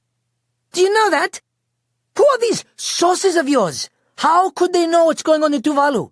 No one gets in or out. We did, Jack said, standing. And it's not a trap. It's not going to be a cakewalk either, but if you want to take out the Elgin, this is the best chance you're ever going to get. Everyone turned and looked at him. Namase eyed him. Who are you? I'm Jack. I'm with the Electro Clan. What's Electro Clan? I know that boy, someone shouted. He was with JD when they sailed to Tuvalu. JD never came back. JD was a traitor, Austin said. Why do you think the Elgin allowed him to sail to their islands? They are not their islands, someone shouted. They are ours, and our children's. That's not what I meant, Austin said. JD was paid by the Elgin to deliver us to them.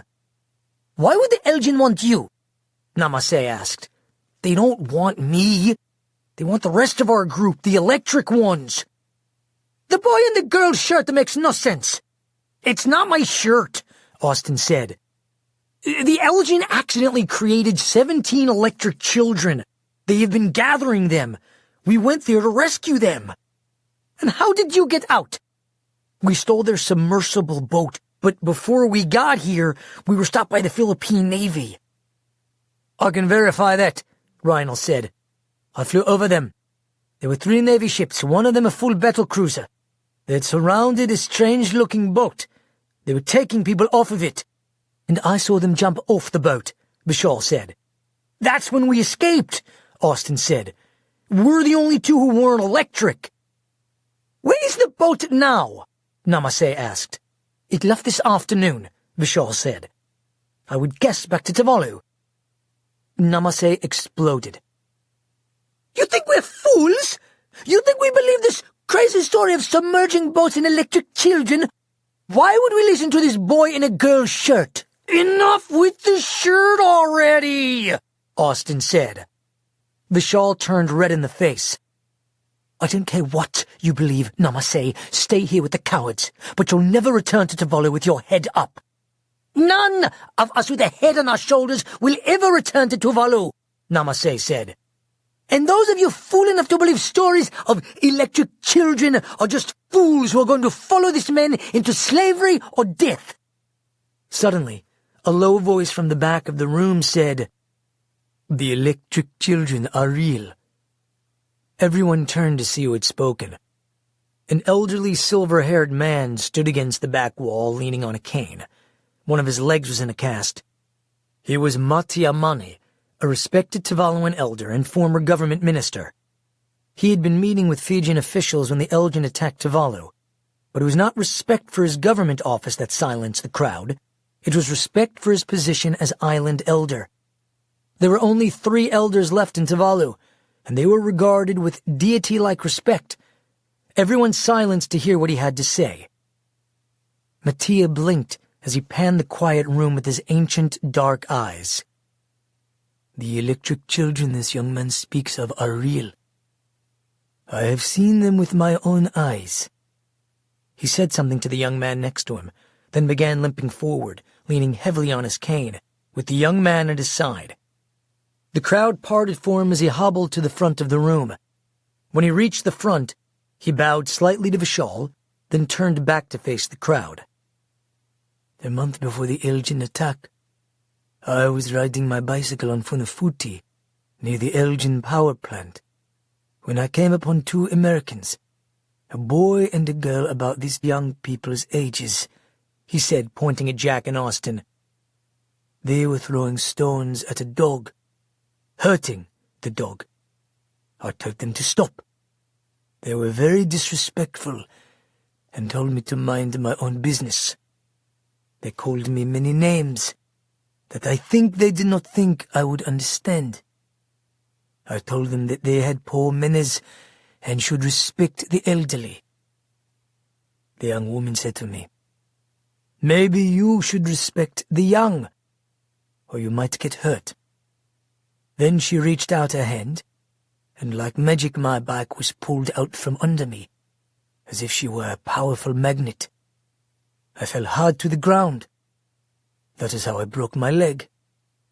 He frowned. They both laughed when I fell. They enjoyed that a great deal. Indignation rose in the room. They will pay, someone shouted. Who are these youths? Mattia raised his hand to silence them. After I fell, the young man walked over to me. He smiled at me. Then he put his hand over my bicycle. Electric sparks came out of his hand. He cut my bicycle in half. I thought I was watching a demon. I saw the bicycle with my own eyes, the young man next to him said. It was cut in 2 pieces. The metal was melted in a way I'd never seen before. He turned back to the elder. My apologies for interrupting, Elder. Thank you for sharing your testimony. The old man looked around.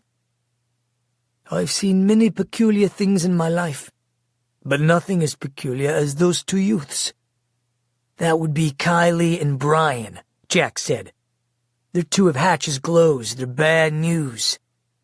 There were 17 kids born with electric power, Austin said.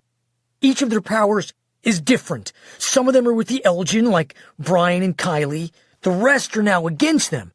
But now the Elgin have captured all of them. After what they did to his army, we're pretty sure he'll kill them. Vishal turned to the crowd. Do you believe me now? Or will you deny the testimony of Elder Money and these young friends who have already risked their lives fighting our battle for us? No, Namaste said humbly. My apologies. Vishal looked around the room. Time is against us. Every day the Elgin force will grow in strength. We must sail as soon as possible.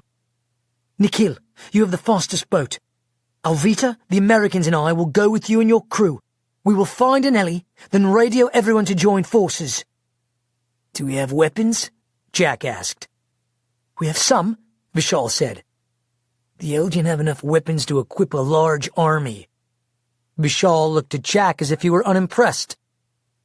Then we will have to borrow theirs.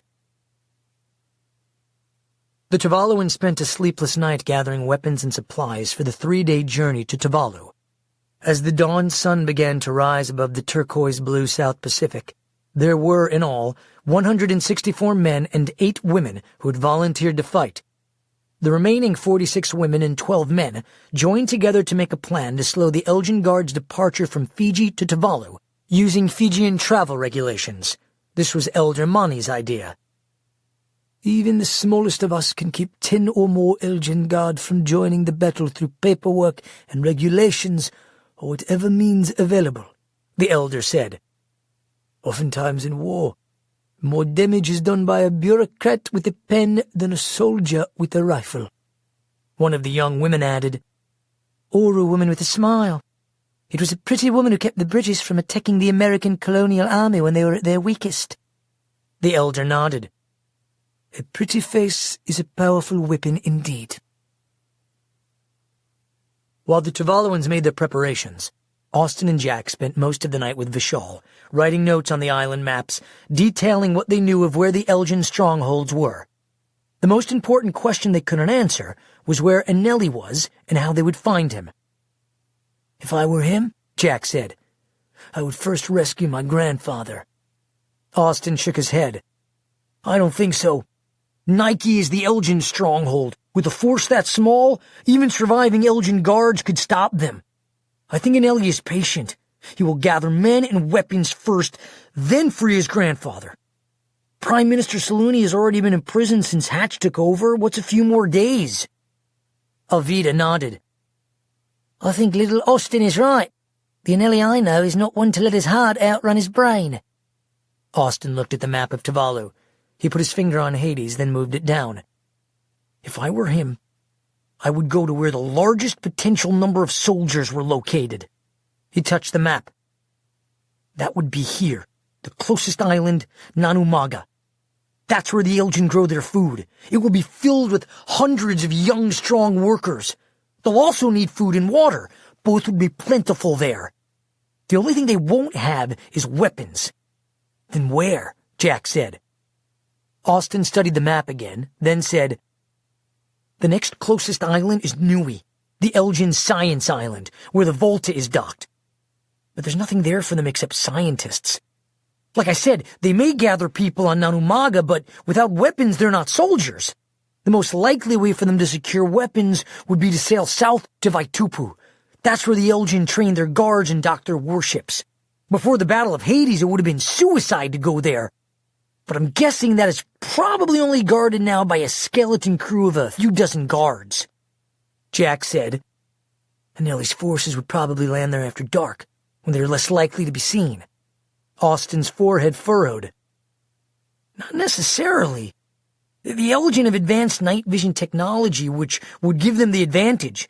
If they attack during the day, they're on equal ground, or might even have the advantage since they are better hunters and know the land better. So the real question, Vishal said, is, would Anelli think of all that? How long would it take them to get from Nanumaga to Vaitupu? Jack asked. That depends on what boats they're able to secure from Nanumaga. If there are none and they keep the Jules tenders, it will take them 2 days.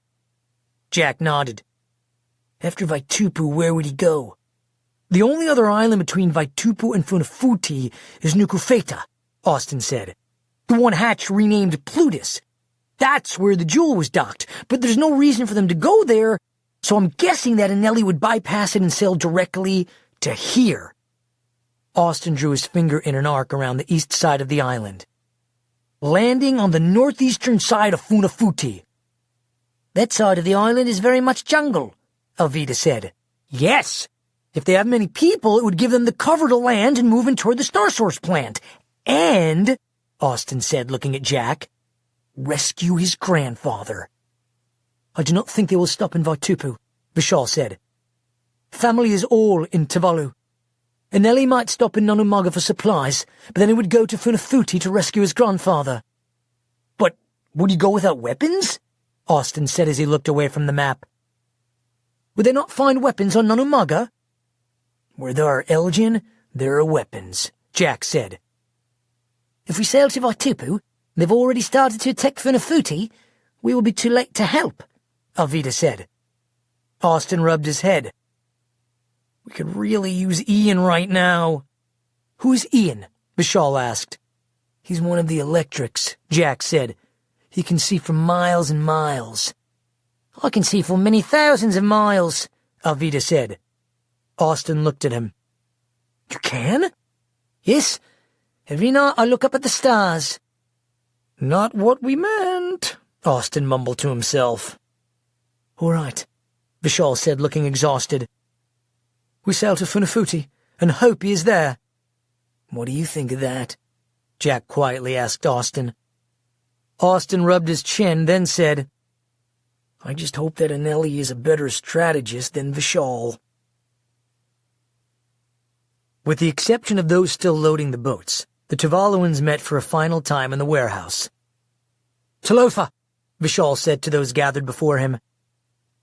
"Many centuries ago our people defended themselves from the people who came by canoe from the Fijian Islands. Today, we come from the Fijian Islands not to steal our lands, but to reclaim them, the land of our ancestors' bones. Konei I o ai e o kaulua. These lands are ours, not the Elgin's. The spirit of our ancestors will travel with us. We go not by canoe, but by modern boats. But the spirit is the same. Reinald will fly ahead of our boats and send us reports of any Elgin activity. We'll stay far enough apart from each other to not arouse suspicion, but close enough to be of protection to each other. We may encounter other boats as the Elgin Guard arrive. Those who stay behind will do what they can to stop those coming from Fiji, and they will let us know what boats make it off the island so that we can look for them. We will sink them before they make it to Tuvalu. When we reach Neolakita, you will dock on the southeast shore and wait until you receive word from me. We will go ahead of you to Funafuti, seeking Anelli and his warriors. When we find them, we will alert you before we attack the Elgin stronghold, not a minute before." He looked over the tired but impassioned patriots. "There is much danger ahead. I fear that much blood will wet the soil of our home, but we will be courageous, and we will not fail." He pounded his chest. "Tuvaluans, be of great strength." The group returned the greeting, likewise striking their chests. "Be of great strength." "That was a good speech," Jack said as Vishal walked back to him. Vishal did not smile. "Let's hope it's not my last." The group moved silently out of the warehouse. Austin and Jack followed Vishal, Alvita, Nikhil, and 2 of his crewmen out to Nikhil's boat. There were already 3 other crewmen on board. In all, there were 21 vessels in the Tuvaluan armada. They were mostly commercial fishing or transport ships, with the exception of Nikhil's boat, which was a high-speed commercial touring yacht called the MAS. "What's MAS stand for?" Austin asked Vishal as they boarded. "I don't know. Nikhil won't tell anyone." Nikhil overheard the question. "It means whatever you want it to." "What does it mean to you?" "That's for me to know." Austin climbed aboard the boat. When Nikhil was out of earshot, he asked Jack, "What do you think it stands for?" He shrugged. "Maniac at steering wheel? How about you?" "Well, in Spanish, MAS means more, but MAS is also an acronym for the disease macrophage activation syndrome, which, as you know, is a life-threatening complication of rheumatic disease. But then I thought, why would he name his boat after a disease, especially one that occurs much more frequently in juveniles than adults?" Jack looked at him in wonder. "Did your brain ever want to, explode?" "Brains don't explode. Unless you wanted to define an intracranial aneurysm as an explosion, arguably a rupture could be called—" "Stop! Stop!" Jack said, holding up his hand. He walked down a stairway below decks, talking to himself. "I wish someone would explode my brain." 30. 2 Dreams.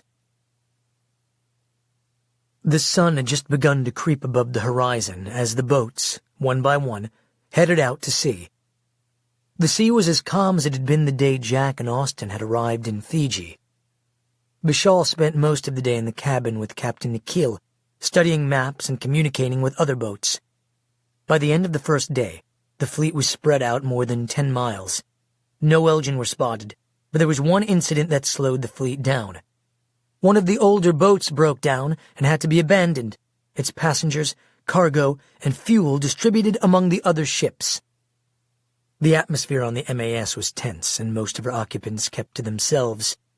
The beautiful weather felt like a lie, since everyone knew there were war clouds ahead. It seemed that with each mile, the tension grew still greater. At one point, Jack took one of the guns they'd stored below decks and went to the back of the boat to shoot. The diversion didn't last long, because Nikhil sent one of his crew back to tell Jack to stop wasting ammunition.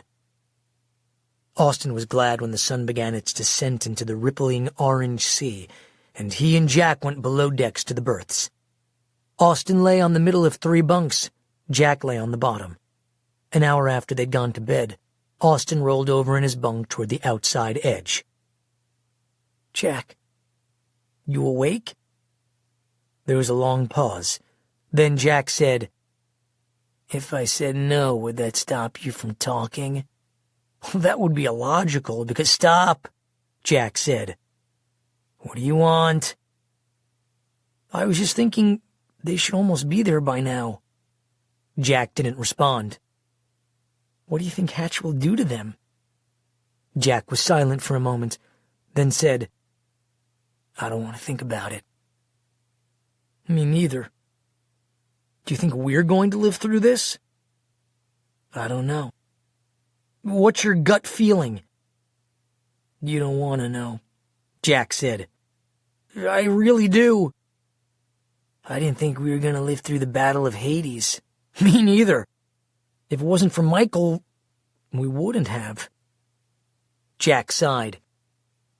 "How many guards do you think Hatch will bring in?" Austin thought it over. "The short answer? Sure. However many he needs to feel safe." "What's the long answer?" "At last count, there were 72 operating Star Source plants. I've never seen less than 20 guards at each plant we've been in, but they run 24/7, so if they keep 8-hour shifts, triple that number. That would make for 4,320 guards at plants.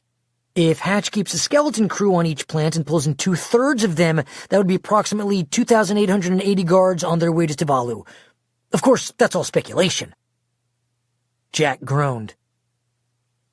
"Almost 3,000 highly trained armed guards against 174 of us. I don't like those odds." "Last time we fought them off with less." "Yeah, and we had the Electro Clan." "And Michael," Austin said. "That's why we've got to find Anelli and his army," Jack said. "What if we don't find them?" "Then we go with Plan B." "Plan B? What's Plan B?" Jack said softly, "We are the army." Austin rolled back over and closed his eyes. He didn't want to ask any more questions. Not surprisingly, neither Jack nor Austin slept well that night. Austin didn't fall asleep until after 3 in the morning. He woke several hours after sunrise to see Jack sitting on the bunk opposite him, eating something. "What's for breakfast?" Austin asked. "Coconut granola bars." Jack threw him one. "How'd you sleep?" Austin began to unwrap the bar. "Bad." "Me too," Jack said. "I had the weirdest dream. The weirdest part was that it seemed so real. I could almost swear it was real." "That's bizarre," Jack said. "I did too." "Tell me yours first." "I was lying in bed when I suddenly saw Michael. He was just standing there, his feet a few inches off the floor, and I could kind of see through him, except he was so bright, like a fluorescent light bulb." "Hold on," Jack said. "You dreamed that Michael was, like, floating in the air, right here next to us?" "Yes." "That's the exact same dream I had. Except in my dream, he gave me a message. He said we would find Anelli on... He said 2 places. One started with an N, the other with a P. Sounded like a planet. Pluto." "Plutus," Austin said. "He said to find Anelli, we needed to go to that island Hatch calls Plutus, the one the Tuvaluans call Nukafeta. He said Anelli was sent there by..." "Elder Malachite," Jack said. "Malachi," Austin corrected. "He went to talk to him before going to war." "Dude, we had the exact same dream, except it was like you said, it didn't seem like a dream." "Maybe it wasn't a dream." "What do you mean?" "Maybe that really was Michael." Suddenly Jack's expression changed. "Stop," he said. "Don't even go there. Michael's dead. just like Wade and Tanner and Hervaso. But what if he isn't? I said stop it, Jack said angrily. It's just wrong. Then explain the dream. Jack took a deep breath. I can't. Austin climbed out of his bunk. Just a minute. He walked out of the room, returning a moment later with a pen and piece of paper. He wrote something down on the paper, then folded it into a square. What are you doing? Jack said. Austin handed the paper to Jack. I'm telling you, I don't think it was just a dream. At the end of the dream, just before Michael left, he said something very specific. Do you remember? Jack thought for a moment, then said, Yes. What did he say? He said something like, You will be attacked, but hold on. I will be there when I can. Then he said, Look for the... It was a really weird word. Sounded like, hurry at you. Austin said, Open the paper. Jack unfolded the piece of paper. Austin had written, You will be attacked. Hold on. I will be there when I can. Look for the Wira Te Atua. Jack looked up. How did you do that? It wasn't a trick, Austin said. That's what he said to me too. Jack was speechless. What if Michael isn't dead, just changed? What do you mean changed?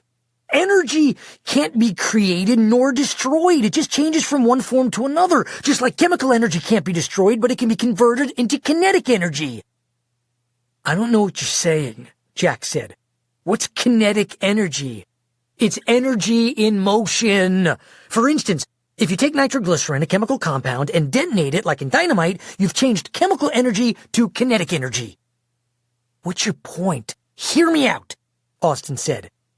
This is just a what if, but before Hades, Michael was becoming more and more electric. He was becoming more energy and less matter. What if then, when the lightning struck him, it completed the process and he became pure energy? And then he couldn't be destroyed, Jack said. No, he was converted to kinetic energy, which changed to thermal energy like a nuclear blast. But then after the explosion, he's gone. Not really, Austin said. What if he is trapped in some kind of energy field and he's trying to reestablish himself? Taylor said he appeared to her but didn't say anything. We both saw him and he spoke to us. That means his consciousness is still attached to his energy. It also means he's starting to figure himself out. Then Michael is energy? We're all energy, Austin said.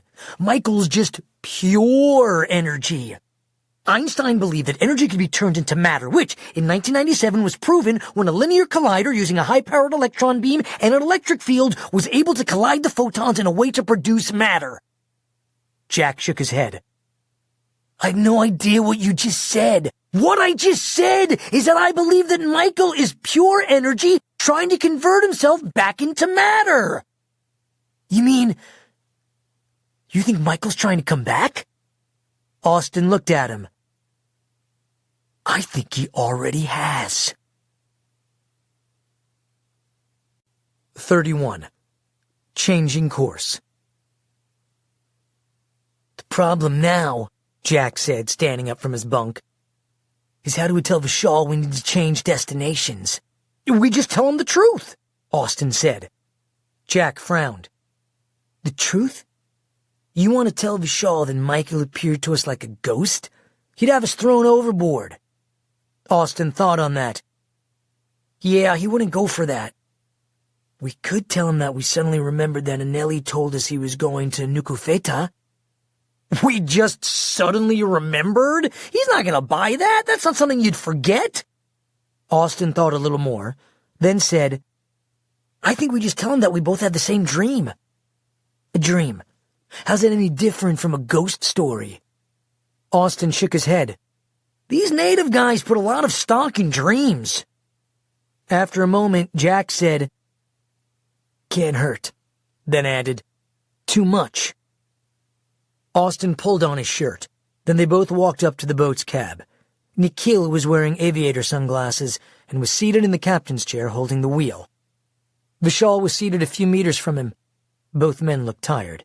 Vishal turned back as they entered. He spoke above the sound of the ocean. "What's up?" "We need to talk to you," Jack said. "Yeah? Go ahead." "Can we go outside?" Nikhil glanced at Vishal but said nothing. "Sure," Vishal said. He followed them out the port side door. It was another clear day, and to the southwest there was the pale silhouette of one of their other boats. The sound of the boat's engines and the hydroplaning of the boats on the waves was the only real noise. "What's on your mind, guys?" "We think we need to change destinations," Jack said. Vishal looked back and forth between them. "We already went through this. What are you up to?" "Nothing," Jack said. "It's just... last night we both had the same dream." He looked at Austin. "You explain." "We dreamed that our friend Michael came to us in the night.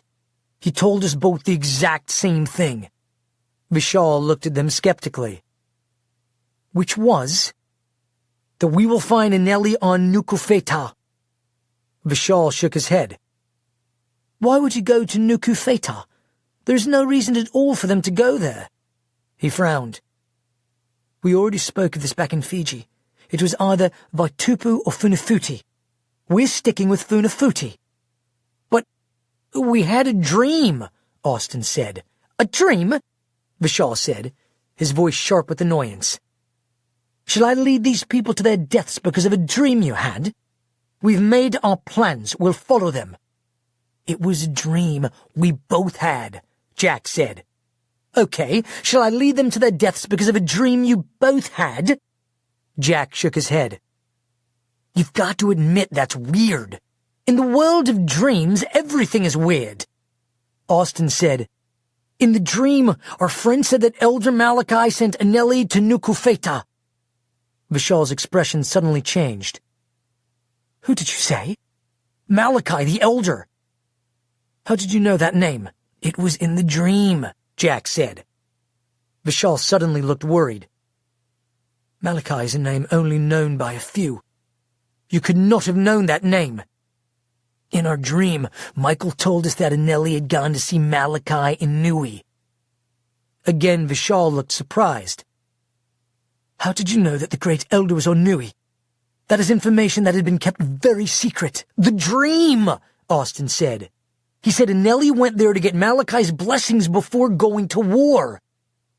"That is our way. We consult the elders before battle, just as we did in Fiji."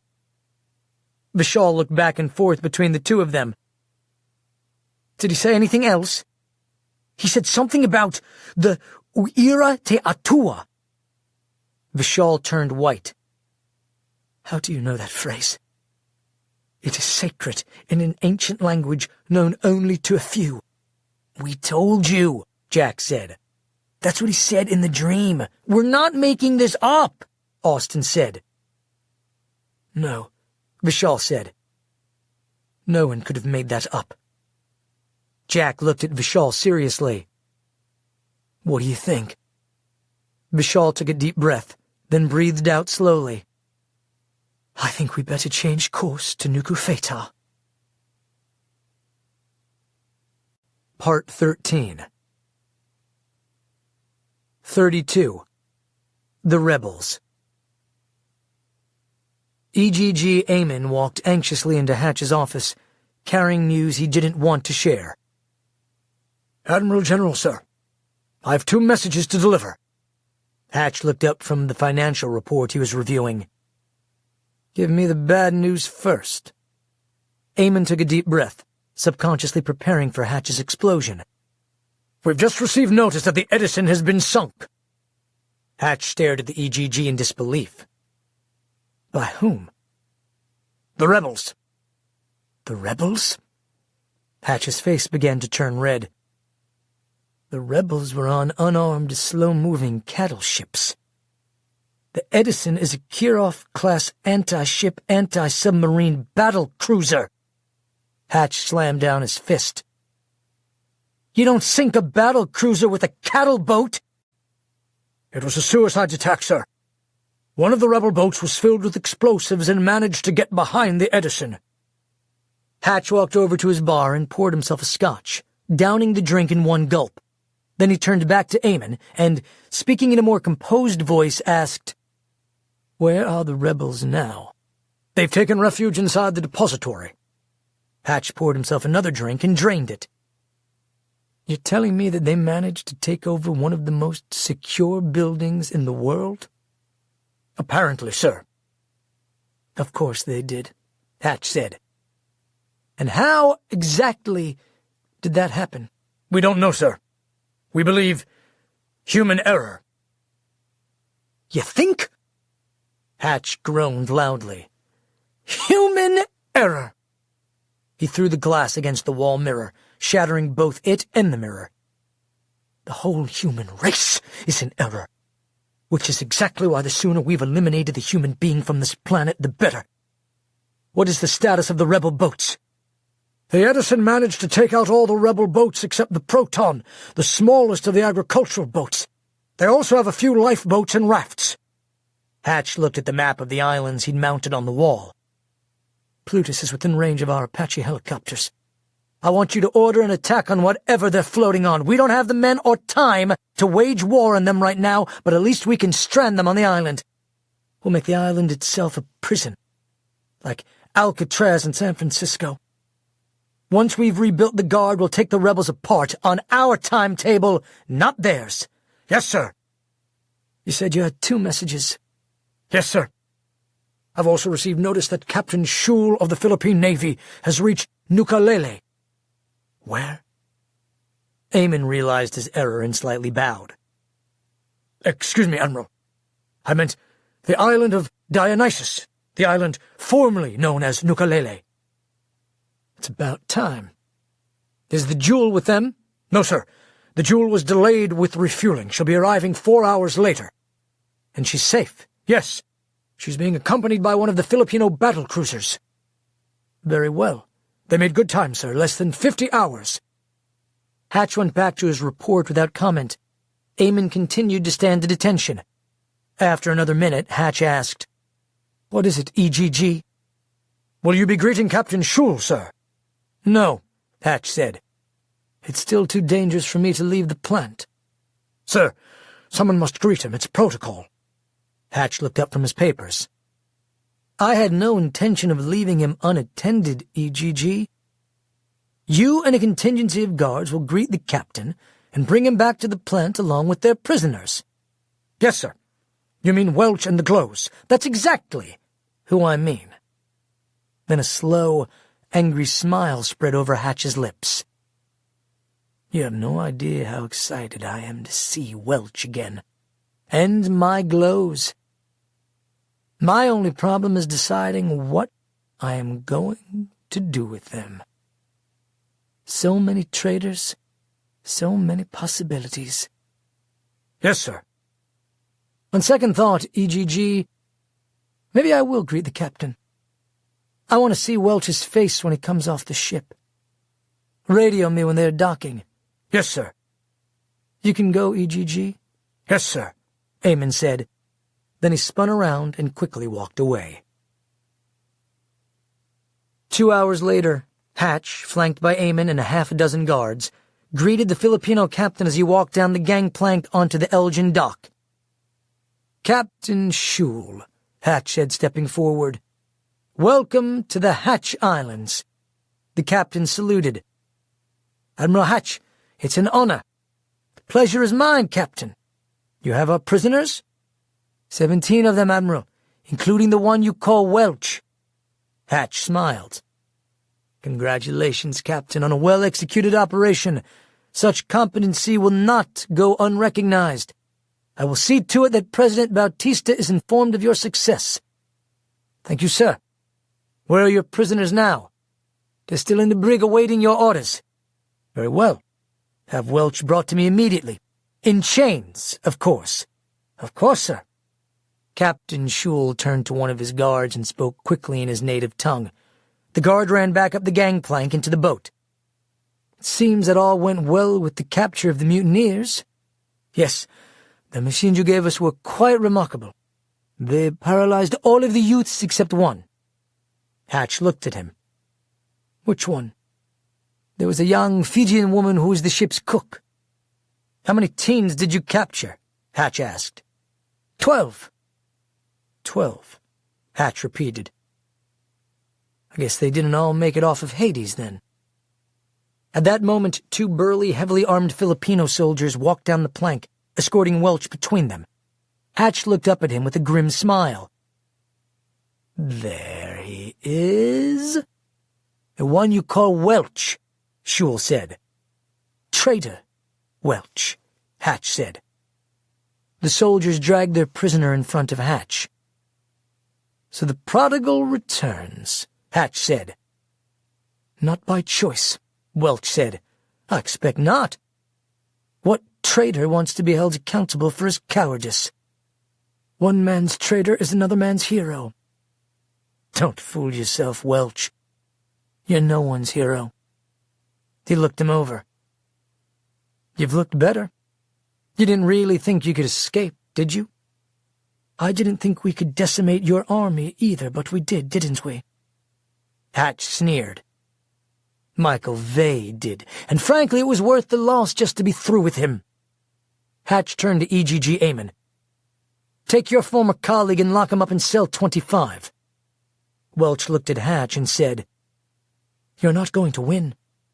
Hatch smiled. I already have, David. He turned to Amon. Take the traitor away. Yes, Admiral. What would you like done with the others? Shule asked. The glows, Hatch said. Put them under full guard and E.G.G. Bowen will lead you to the prison. We'll hold them until they stand trial. Yes, Admiral. Shule again issued an order to his men, then turned back to Hatch. Should we deactivate the machines you gave us? The resets, no! Never turn off those machines! The captain was taken back by the intensity of Hatch's reaction. As you wish, Admiral. You don't understand, Hatch said. If you turn off the resets, you'll have a much bigger problem than you could ever imagine.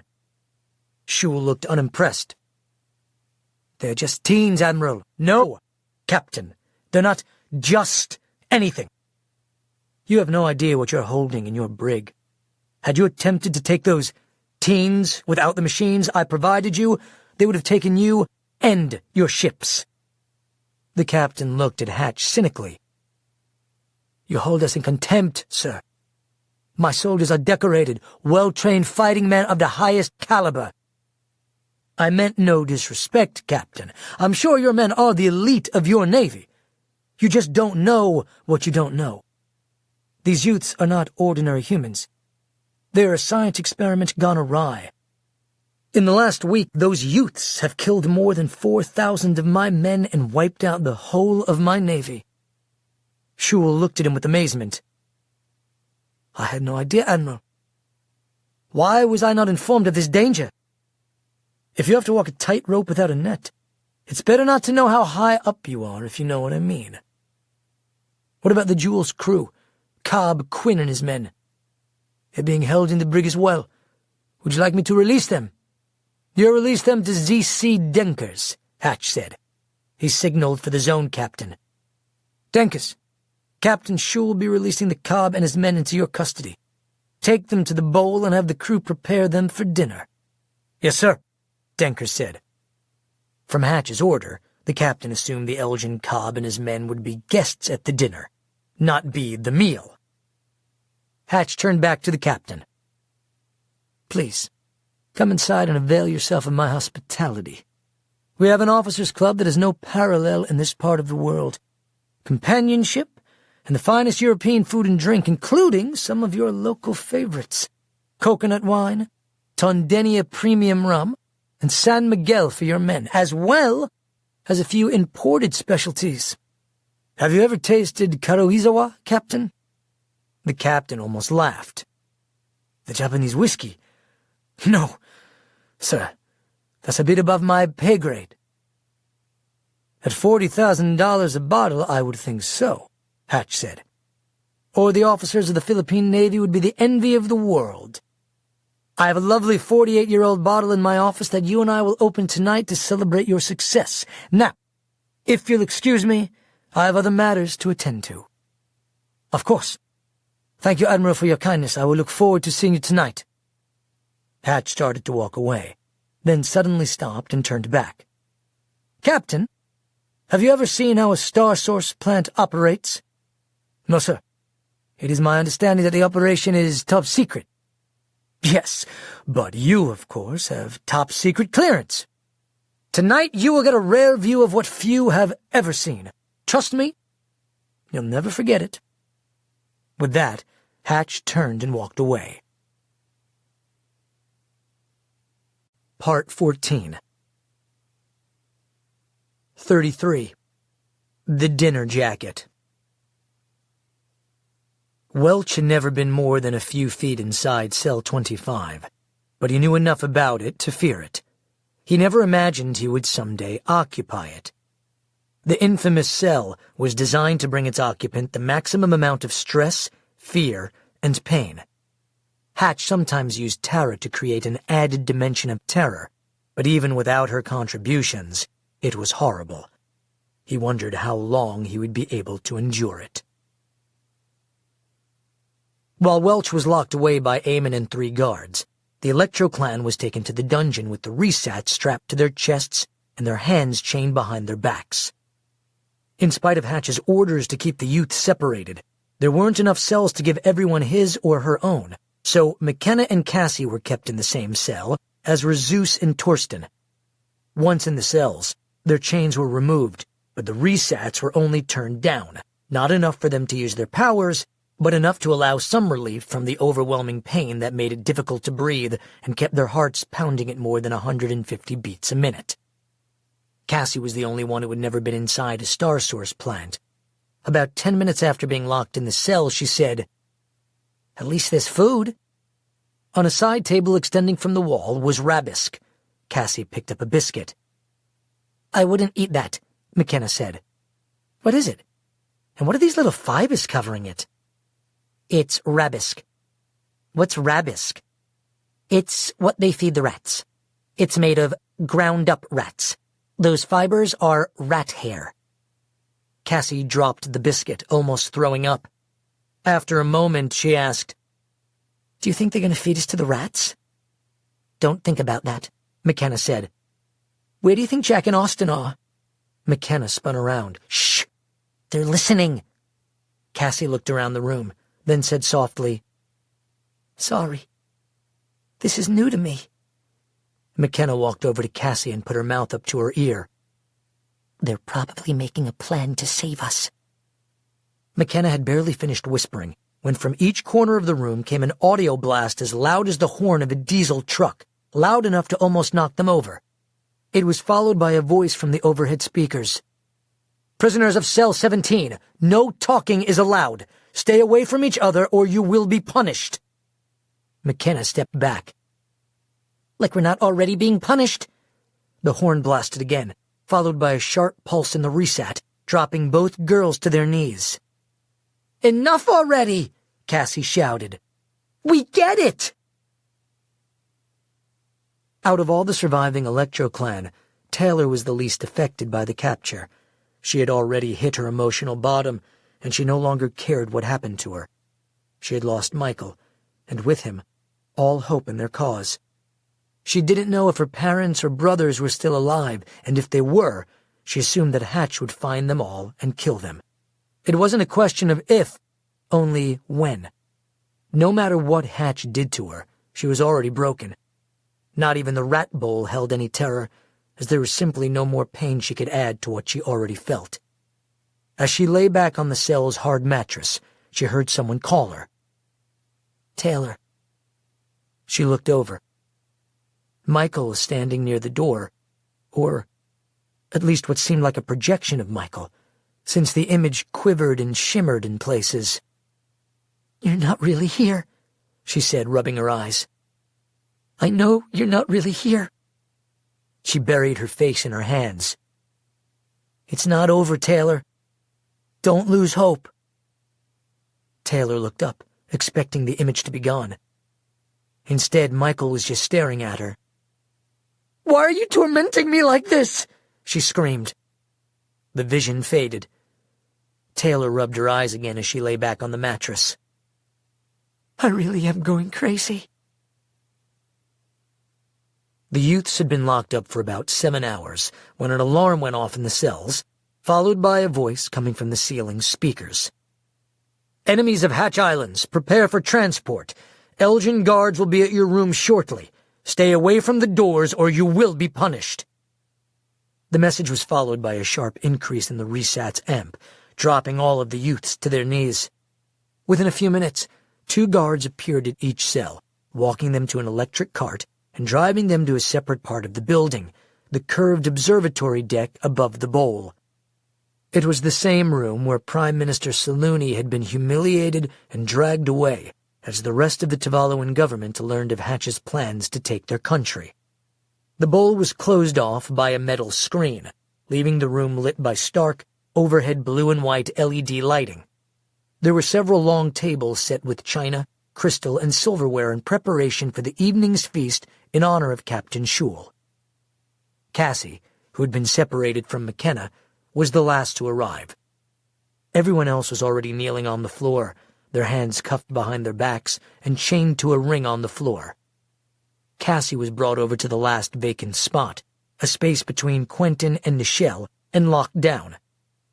After the guard stepped away, she looked over at the set tables, then asked Nichelle, "Hatch is having us for dinner?" "Be careful how you ask that," Nichelle said. "Hatch has lost his mind," Quentin said. "Word was he was planning to eat Michael when he caught him." "He's crazy," Cassie said. "Yeah, he is," Nichelle replied. "How did you guys live with him all those years?" Cassie asked. "When you're raised in an asylum, crazy is normal," Quentin replied. Cassie frowned as she looked around the room. It seemed nicer than the other parts of the plant she'd been exposed to. It was less industrial. There was padded carpet.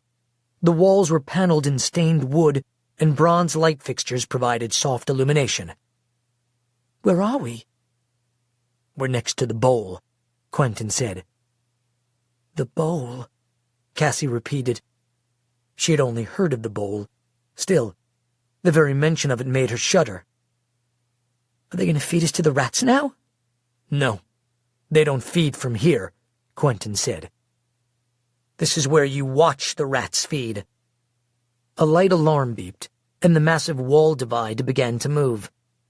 As the 2 parts separated, the light from the bowl flooded the room in brilliant, oscillating orange hues. Within less than a minute, the walls had completely parted, exposing a broad panoramic view of the rat bowl. The rats glowed crimson and orange. They were being moved by the continual sweep. Cassie looked at the scene with awe. "Oh, that's the bowl," Quentin said to her. "That's where the rats produce electricity. You should see it when they're about to feed." "It's hideous," Nichelle said. Cassie just stared. "It's strangely beautiful." "Only from this side of the glass," Quentin said. Suddenly a voice filled the room. "My glows, my glows." Everyone except Cassie recognized the voice coming from a speaker near the center of the room. It was Dr. Hatch. "Welcome back to Elginland." "You're psychotic!" Torsten shouted. "Considering your present circumstance, Torsten, you should be more careful with your tongue, unless you'd like to lose it. But I digress. You of the Electro-Clan cult caused quite a mess of things the last time you were here. You murdered thousands of my men. I'm sure you weren't planning to be back so soon, but make no mistake, you will be spending the rest of your lives here. How long the rest of your lives are and the quality of those lives depends solely on how well you cooperate with my instructions. Which leads to why I had you brought to the bowl. The reason is simple. Motivation. At the end of the week, One of you, along with former E.G.G. Welch, will be fed to the rats. I have not yet selected which one of you it will be. You're all so special that it's going to be difficult choosing just one of you, but if any of you wish to help sway me with your defiance, it will certainly be appreciated." The youths glanced back and forth at one another. Suddenly, an alarm sounded from inside the glass. A chute, almost 12 feet wide, slowly began protruding from the wall. It continued to extend to more than 30 feet, then abruptly stopped. Slowly it began to lower, until it was just 6 feet above the bowl's floor. Immediately, the rats swarmed beneath it, the brilliance of their coats growing into bright orange and yellow until they glowed like molten lava. "They're about to feed," Quentin said softly. Hatch continued. "I would like to use this demonstration to remind you all what's at stake. For those who have witnessed this before, forgive the redundancy, but when it comes to teaching, a refresher never hurts. Personally, I never tire of watching them feed. Please, your attention to the bowl." An amber light began flashing as a door at the mouth of the chute began to open. "What do you see, Ian?" Quentin asked, forgetting that the resets that took away their powers had taken away Ian's sight. "I don't see anything," Ian said. "I'm blind." "Sorry, man," Quentin said. "I forgot." Something slowly emerged from the door. It took a moment for Cassie to understand what she was seeing. "They're feet," Cassie said. "Human feet." "Indeed, young lady," Hatch said. "When your compadre Vey decided to go all supernova on us, his flash blinded most of my guards. Fortunately, I was wearing my protective glasses." "Shame," Torsten said. "A second mark on Torsten," Hatch said. "Congratulations, Torsten. You are now well in the lead in the race to the Rat Bowl." "I was already scheduled for your bowl, you nutcase." "Oh, I'm going to enjoy watching those little beasts rip the flesh from your bones, Torsten." "But, as I was saying, nearly all of my personal guards were blinded by the flash. Unfortunately. A blind Elgin guard is about as useful as an armless boxer. Of course, being loyal Elgin, they apologized for their state and promised that they would do whatever they could for our cause. I assured them that in spite of their situation, they could still provide some benefit. They were genuinely excited about that prospect. You are about to see a few of those men give their all." The body began to move out of the door until it was entirely on the chute. The man was alive, bound at the ankles and knees, with his arms tied against his waist and chest. "You've got to admit, this is pretty cool," Hatch said. "Look at those rats scurrying to feed. Of course, there's really no way that we could ever know what their favorite food is, but from the increase in their excitement and subsequent electrical output, it's pretty clear that they prefer fresh meat over rabisk. They certainly do look excited, don't they? The rats, that is. The human doesn't look like he's having as much fun." "You're sick!" Abigail shouted. "Be quiet," McKenna said to her.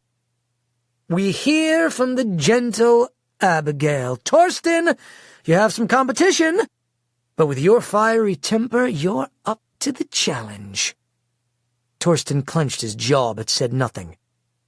As the conveyor lowered, the rats gathered more closely together in anticipation until they formed a large hill of rat, with those on the top jumping for the belt.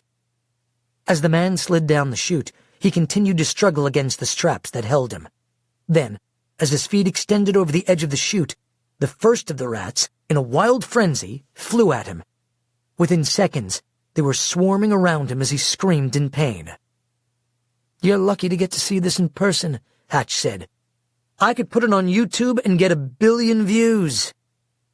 Within 2 minutes, the man's rib cage was exposed as the rats ate his internal organs. "It's the simple pleasures," Hatch said. Abigail began shaking. McKenna leaned into her. "Don't say anything." "You'll notice an improvement to the process. Since the rats can't digest fabric, what's left of the clothes wreaks havoc on the rabisk machines. So, we tried something new. We created what we refer to as the dinner jacket. Not what most exclusive diners are looking for. This jacket is actually edible. It's made of dried vegetable and fruit textile. It's like wearing apricot leather. It's nothing you're going to want to serve to guests, but the rats like it. They say clothes make the man, and you are what you eat. I think we've just proved both statements correct. But I digress. Our dinner guests are waiting. Contestant number 2! You might recognize this one. As the conveyor started again, the first man's bones dropped into the bowl and were quickly covered by the teeming swarm. The second man was screaming loudly enough that they could hear him even above the frenzied squeal of the rats. Casey recognized the man as one of the crewmen from the Jewel, the one who had tried to kiss her. She turned away. "No fair looking away," Hatch said. "Turn back, or I'll slow down the chute so he can suffer more." Cassie forced herself to watch. Even before the man was completely consumed, the third man began rolling down the chute, another crewman from the Jewel. "Now, notice what he's wearing," Hatch said. He suddenly laughed. "I sound like I'm an announcer at the Miss Rat World fashion show. Our third lovely contestant is wearing an inedible creation by Christian Dior." He laughed again. "I was saying, the third guard was a little more defiant than I preferred, so he didn't get the dinner jacket. He got the leather corset. The significance? The corset protects his vitals.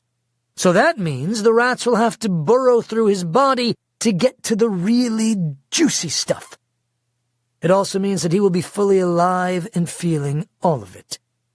Some of these unlucky corset wearers not only get to see their own bones, they can see rats burrowing under their skin." Abigail gagged. "I know it sounds unpleasant. It is, of course, far more so than you can imagine, but I point out his attire because the one of you whom I choose to feed to the rats will be wearing the same thing. Leather armor. I think with all this build-up and anticipation, it would be a shame to have it over so quickly." "Just take me!" Quentin shouted. "You deranged madman!" "Noble Quentin," Hatch said. "Cool your tongue before I cut it off like I did to the other inhabitant of the monkey cages, which is exactly where I'm returning you. I hope you're not too disappointed." Quentin gritted his teeth. "I'm good. I like monkeys." "Ah, I miss that. That's one of the things I always liked about you, Q, your unabashed sense of humor, joking in the face of terror. What a remarkable gift. You would have made a grand king, maybe even my successor, if you hadn't gotten so stupid." "I can never fill your shoes, Hatch," Quentin said. "Actually, I couldn't fit my feet into them, they're so small. What do they say? Small shoe, small brain?" Tara laughed. "That's one for you, Tara. And you, Quentin, you jest with the boldness of a man whose fate is already decided. But just because your fate is sealed, don't believe that I can't make it worse. Trust me, I can always make it worse. There are other things I can cut off besides just your tongue. And if not to you, perhaps I could arrange something for your girlfriend, Tara." Tara blanched. "I'm sorry, sir," Quentin said. "I thought that might get to you. And for the record, Frank, the young man formerly known as Zeus, isn't in the running for the bowl either. His destiny is with something as unspectacular as the sprinkler system in the courtyard. He will be tied to a chair. Then, as each sprinkler makes its rounds, you know the sound, cha-cha-cha-cha. Each time that water hits him, it will burn like acid. It will likely take hours to finish him off. Imagine that, burning him alive with water. What a fascinating twist. We're all very excited about this. We plan to record it for posterity. In fact, The guards talked me into having him installed with a heart monitor so he can call the exact time of death. They're doing that because they've already started putting down bets on how long he'll survive. Hatch's voice lowered. I give you 45 minutes. Tessa's eyes filled with tears as she looked at Zeus. Zeus just looked down, defeated. The alarm began to beep again. With the meat devoured, the rat's brilliance had already started to fade. The sliding doors began to close on the bowl. Show is over, Hatch said. Got to save some for later. I hope you enjoyed it. More important, I hope it inspired you. You will now be taken back to your rooms. Get some rest, if you can. I will be meeting with you in the morning, and I have a very big surprise for you. All of you. Sleep well, Glows. The speaker clicked, and the room went silent. The guards unhooked the youths, then took them all back to their cells. What do you think his surprise is? Tessa asked Quentin. No idea, Quentin said. But I can wait to find out. 34. Number 17.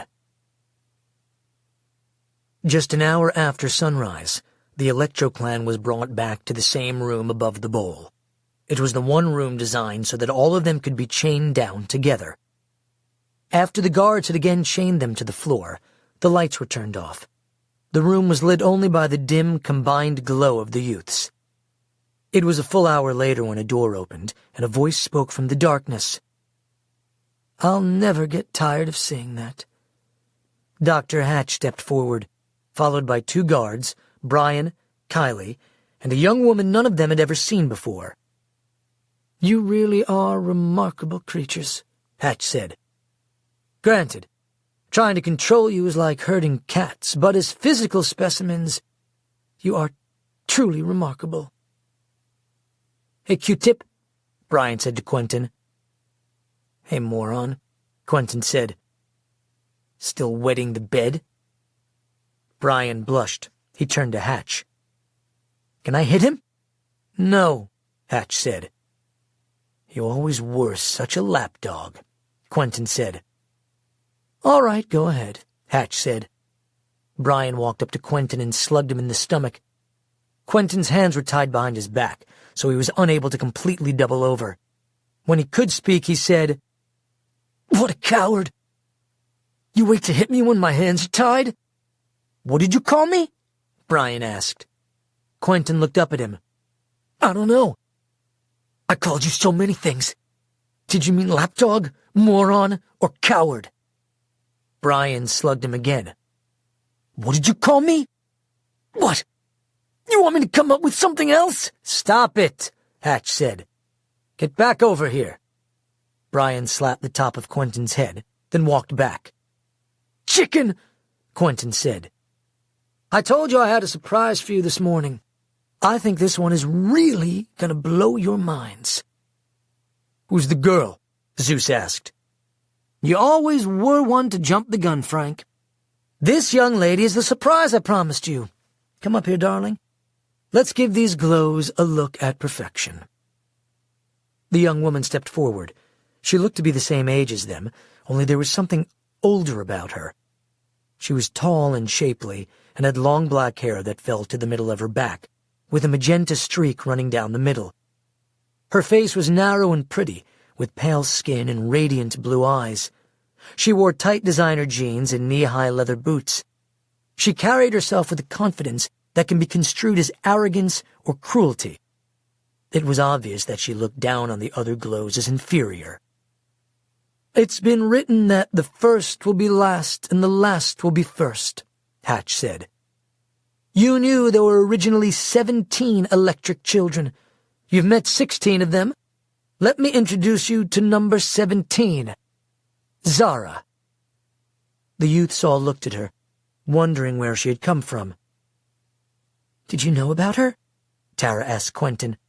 Quentin shook his head. I remember her, Nichelle said. No. He must have just found her. No? I didn't just find her, Hatch said. In fact, the opposite was true. I knew her before any of you except Nichelle. Zara was the second child we found, and Nichelle is right. Even though you don't remember, most of you have met her. Quentin, you were 5 years old when the two of you played together, but that didn't last. Zara was so unique, I decided to keep her to myself. No one but me knew about her. A good card player never shows his hand. He turned back. Say hi to your siblings, Zara. Yeah, she said, staring at them as if it were the last thing she wanted to do. There you go, Hatch said. I know what you're all thinking. What can she do? What's her power? This is why I kept her apart. She can do it all. While Nichelle can diminish her power, Zara can replicate it. Vey could do that, Zeus said. There is no Vey, Hatch shouted. Vey is dead, while Zara, as you can see, is very much alive, and like those of you who once were with me, she's been trained and sharpened like a deadly tool. You're a tool, Torsten said. Another mark on Torsten's run for the bowl, Hatch said. You're not making this hard for me. Looking at you's hard for me, Torsten said. Well, don't worry, you won't have to for much longer. He turned to Zara. As I was saying, Zara can replicate your powers. But the best part is, anything you can do, she can do even better. So, this morning we're going to take some inventory. Zara, if you will. Zara began to rise off the ground. Great, Tessa said. She can fly. She's not flying, per se, Ian said. It's magnetic repulsion. It's like the opposite of Kylie. Zara floated to the end of the line, where McKenna was chained. She held out her palm in front of McKenna's face. Zara, Hatch said, this first glow is McKenna. As Zara looked at her, Zara's hand turned to fire. Then she turned it into an intense flame so hot that even McKenna tried to push away from it. That's fun, Zara said. Light and heat? That could be very useful. That is correct, Hatch said. And next to her is a glow I've wanted to meet for a very, very long time. No one told me you were so attractive, Cassie. What do you young people say? Hot? I'm going to throw up, Cassie said. So where have you been hiding, Cassie? I've never wanted to meet you, Cassie said. And where I've been is none of your business. Every aspect of your life is most assuredly my business, Hatch replied. And you will tell me where you've been? You should know by now that I always find out what I want to know. Zara put her hand over Cassie's head. Wow, she's a powerful one. She could kill everyone in this room with a thought. Everyone but me, of course. I'm definitely going to hang on to this one. Very good, Hatch said. You do that. Going down the line, this next one is Abigail. Abigail. Zara held out her hand. Boring. Taking away others' pain but not your own. What a waste of electricity. Moving on. Abigail turned away from her. Next, Hatch said with disgust, is Frank. The glow once called Zeus. Zara held her hand above Zeus's head for a moment. Then she turned and fired a lightning bolt so intense that it split apart the lectern at the front of the room. Sorry, Admiral General. I don't always know my own power. It's not your power, Zeus said. It's mine. What's yours is mine, and what's mine is mine, Zara said. Sucks to be you, little man. When I get out of here, the only way you're getting out of here, Hatch said, is when your heart stops beating. Move on. The girl next to him is Tesla. Tessa, she said. Tessa, Tesla, Hatch said. What's in the name? Doesn't matter anymore. You can call yourself Bob for all I care. Why would I call myself Bob? This one's power feels a little weird, Zara said. So this one amplifies others' powers. In fact, Zara stepped back a few paces. I can pick up different powers at the same time. She could definitely come in handy. So glad I'm useful, Tessa said. You should be, Zara replied. That means you might live longer. Next is Ian. Zara stepped up to him and smiled. Oh, that is cool. I can see everything. Do you know how many rats you have around here? We breed rats, Hatch said. I'm not referring to the electric ones, Zara said. This power is not only useful, it could be a lot of fun. Oh, look at the guards. Next up needs no introduction. Torsten. Zara nodded. So that's what microwaves feel like. She pointed her hand across the room at a picture of Hatch, and the frame began sparking. That's pretty dangerous. I can see why you keep this one locked up. Dangerous, but stupid. Next to him is Nichelle.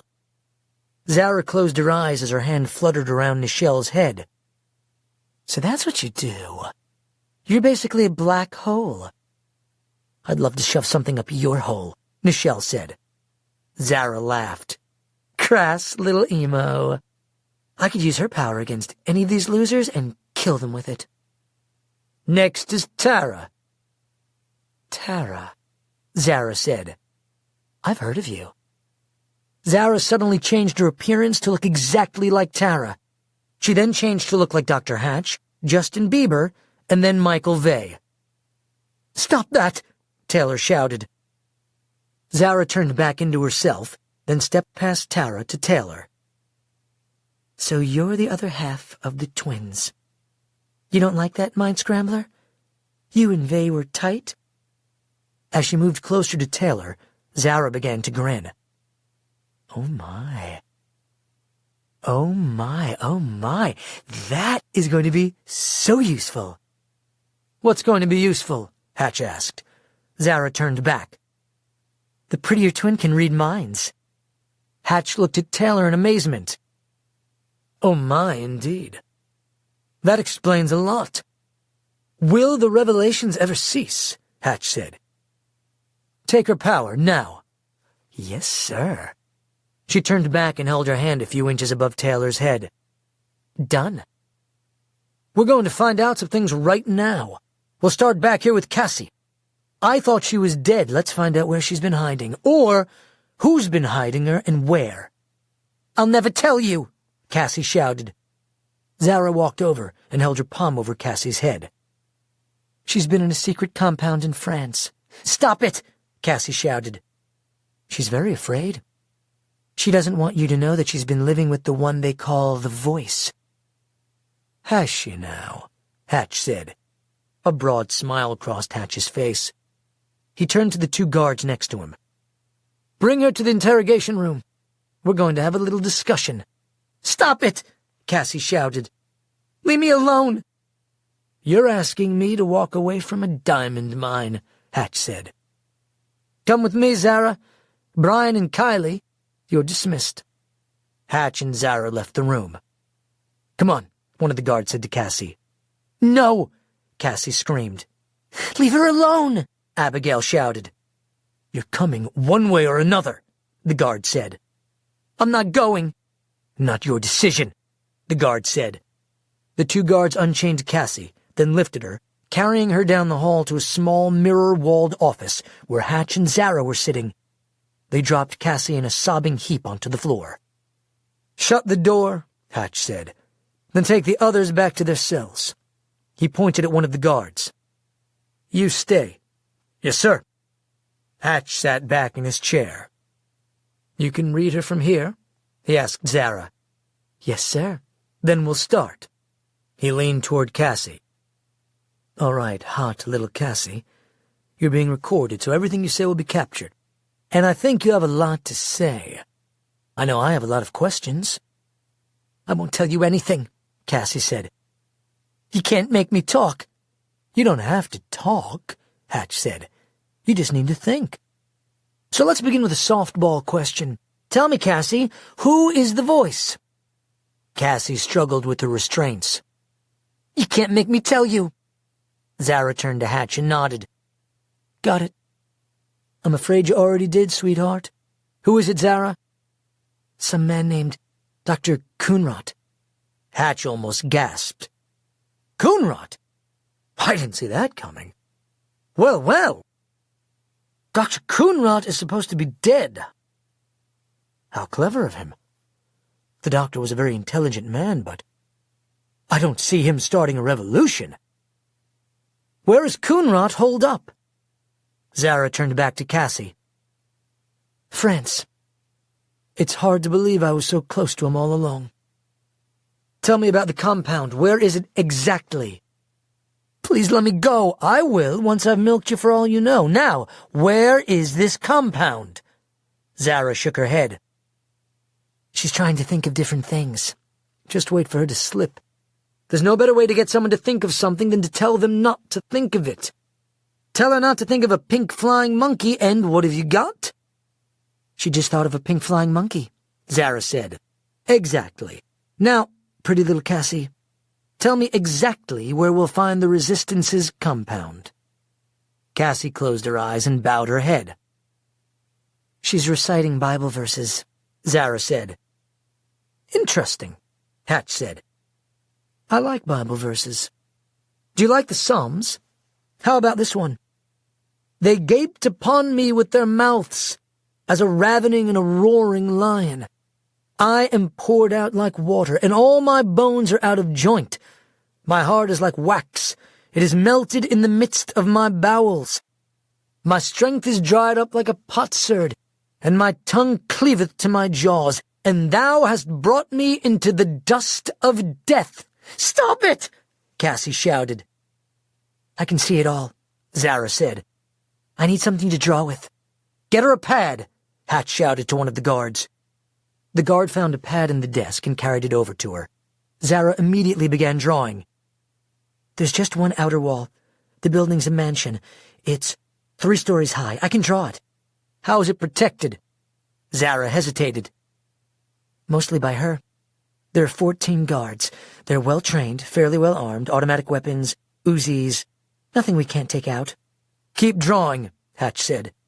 After 15 minutes, she showed him a picture of the European compound. Is Coonrot the head of the Resistance? Cassie shouted out in pain. Stop it! No, Zara said. He's second in charge. There's someone above him. She thought a moment, then said, It's Vey, not Michael Vey. Sharon Vey? Hatch said, sounding skeptical. She's the heart of all this? Zara shook her head. No, not Michael's mother. His father. 35. Carl Vey.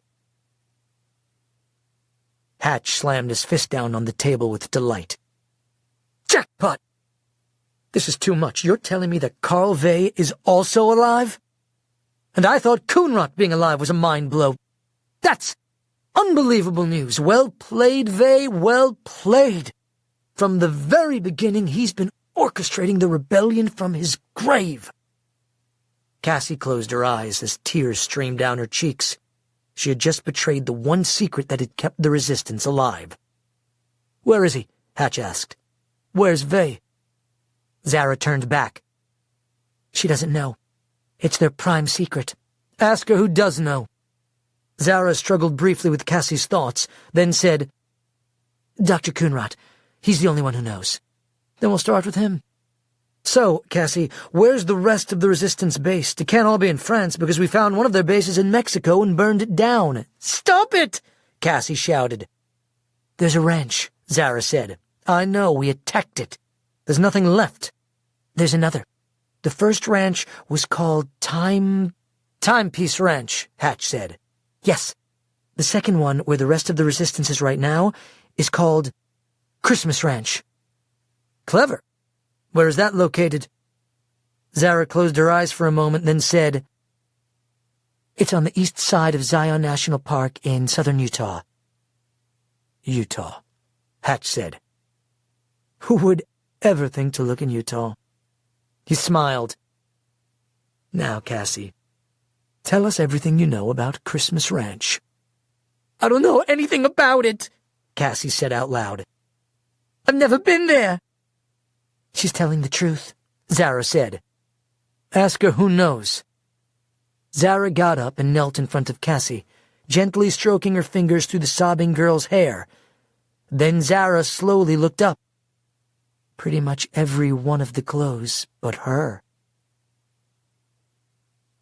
When Hatch had finished interrogating Cassie, he smiled. "Beautiful. Just beautiful. Thank you, Cassie. You told us everything we need to know to end this nonsense for good. I'm so glad your friends were thoughtful enough to send you." "I hate you," Cassie screamed. Hatch looked at her stoically. "Of course you hate me. You wouldn't be here if you didn't. But I don't hate you. You're just a product of your upbringing. But I made you. You could say I'm your biological father. Or your God." "You're not a god. You're the devil." Hatch shrugged. "One man's devil is another man's God." He leaned forward. "You might want to be more careful about how you judge others, since you just betrayed everyone you have ever loved. After we arrest Dr. Coonrot, I'll be sure to let him know that it was you who led us to him." "You're sick," Cassie sobbed. Hatch laughed. "Guards, take her back to her cell and see to her that she doesn't try to hurt herself. I'd like to keep her around for a while." Hatch stood. "I've got to go." He turned to the guard. "Start bringing the glows in one by one. Don't bother with my glows, just the ones who came here from the Resistance. Start with Ian and Frank. Ian because he's seen the most, and Frank because he's a detail man. I want Peters and Hines up here interrogating them with Zara. I want to know everything about this Christmas ranch by 2100 hours. I want a complete map, schedule, everything. I'll be back in 90 minutes. "Where are you going?" Zara asked. "I've got a date with a bottle of Karuizua." When Cassie got back to her cell, she was sobbing hysterically. McKenna put her arm around her. "It's okay, honey." "No, it's not. Nothing's okay. I've given away everything. Everything. I didn't know they could do that. I never should have come. I've ruined everything." Part 15. 36. Welcome aboard. Hatch had Captain Schul escorted up to his office on the second floor. "How is business?" Hatch asked the captain. Captain Schul smiled. "Business? Do you call war business?" "War is big business," Hatch said. He brought the bottle of Karuizao out of his liquor cabinet and held it up for the captain to see.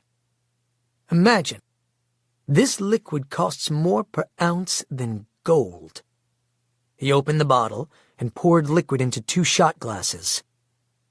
"Admiral General," Hatch held up his hand to stop him from talking. "Please, enjoy this moment. Such pleasures are far too rare."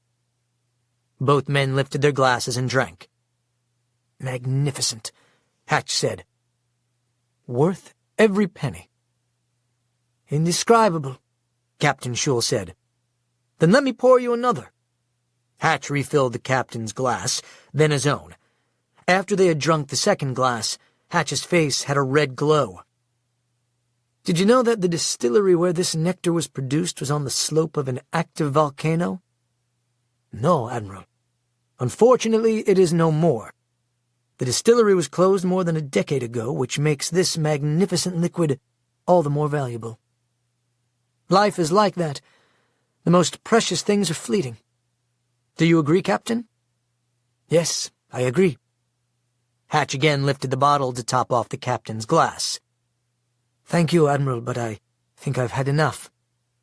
Hatch smiled and poured the glass anyway. "Can you have enough, Heaven?" He laughed. "I think not." He filled his own glass again, So, as I asked before, how is business?" "It is well, mostly. "Mostly?" You know, I'm a soldier, not a politician. The politics are as capricious as the sea." "I understand," Hatch said. "I have a solution for that. I would like to make you a proposition." "A proposition?" "Yes, Captain. I have recently lost my best ship captains." "How could you lose them all, sir?" "Very unexpectedly," Hatch said, lifting his glass. "What do you know of these criminals you brought me?" "I was not told much, except that they were terrorists." "Terrorists," Hatch said. "Indeed. They were involved in a suicide bombing that destroyed most of my army." He put the top back on the bottle of Karuizawa. "My point in telling you this, Captain, is that I am looking to hire." Hatch took a slow sip as he studied the captain's face. "I don't know what you know about the Elgin Corporation, but we are poised to become not only the largest and most profitable corporation in the world, but also the most powerful. If we were a country, our GNP would make us the 12th most profitable in the world, somewhere between Australia and Mexico." "That is remarkable, Admiral." "Yes, it is. I am by trade a scientist as well as a businessman, which means I don't assume anything. I hypothesize, then prove.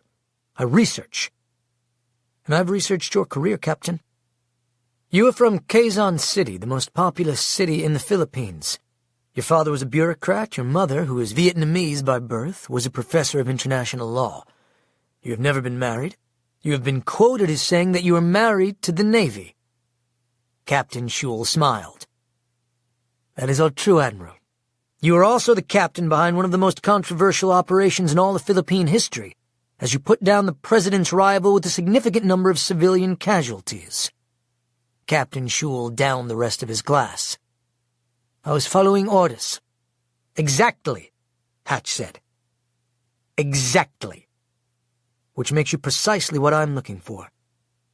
I'm impressed with what you've accomplished. I'm impressed with your obedience in following unpopular orders. I'm impressed by your attention to detail and precision and how successfully you carried out this mission. As such, I would like to offer you the position as head of the Elgin Navy." The captain looked stunned. "Sir, before you answer, consider this. You will have a life of power, privilege, and most important, purpose. I will quadruple your current salary and give you $1 million signing bonus if you agree right now. That is in American dollars, or the equivalent of $1 million in any currency you wish. But my proposal is only good if you accept it now, before you leave this room." Captain Schul was quiet for a moment, then said, "I cannot abandon my crew here. I will need to sail back and inform my superiors." Hatch smiled. "See? Exactly why you are perfect for the job." "Of course, Captain, I would expect that." "But before you go, I do have a favor to ask, one that may benefit your crew." "What is that, sir?" "The coup that took place in our nation is not completely put down.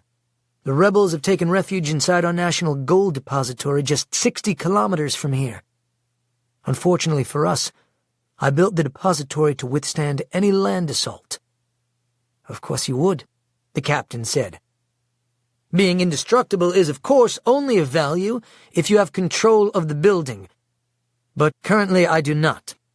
I could use a battleship right now to correct the situation." "I understand, Admiral. But to engage in battle, I would have to have the permission of my superiors."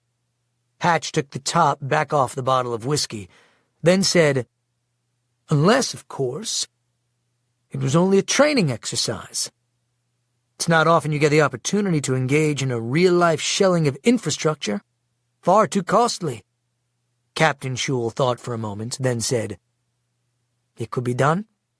"Excellent," Hatch said. He poured another 2 glasses of Karuizawa and handed the first to the captain. "If you'll accept my offer, please celebrate with me with a toast." "I will," Captain Schul said, and took the new glass. "To my new Chief Admiral of Naval Operations, welcome aboard, Elgin? 37. Operation Mute. Since Cassie had never been to Christmas Ranch, she couldn't reveal much about it. Zara and Hatch's war ministers grilled Ian, Taylor, Zeus, Nichelle, Abigail, and McKenna for several hours on the specifics of the ranch headquarters. The Elgin learned how the property was laid out, the level of security, where their weapons were kept, their routines, and most important, where they would find Sharon Vey. By the time they finished their interrogation, they knew everything they needed to destroy the ranch once and for all. After concluding his meeting with Captain Schul, Hatch called a council of the EGG, the 4 who were in Tuvalu, and the rest by video around the world.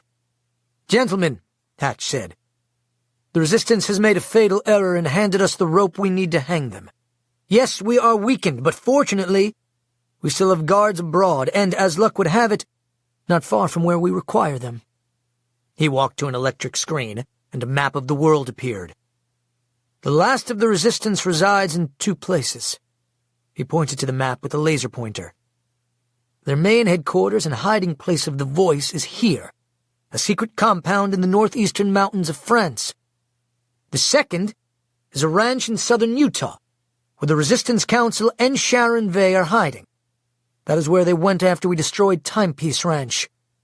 "Sir," EGG Eamon said, "I thought we had destroyed the Resistance in Mexico." "Unfortunately, we've learned from our interrogations that they had been tipped off about the attack, and contrary to our belief, we didn't kill a single member of the Resistance. There was no one there to kill." "But we lost men in the attack." "Yes, we did," Hatch said. "The Resistance was defending the ranch by remote to create the appearance of a battle. We have a clever adversary." Hatch turned back to the council. "We'll send Captain Smythe and his men from our Baja base to Christmas Ranch to bring back Vey, then destroy the ranch and all its inhabitants." "Who will we send to their French compound?" EGG Eamon asked. "The Dom Guard." The EGGs looked at one another. "Do you have a problem with that, EGG Eamon?" Hatch asked. "No, sir," Eamon replied. "That's precisely what I would recommend." "Good, because it's what we're going to do." The Dom Guard, also known as the Order of the Amber Tunic, was the most elite of the Elgin Special Services and was considered even deadlier than the Lung Li. They received the highest level of combat training, comparable to military special ops, the Navy SEALs, Army Rangers, or Marine Recon. The Dom Guard were stronger and larger than the other Elgin Guards, but it wasn't just their physical presence that made them stand out. Their attire was unique, consisting of a black silk uniform with an insignia of an all-seeing eyeball, with the pupil in the form of the Taijitu, the black and white yin-yang sign. In addition, the Dom Guard wore an amber-colored cloth belt, signifying the Amber Tunic, an ancient occult society. Amber had special significance for the Elgin scientists and the Elgin in general. In fact, before the Elgin Company was incorporated, it was for a time called Ambers. The word electricity came from the word electron, the Greek name for amber. An early Greek philosopher noticed that amber, when rubbed by silk, would become magnetized and attract objects. That invisible power was called electricity. In reality, the EGGs knew little about the Dom Guard, which was Hatch's doing, since he reserved the force to serve as his personal guard and troops, loyal only to himself. If there were ever an attempted coup within the Elgin, it would be the Dom Guard who would crush it and restore Hatch to power. When Hatch had returned to the Tuvalu plant from Hades, one of the first things he had done was put the Dom Guard on alert to be prepared to fly to Tuvalu. But he hadn't given them the order yet, as they were currently his only troops in Europe, and with Schema, the former Elgin chairman, still abroad, Hatch couldn't afford to leave that part of the world completely unattended. "We're still analyzing all the data we've received from the glows and finalizing attack strategies," Hatch said. "But here are the basics. To avoid the possibility of them warning each other, causing us to lose this priceless opportunity, we must simultaneously attack both strongholds. Since there's an 8-hour time difference between the two locales, and a night attack is always to our advantage, We plan to attack their French headquarters at 4:30 a.m. using night vision. This would put our attack on Christmas Ranch at 8:30 p.m. Mountain Time, an hour after sunset. Hatch stepped back from the board to better emphasize his point. I'm calling the French operations Operation Mute, since we're finally silencing the voice.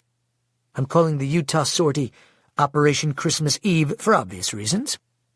Our objective is to bring back Coonrat from Europe and Sharon Vey from America. What about the Glow Grace? EGG Bosun asked. Is she being held at the ranch? Yes, she is. What about her? Don't we want her back? Hatch shook his head. No. Only silenced. She can die with the rest of our enemy. Hatch stood. While we finalize the specifics of the attack plans, I want both forces moved into striking position. Bring the Dom Guard up from Rome into Turin, and the Apache Guard in Baja up into northern Nevada. I want them ready to strike at a moment's notice. EGG Amen, I leave it to you to get them in place. Thank you, sir. What of the rebels?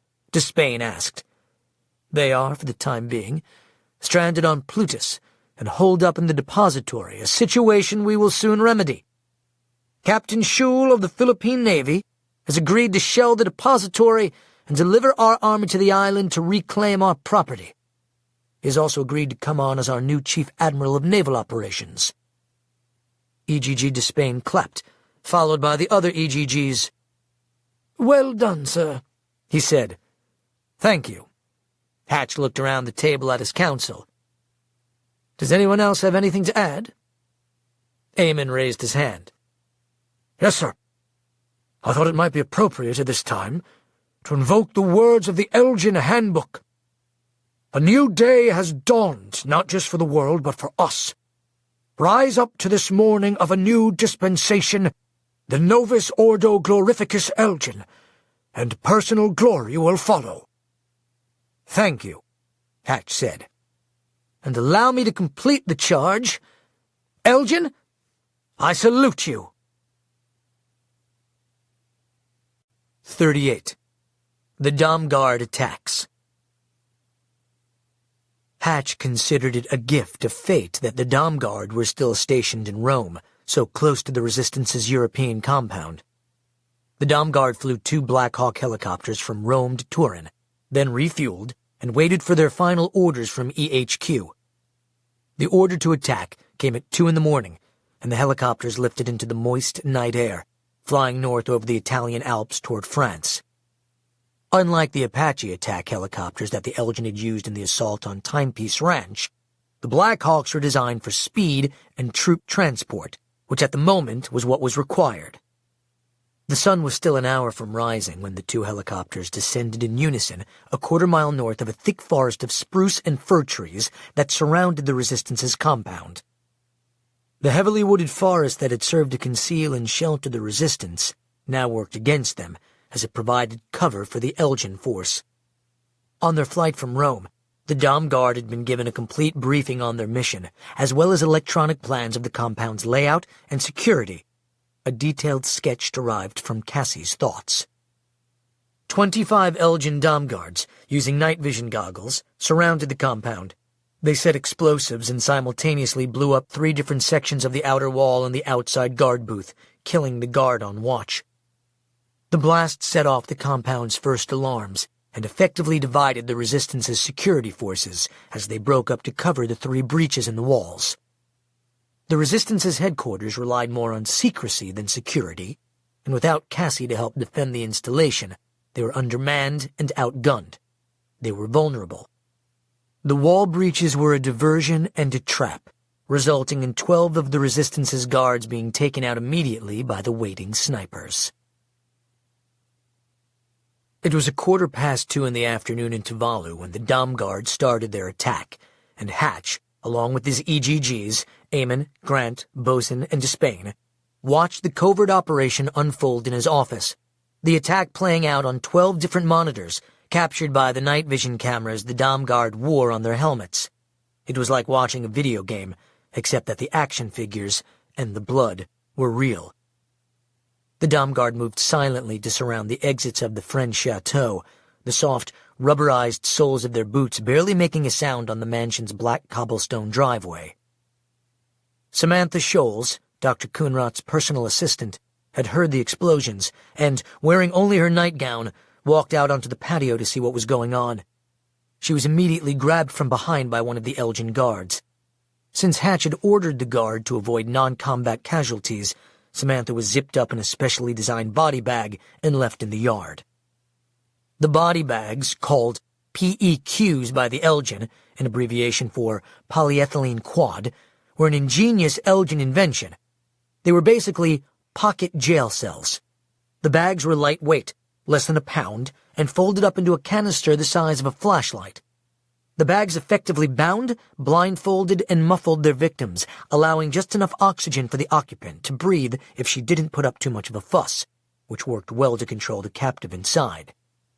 Since the bags were puncture-resistant, resisting 1,200 pounds per square inch, no one, even with a knife, could get out until they were let out. The bag zipper was located on the outside of the bag, so it didn't even require a padlock to secure the occupant. The compound's final guard was stationed on the main floor of the mansion in the video surveillance room. He was neutralized as he ran up the stairway to alert Dr. Coonrot of the danger. Dr. Coonrot's room was at the end of the corridor on the home's third level, the wide, wood-paneled walls lined with deer and elk antlers. Coonrot had been up until 2 in the morning in communications with the board at Christmas Ranch, and, upset that the Electro clan were still unaccounted for, had taken a sedative to help him sleep. The sleeping aid, in addition to the earplugs he wore, left him so isolated that, in spite of the explosions and alarms, he was still asleep when the 3 dom guards entered his room. Dr. Coonrot was easily subdued by the powerful guards and handcuffed. Then, a needle was shoved into his jugular vein, injecting him with a methohexatol, a barbiturate that rendered him completely unconscious in less than 15 seconds.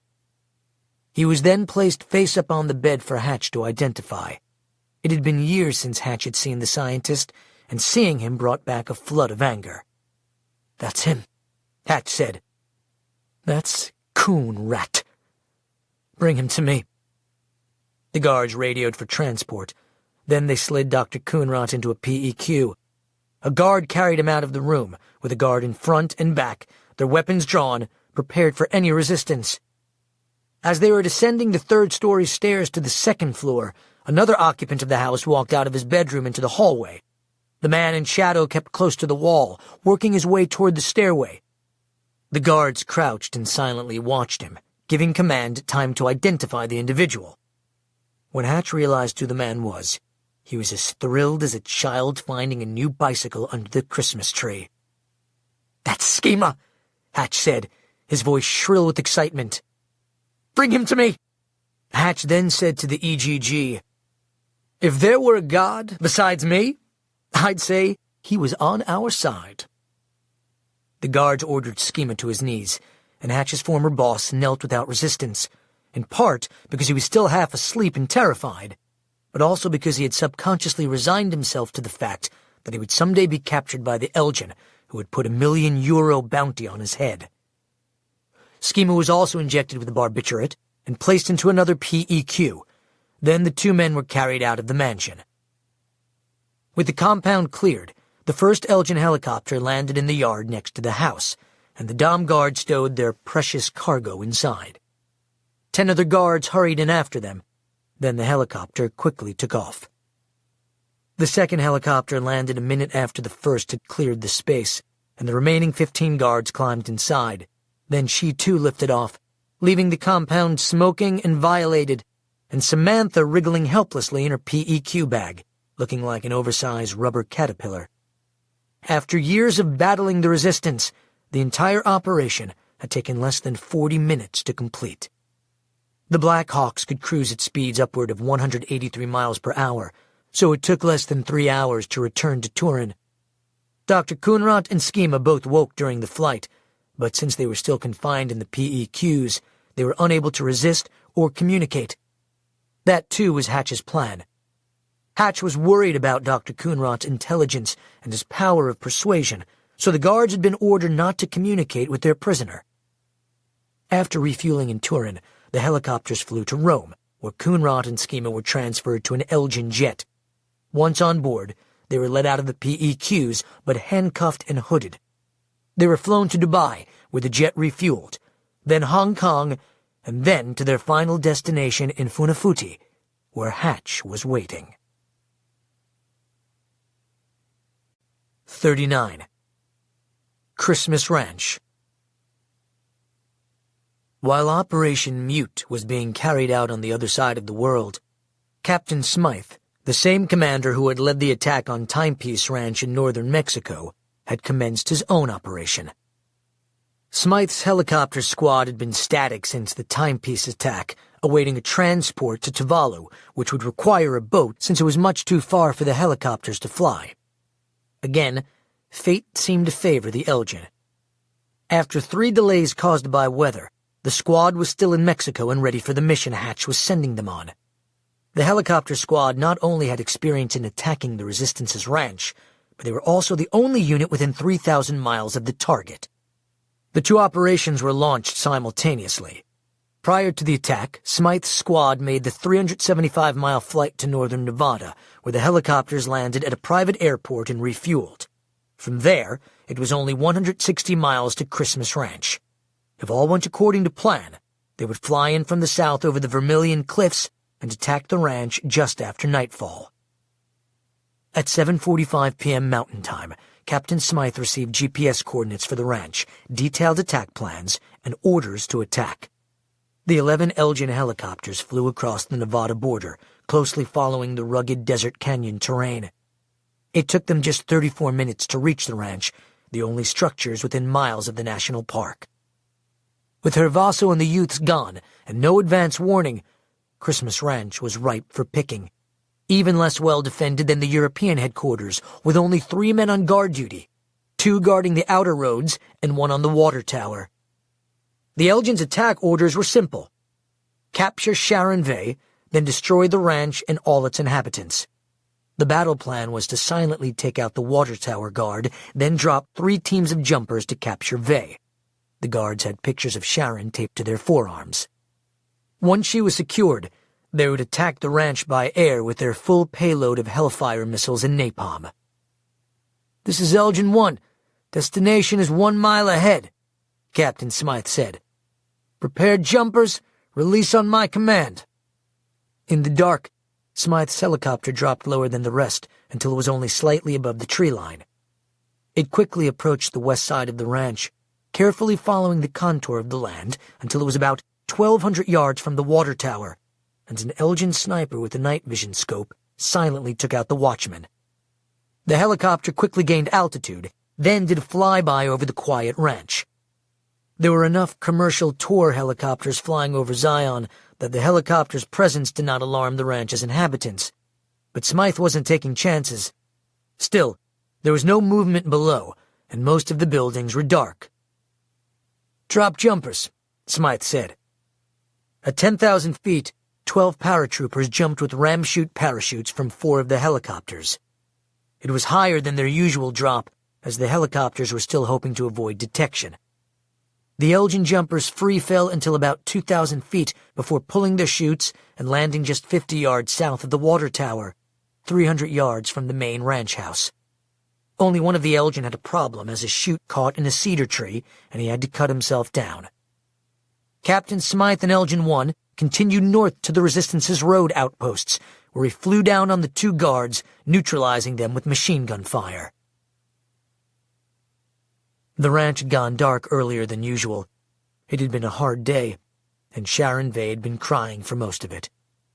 It was over a week since the Electro clan had been heard from, and the Resistance had convened a meeting to discuss a possible rescue mission, even though the odds were that the Electro clan was already dead. The meeting was emotional and tense, and nothing had been decided. The Lisses were beside themselves, and Mrs. Liss had screamed at the board. Sharon was angry at herself that she hadn't stopped her son from participating in a suicide mission. She was alone in her room getting ready for bed when the guards kicked open her door. "That's her," a guard said, pointing his pistol with a silencer. "Scream and I shoot." The guards put Sharon in a PEQ, radioed the helicopter for pickup, and then carried her out back to where they had landed, waving a green laser into the air to signal the helicopter their position. A few minutes later, a chopper descended. The two troopers threw Vey inside, then climbed in themselves. "Fly," the guard said. After they were 1,000 feet in the air, Captain Smythe came to the back of the Apache and unzipped the PEQ enough for Sharon to put out her head. "Who are you?" Sharon asked. "I'm Captain Smythe." "Elgin?" "How many enemies do you have?" Smythe asked. "Where's my son?" "You don't have the clearance to know that." "Where are you taking me?" "You don't have the clearance to know that." "What can you tell me?" "I can tell you that it's time to say goodbye to your friends." He reached back to the control for his microphone. "This is Elgin 1. All helos cleared to launch Hellfire missiles on my command. Lethal force is authorized. I repeat, lethal force is authorized." "Please, don't," Sharon said. "You don't have to hurt them." "As a matter of fact, I do." The captain said into his microphone, "All helos let missiles fly." "Hellfire missiles away," came a multitude of replies. From her window, Sharon could see dozens of missiles streaking fire against the black sky, 16 from each helicopter, scattering across the ranch in a broad swath, blowing everything apart. "Elgin 9 and 11, fire napalm," the captain said. "Elgin 9, roger that one, napalm firing." "Elgin 11, napalm firing." More missiles struck the ground.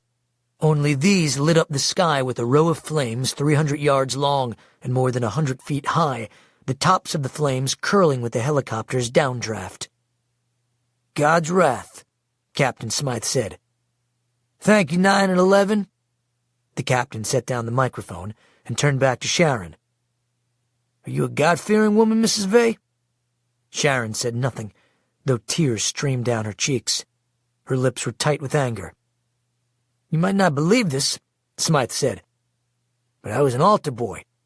St. Vincent's in Cherry Creek, New Jersey. I even thought of becoming a priest someday. Imagine that." Sharon looked at him hatefully. "I'm still spiritual. I just chose a different way to do God's work. Something a little more deliberate." He took a deep breath. "Look at that down there. It's biblical.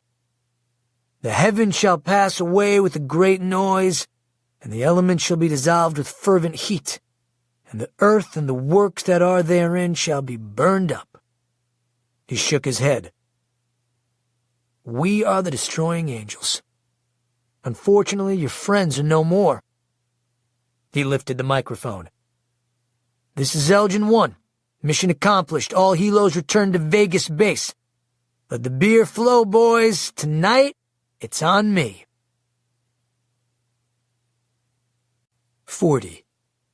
Bait. The Apache helicopters landed in Vegas, and Sharon Vey was moved to the Elgin's Gulfstream jet, which was waiting for them on the runway, fueled and ready for takeoff. Drenched in her own sweat, Sharon was taken out of the PEQ, handcuffed, and then handed over to the two guards who were waiting to escort her to Tuvalu. The flight from the U.S. to Tuvalu was a little more than 5,000 miles, with only one stop in Honolulu, less than a third of the distance that Dr. Coonrod and Schema were flown. The Gulfstream landed a full 12 hours before Dr. Coonrod arrived. The guards, at Hatch's instruction, had informed Sharon of the success of Operation Mute and the capture of the voice. He wanted her completely broken and hopeless before she arrived. The jet had also briefly circled Hades, and the guards had made Sharon look down at the charred and still smoking island.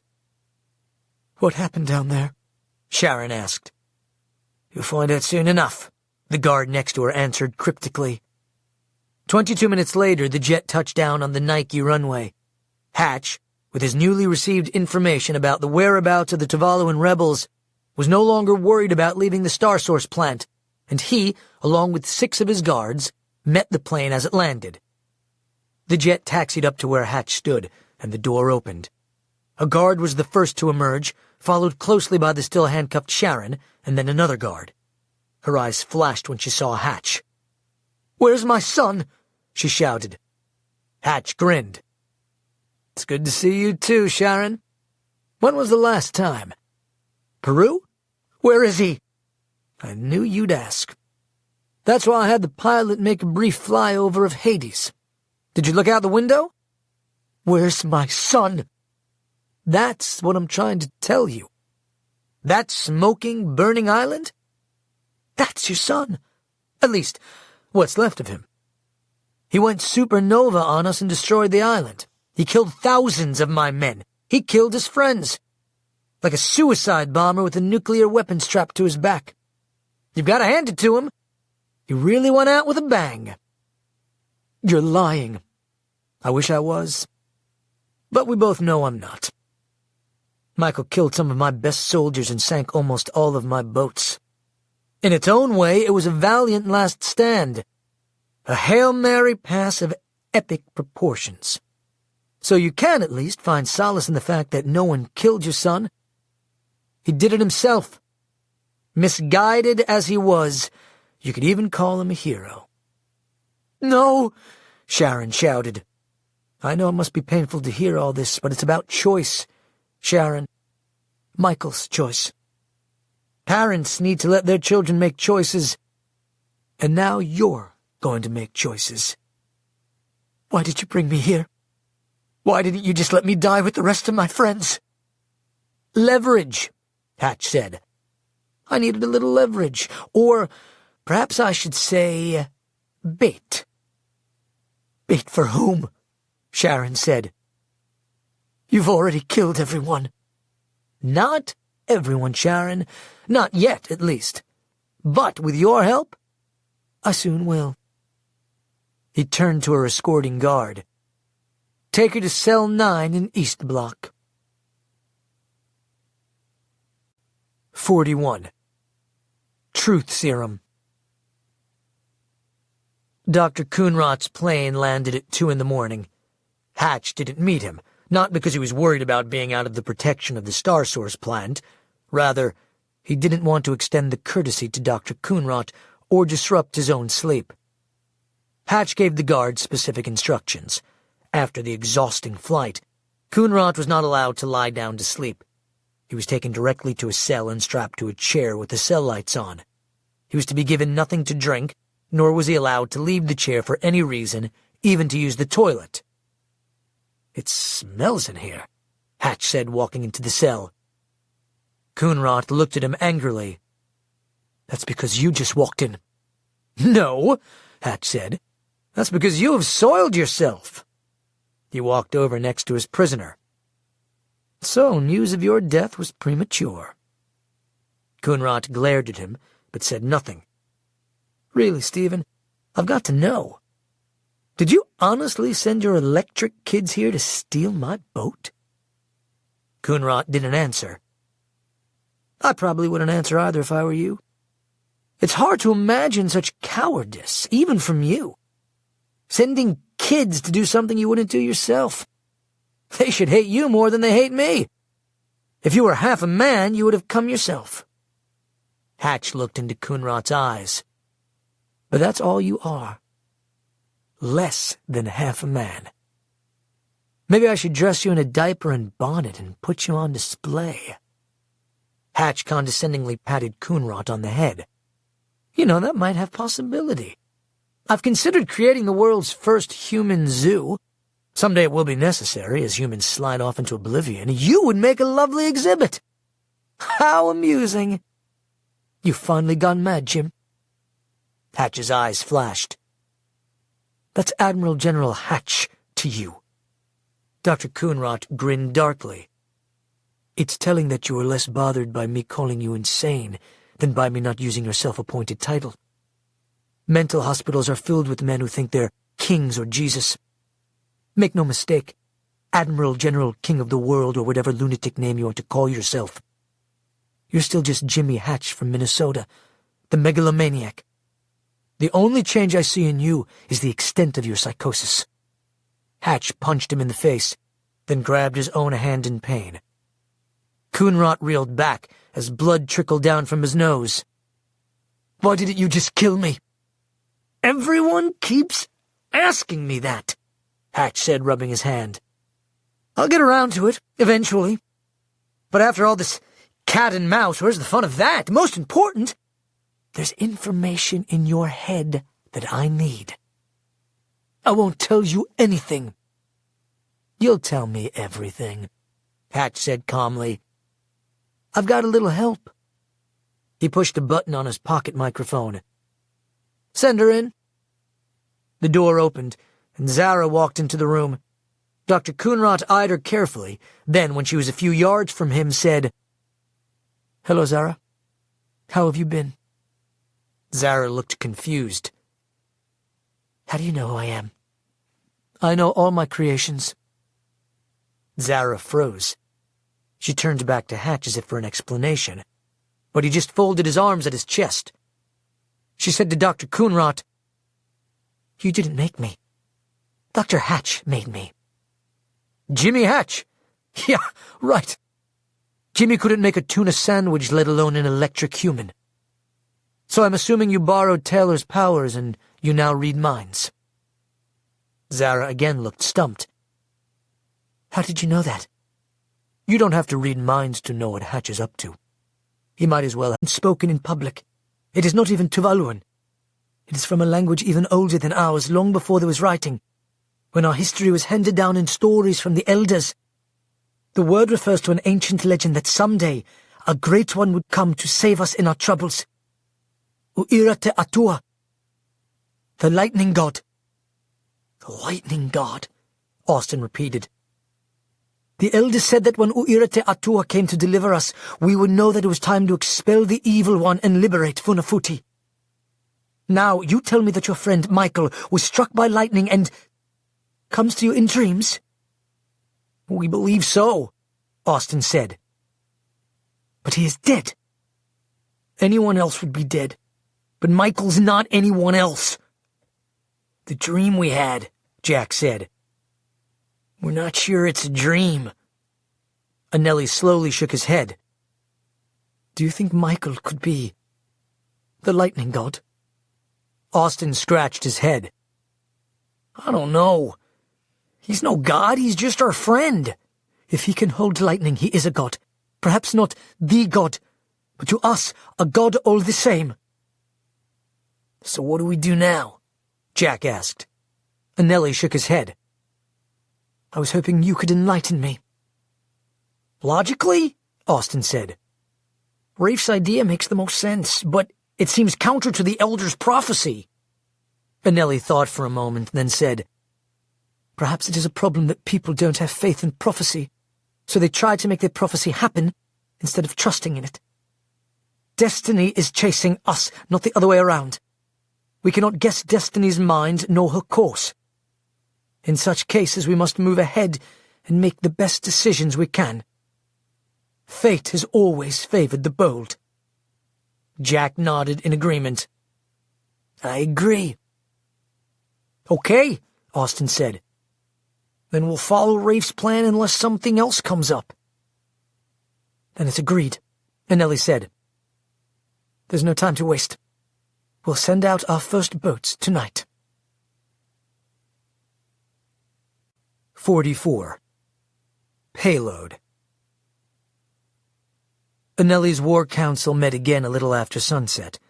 They decided that since the first trip would be the riskiest, they would start with just one boat and 10 men to find a place to gather in secret. The boat would leave right after the drone had passed by, since it had been coming fairly regularly at about 3 a.m. Captain Nikhil volunteered to take his boat and captain the first sortie. "You are brave," Anelli said. "It is why I came," Nikhil said. "You must get some sleep while the others prepare your boat." "I'll take watch," Jack said. Anelli nodded. "If you are willing, I will leave you in charge of the fortress tonight." "I'm willing," Jack said. "Good night." "Good night," Anelli replied. As Adam and Anelli walked to the sleeping quarters, Adam asked, "Are you okay leaving such a young man in charge of our defense?" Anelli looked at him. "Of course. In the last battle, I worked for him." Austin and Jack went up to the open 4th floor. The stars shone brilliantly above them, like a million pinpricks in a black velvet canvas. There were 3 other watchmen, one at each wall. "Do you have any idea how close we are to our friends?" Austin said. "No. Really close. Just 60 miles. If we had a telescope, we could see Funafuti." "We might as well be on the moon," Jack said, looking out. He turned back. "Do you think Ian can see us?" "Yes." Jack nodded. "Somehow that makes me feel good." "If he's still alive," Austin added. Jack sighed. "Well, that did make me feel good." He walked over and looked out the west side of the floor. He could see the men preparing the MAS. He said back to Austin, "Did you ever figure out what MAS stood for?" "Men at Sea," Austin said. "Could be," Jack said. "It's a lot better than what I just came up with." "What's that?" "Mexicans and Spaniards." 2 hours later, Vishal came up to the 4th floor carrying a woven basket filled with food. Seeing how Anelli had greeted them, he had gained even more respect for the 2 young men. "I brought you some food." "Thanks," Jack said. "You should be sleeping." "I know. I couldn't sleep." Jack looked through the basket. There were salted fish and small loaves of bread. He took out a loaf and ripped it in half, then put a fish inside. "Look at us," he said to Austin. "A raw fish sandwich in the middle of the night. Could you imagine eating something like this back in Idaho?" "I can't even imagine Idaho," Austin said. He turned to Jack. "Do you think we'll ever see Idaho again?" Jack thought for a moment, then said, "Keep it in your mind, and you will." Vishal looked back and forth between the 2, then said, "You mean Idaho in California?" Jack laughed. "We're not good liars." "No, you're not." Just then one of the other men shouted, "Drone!" Jack walked over to the east wall. The drone was approaching. Jack lifted his radio. "The drone is approaching. Prepare for sortie, Alpha." Austin lifted his binoculars to examine the drone. "You may want to belay that order," Austin said. Jack turned around. "Why?" Austin handed Jack the binoculars. "That's not an observation drone. It's carrying payload." Jack looked through the binoculars, then said, "We've got more than that." He quickly lifted his radio again. "Everyone inside the compound. I repeat, get inside the compound. Abort sortie. Abort sortie. Nikhil, are you there?" "I'm here, Jack. What's wrong?" "Wake Anelli. Tell him we've got an armed drone and a fleet of Apache helicopters incoming. The Elgin are coming." 45. Hellfire missiles. The first wave of Elgin attack helicopters consisted of the same 12 Apaches that had taken out the rebels' boats. Jack guessed that the Elgin had spotted Vishal's flotilla and had come to sink his boats as well. But if the Elgin knew about the boats, they ignored them. Instead, for the first time, they fired on the building. 2 Hellfire missiles streaked across the night sky, exploding against the east wall of the 4th floor, filling the open room with smoke and spreading shrapnel and chipped stone within yards of where Jack and Austin were positioned. "Get below!" Jack shouted. "Everyone go below!" They all hurried down to the mostly enclosed 3rd level. "Can those missiles knock down these walls?" Jack asked Austin. "Not one of them," Austin said. "Maybe not a dozen, but they can chip away at it." "We could use Tanner about now," Jack said. "We could use the whole freaking Electra clan," Austin replied. "And Michael." In spite of the machine guns Jack and Austin and the Tavalloans shot at them, the helicopters confidently hovered around the island for nearly 45 minutes, some dropping as low as ground level. They blew up all of the outer fences, destroyed the depository's few vehicles, and fired 6 missiles into the thick metal walls of the loading docks, which dented them but didn't penetrate. After the attack, Austin and Jack sat back, exhausted, against the east wall. "That was weird," Jack said. "It's like they came just to annoy us." like mosquitoes. What do you think their objective was? They took down the fences, Austin said. There's only one reason they'd do that. Jack looked at him, awaiting the reason. And that reason is? Ground troops, Austin said. Boots on ground. I think they're softening us up for a full-on invasion. He looked up at the helicopters. You watch. They'll do what we were going to do, except they don't have any reason to hide. They'll keep sending guards over here until they're ready to blow the walls. I thought you said these walls were impenetrable. Nothing's impenetrable, Austin said. The walls can hold off Hellfire missiles, but not everything. Like what? A battleship's cannons. Fortunately, Anneli sank their battleship, Jack said. I'm sure Hatch will find another one eventually, Austin said. You're so optimistic, Jack said, shaking his head. So, if you were Hatch, what would you do? What would I do, or what would I do if I were Hatch? Both. I would have just starved us out, Austin said. But I'm not Hatch. If I were and didn't care about the lives of my men, I'd start sending men over. Then, when I had a large enough force, I'd either send a detonation team to blow a hole in the wall, or preferably find a battleship. Why is that preferable? With our weapons, it would be too easy for us to take out a detonation team and capture their explosives. But a battleship? We couldn't touch it. Why would you start sending men over? Why not send them all at once? Because they don't have any ships large enough to transport all their men at once, so I'd send them in waves. But if they had a battleship, they'd be able to kill two birds with one stone. If by birds you mean our resistance and all hope? Yes. Jack groaned. Then what would you do? Then, after we had breached the wall, I'd throw in grenades and smoke bombs to clear the way. Then I'd send in soldiers to take the building. Just like Hades, Jack said. Just like Hades, Austin replied. What would you do? If I were Hatch, I'd punch a hole in the wall. Then I'd fire in a nerve agent like sarin. You'd have to be sick to do that. Sick is Hatch's middle name, Jack said. Austin frowned. Let's just hope he doesn't have any sarin. A half hour later, Anneli came up to the third floor to inspect the damage. Are you okay? He asked Jack and Austin. Yes. Was anyone hurt?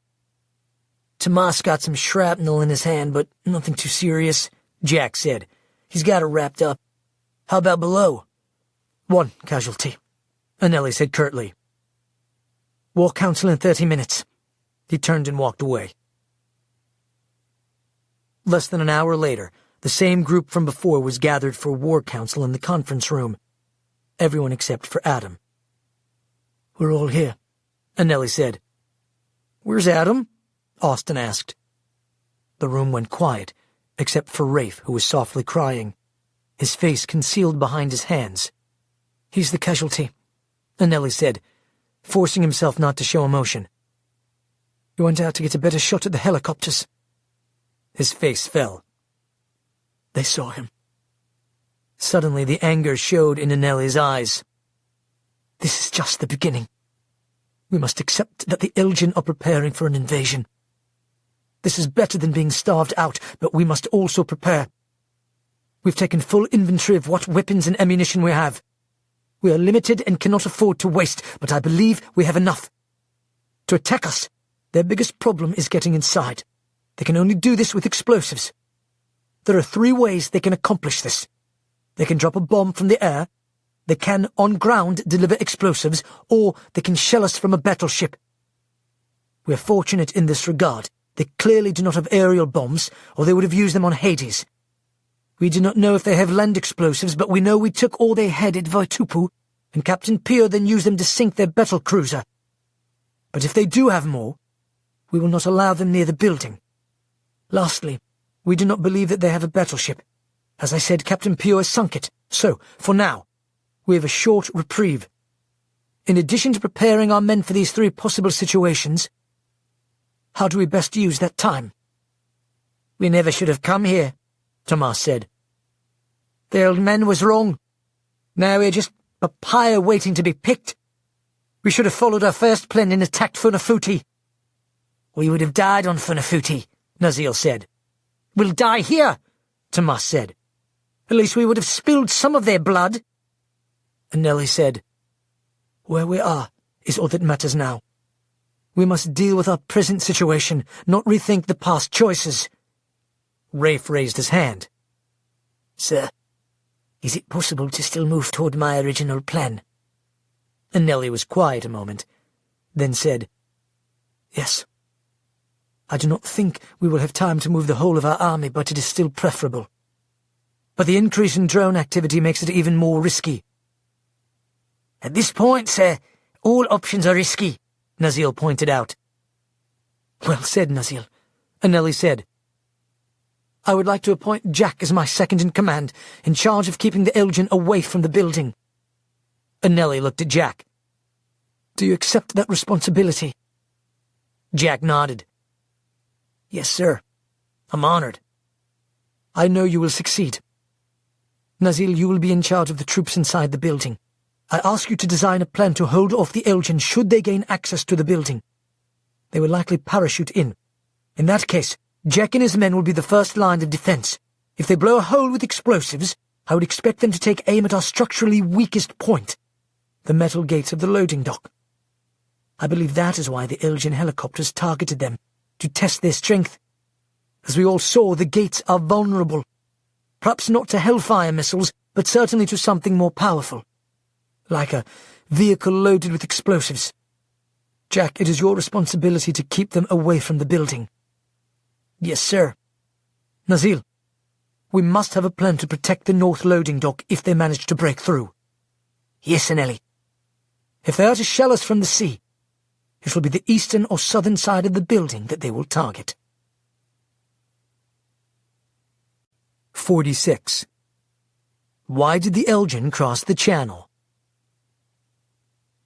The next 4 days on Plutus were quiet except for the drones.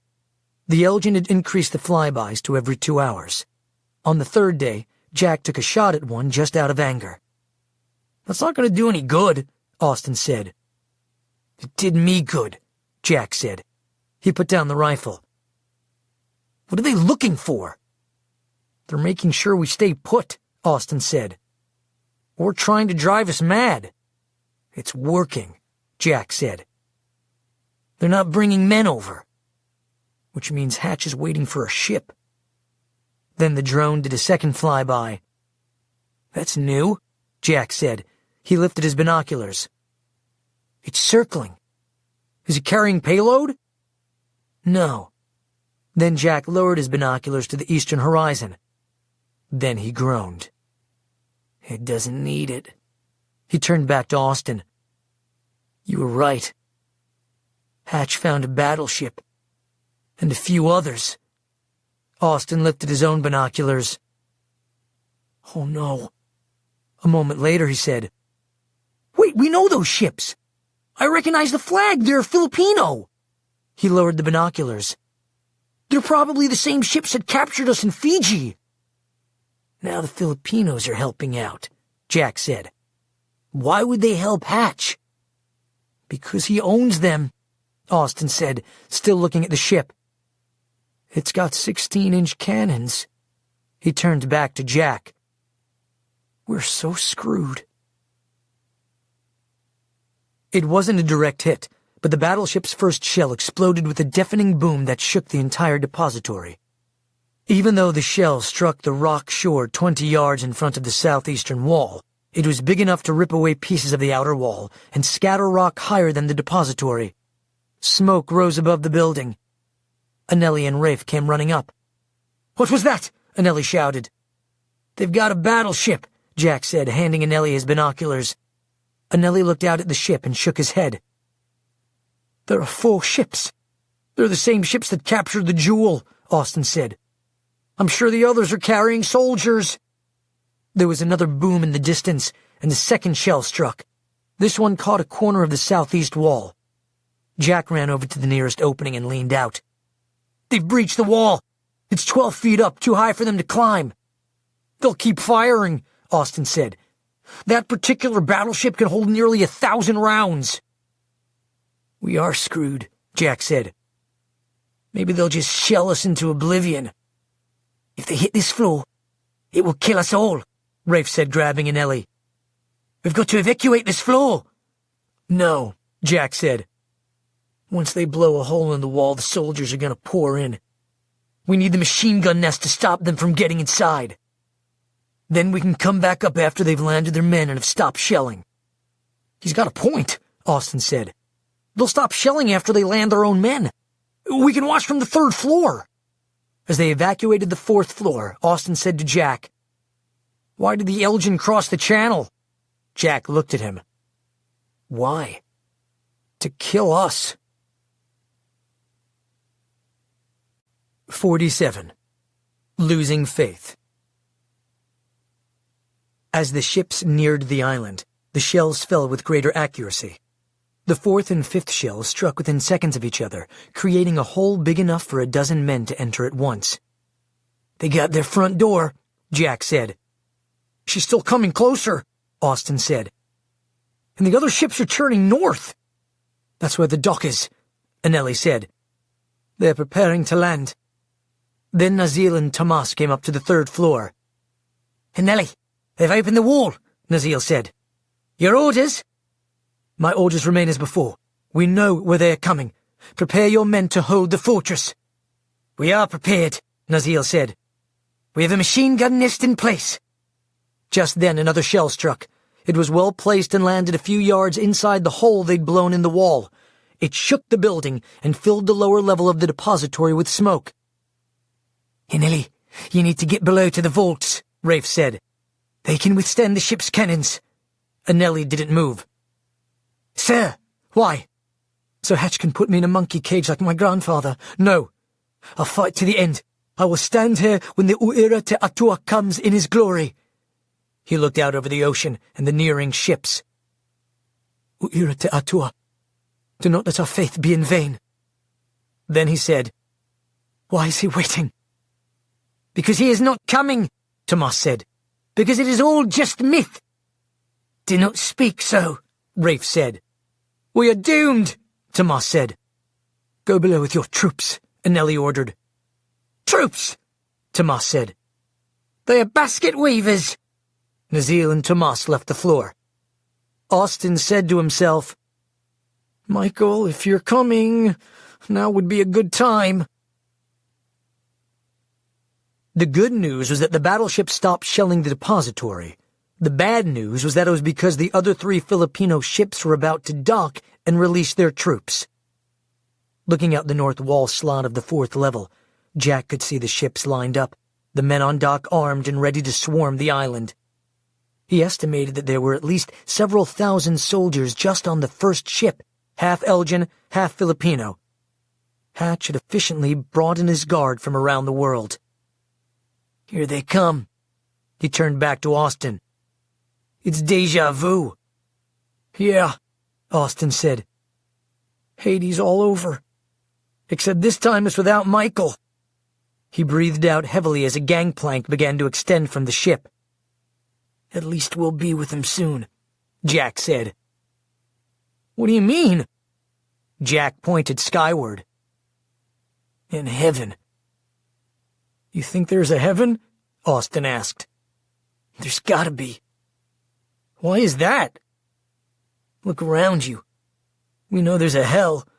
There's gotta be a balance somewhere." "What if there's not?" Jack shook his head. "Then we'll never know, will we?" Austin's eyes filled with tears. "My poor parents." "They've got their own problems. In some ways, we're the lucky ones." "How's that?" "When you're dead, you're free. No pain, no Elgin, no Hatch." "No fear," Austin said. "Are you afraid?" Jack asked. Austin nodded. "Terrified. Are you?" Jack looked at him. "I try not to think about it." Just then one of the ships blew a horn. "They do that before they unload," Austin said. "I need to make sure everyone is ready," Jack said. He ran around the 4th floor, checking out his 12 riflemen and 3 machine gunners. "This all the ammo we have?" Jack asked one of the machine gunners. In light of the growing enemy, the 22 boxes they had seemed inadequate. "Yes, sir," the gunner replied. "We brought up all we have." "All right, don't waste ammo. We'll at least make them fight their way in." Just then a door opened on the ship's 2nd level, and a 2nd gangplank extended to the dock. "What's that?" Austin said. Jack looked out at the boat. "They've got a tank." "That's not fair." "We are so screwed," Austin said. Jack looked at Austin. "Remember that time when we caught you behind the school and Wade pantsed you, underwear and all?" "I'll remember that until the day I die, which is probably today anyway." "Why?" "Sorry." "You're apologizing now?" "Yeah." "Okay. I forgive you." "And Wade?" "I'll forgive him too." "Thanks." "I don't forgive Mitchell." "Well, he did let us hang out at his place when the Elgin were hunting us." "That's true." "And he paid for all that pizza." Austin sighed. "Oh, okay, I'll forgive him too." A moment later, Austin said, "Since we're doing this, I need to apologize too." "For what?" "Back when I found out that you were driving Michael and me to California, I told Michael that I didn't like you." "Of course you didn't. We pantsed you." "Yeah. Well, I also said if Wade was in a shark tank and asked for help, I'd throw in chum." Jack laughed. "Good thing you didn't say that to my face. Back then, I probably would have smacked you." "I figured." "Not that you did anything wrong, but I forgive you too. I think Wade would too." "Thanks." Jack and Austin both looked at the tank sitting on the gangplank. "Our guns won't do a thing to that," Austin said. "See that tank in back?" Jack said. "The smaller one with the weird gun? It's not really a tank." "What is it?" "Really? I actually know something you don't know?" "I don't know everything," Austin said. "You could have fooled me. It's an M132 armored flamethrower." "An unstoppable flamethrower. That's not good." "No. If they're smart, they'll drive it inside that hole they breached and push us back. The halls are wide enough for it, and if not, they'll just drive through them. We've got to tell Nazil to set the landmines." "This is all kinds of happy," Austin said. "Do you know where the flamethrower tank came from?" Jack shook his head. "No idea." "Britain. It was developed late in World War II. They called it the Churchill Crocodile." "I always wanted a weapon named after me," Jack said. "Like the Sherman tank or the Pershing missile." "Really?" "Yeah, I thought that would be cool." "I always wanted a university named after me," Austin said. "It would have happened," Jack said. "And there would be a statue of you in front of it. Austin University." Austin smiled.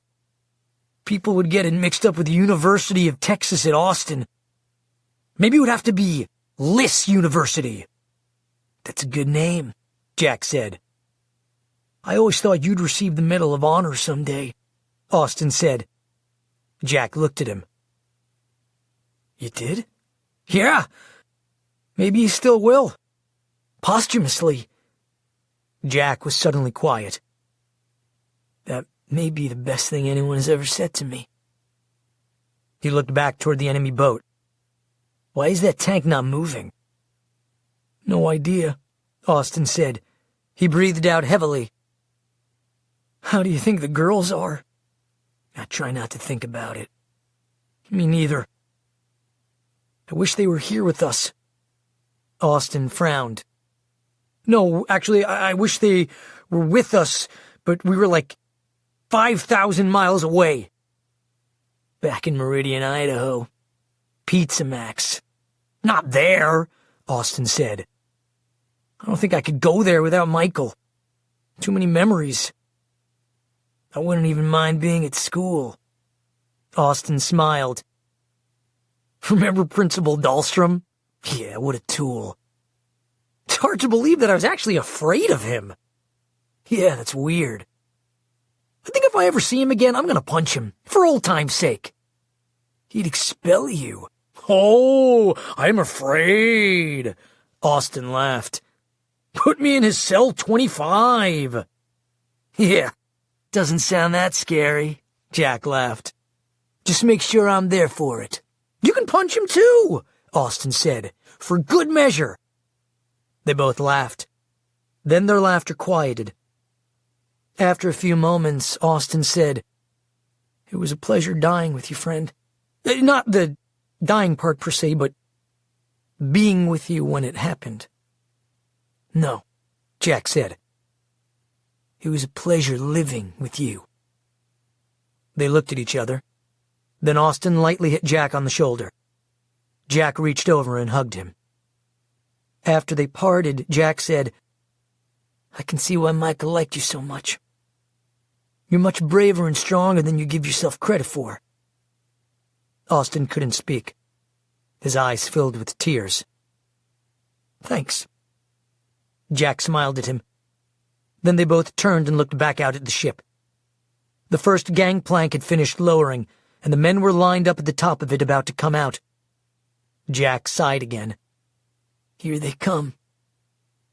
Then, out of a clear blue sky, lightning struck. 48. Uira te atua. Holy crap! Austin shouted. The massive blast of lightning had hit the top of the ship, dropping all of the men on board. It was so large that it shook the depository even more than the shelling had. The first strike was followed by a second, third, and fourth. The soldiers on board scattered. Some jumped into the sea, others ran inside the ship, but most of them lay still on the deck. Then a blast of lightning blew apart the second gangplank, and both tanks fell into the ocean. Anneli, followed by Rafe, came running up to the fourth floor. Anneli was out of breath. Did you see that? Still watching it, Jack said. Hu'ira te atua. Lightning struck the ship over and over until there was no movement on board. Then the lightning moved to the ship behind it, then to the third. It's a miracle, Rafe said. No. It U'ira te atua, Anneli said. The lightning god. Austin lightly smiled. No, he said. It's my buddy Michael.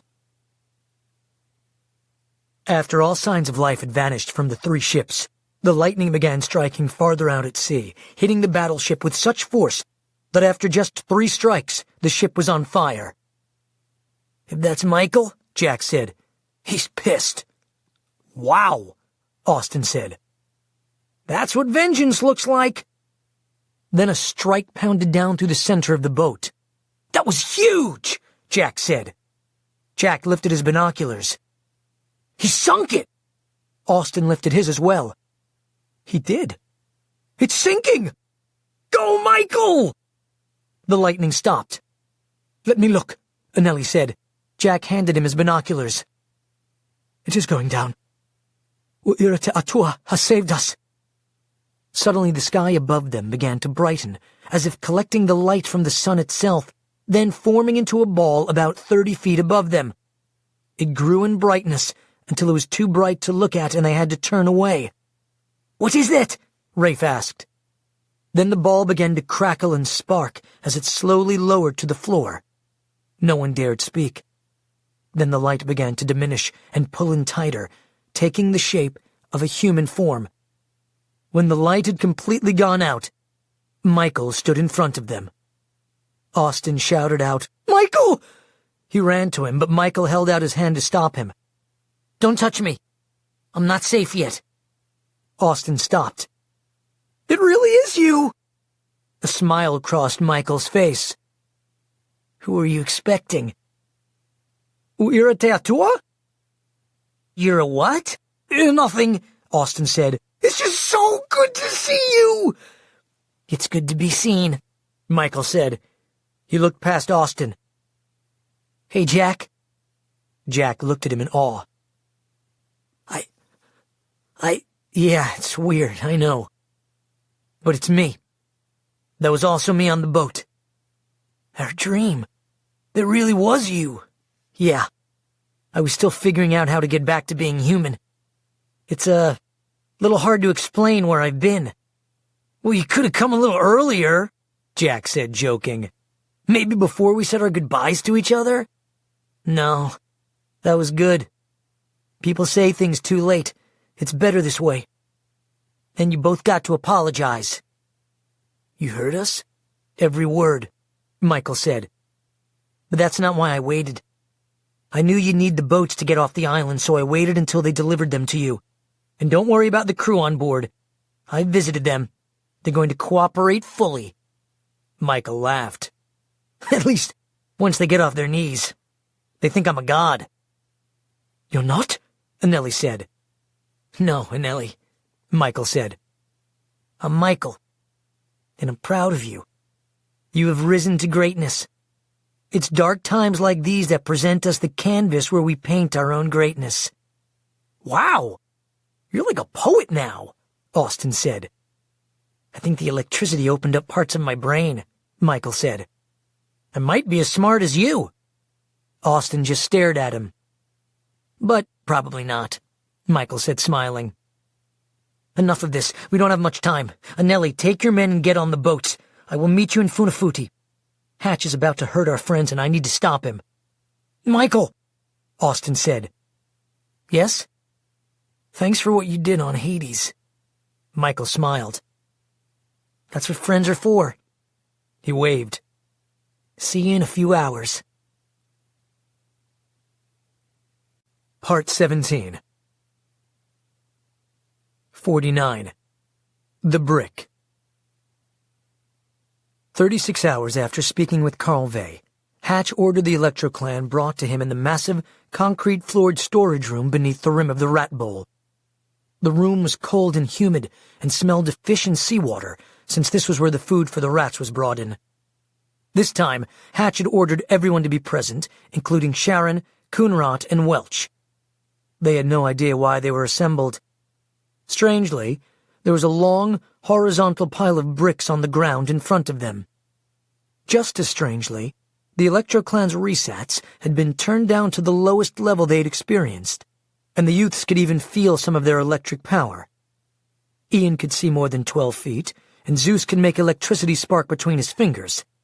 The reduction in the resats' power allowed them to breathe and move normally, even though their hands were still cuffed behind their backs. An hour and a half later, Hatch walked into the room with Zara, 6 guards, and a short man with a hood over his head, escorted by a guard on each of his arms. When Hatch stopped in front of the kids, the hooded man was brought forward just a few yards from them and made to kneel. From that distance, they could see that the hood was stained in the nose and mouth region with blood. I'm sure you're wondering why I called this meeting, Hatch said. It's a very special day, one that will go down in future Elgin history books. You might call it the Elgin Independence Day, a day matched only by the surrender of Cornwallis to George Washington at Yorktown. It marked the end of the Patriot struggle, the end of the resistance, and that is what today is for us. I received word 2 hours ago that the attack on the rebels on Plutus has come to an end. Everyone is dead or captured. He looked at them. They're presenting me with Anneli Saluni's head this morning. You'll also want to know that 2 of your former colleagues were with them, Austin and Jack. Abigail and McKenna both gasped. Yes, they were fools to return. I'm sorry to inform you that they didn't make it. As we speak, their bodies are being brought here to be ceremoniously fed to the rats. No! Abigail and McKenna both screamed. Abigail fell first to her knees, followed by McKenna. Austin! Taylor knelt down too and cried with them. War does wreak havoc on families, Hatch said. And speaking of families, I'd like to introduce you to someone of great significance to you. Greater significance than you possibly realize. He reached over and pulled the hood off the man's head. The prisoner's hair was wet and tangled with sweat. Even though his head was bowed, They could see that his face was swollen and bloody. He had been severely beaten. "Do you know who this man is?" The kids looked at him, but no one spoke. "Help us out here, Sharon." Sharon looked at the man, then said in a steely voice, "He's my husband." "Indeed he is. This, young people, is the infamous Carl Vey, husband to Sharon, father to Michael, and most of all, he's the reason you're all here. Carl Vey is the head of the resistance. He's Dr. Coonrot's boss. He's the one who gave you the insane command to come here and steal my boat. Why? Not for the reasons he told you. He wanted my boat, my jewel, and risked your lives for it, just so he could be unspeakably rich." "That's not true," Vey said. "Completely true," Hatch said loudly. "Just so we're clear, if it wasn't for Vey, you'd probably be out enjoying the life most teenagers have, instead of counting the seconds of your suffering. If it wasn't for this man, your friends Jack and Austin would still be alive. If it wasn't for this man, Wade and Tanner and Havaso and even Michael, his very own son, would still be alive." Hatch spit on Carl Vey with disgust. Then Zara walked up and spit on him as well. "Guards." The guards walked through the group and uncuffed everyone except for Welch. "What this man has done to you is unspeakable. So I'm going to give you a choice. I'm going to let you denounce this man. If you do, I will spare your lives." Hatch looked around the room. "You see in front of you a pile of bricks. All you have to do is walk up to this lying, evil man, spit on him, and then hit him with a brick. And then you're free to join us. It's that simple. I know that sounds generous, and you might wonder why at this hour I would offer it. This is why.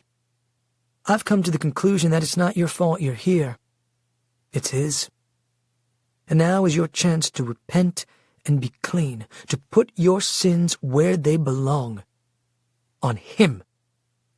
On Carl Vey." Hatch folded his arms. Yes, this is a day for the history books. Who would like to go first? They all stood silently for a moment. Then Sharon Vey stepped forward and lifted a brick. "Of course," Hatch said. "Of course you're the first. He abandoned you to a life of poverty. He took away your only son." Carl looked up at his wife, his eyes filled with tears. Sharon stepped forward with the brick in her hand. She looked up at Hatch. "I've thought about this all night. I've wondered how he could have done this to his own family." "Exactly," Hatch said. "He left us alone, destitute, suffering."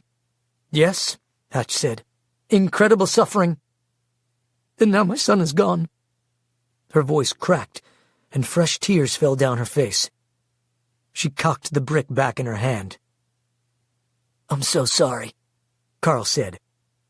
"Now he's sorry," Hatch said snidely. "It's not hard to be sorry when someone's about to hit you with a brick." Then Sharon looked up at Hatch. "And for all our loneliness, for all our suffering, my husband was more alone. He didn't have our son with him. He didn't have me to comfort him. He came here knowing that you would humiliate and kill him just for the chance that I might not have to suffer. He sacrificed his life for us, for the world, not for his gain, but because it was the right thing to do. This man is more than my husband. He's a hero." At that, she threw the brick at Hatch. The guards, caught unprepared, barely managed to pull him down to prevent the brick from hitting him. "Get her!" Hatch shouted. Just then all of the teens rushed forward and grabbed bricks and started throwing them at the guards. Sharon rushed to her husband and threw her arms around him. "You shouldn't have come," she said. "I couldn't not," he replied. "Freeze them!" Hatch shouted at Zara. "Freeze them!" At first, Zara looked confused. Then she raised her hand. Everything stopped. The youths, Kunrat, Welch, Sharon, and Carl Vey all were frozen, unable to move. "Thank you, Cassie," Hatch said almost to himself. "Such a useful power." He wiped his forehead. In the uprising, he had been struck by the corner of a brick, and blood was trickling down his face. Only one of the guards was seriously hurt. Hatch took a deep breath. "You have all sealed your fate. It is over." He walked over to where Sharon and Carl were kneeling together. "You got what you want.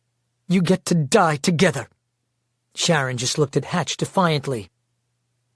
"All right, let's get on with this. Guards, prepare for their execution." 6 of the guards fell in line, lifting their guns. "I'd ask if you had any last words, but I think you've already said enough." He looked over at the youths. "This is the beginning of the end. For all of you." Just then there was the sound of gunfire. Then an alarm went off. Hatch pushed the button on his sleeve to activate his radio. "What's going on?" "Admiral General, we are under attack." "By whom?" "The Tavalloan rebels." "The Tavalloan rebels are dead." "I don't think they got the memo," the voice came back. "They've taken out the power and they've breached the gates. The outer guards are fallen." "All guards to posts," Hatch shouted. "You too," he said to his guards. "After we end them all, execute the Veys. Fire!" Before the guards could fire, lightning struck them all, blowing their guns into the air. Hatch thought it was a result of the rat bowl above them. "Turn that thing off!" he shouted. Suddenly, a brilliant lightning ball floating about 20 feet in the air began to fill the room. It started as a small, basketball-size orb, then grew in size and brilliance until it was more than 12 feet across. Then, as it started to descend, the light began to dissipate, leaving a human form. The figure's head was lowered, but when he raised it, his gaze was solidly on Hatch. "It's my Michael," Taylor said. "He's back." 50. Pleading for mercy. "Michael Vey," Hatch said.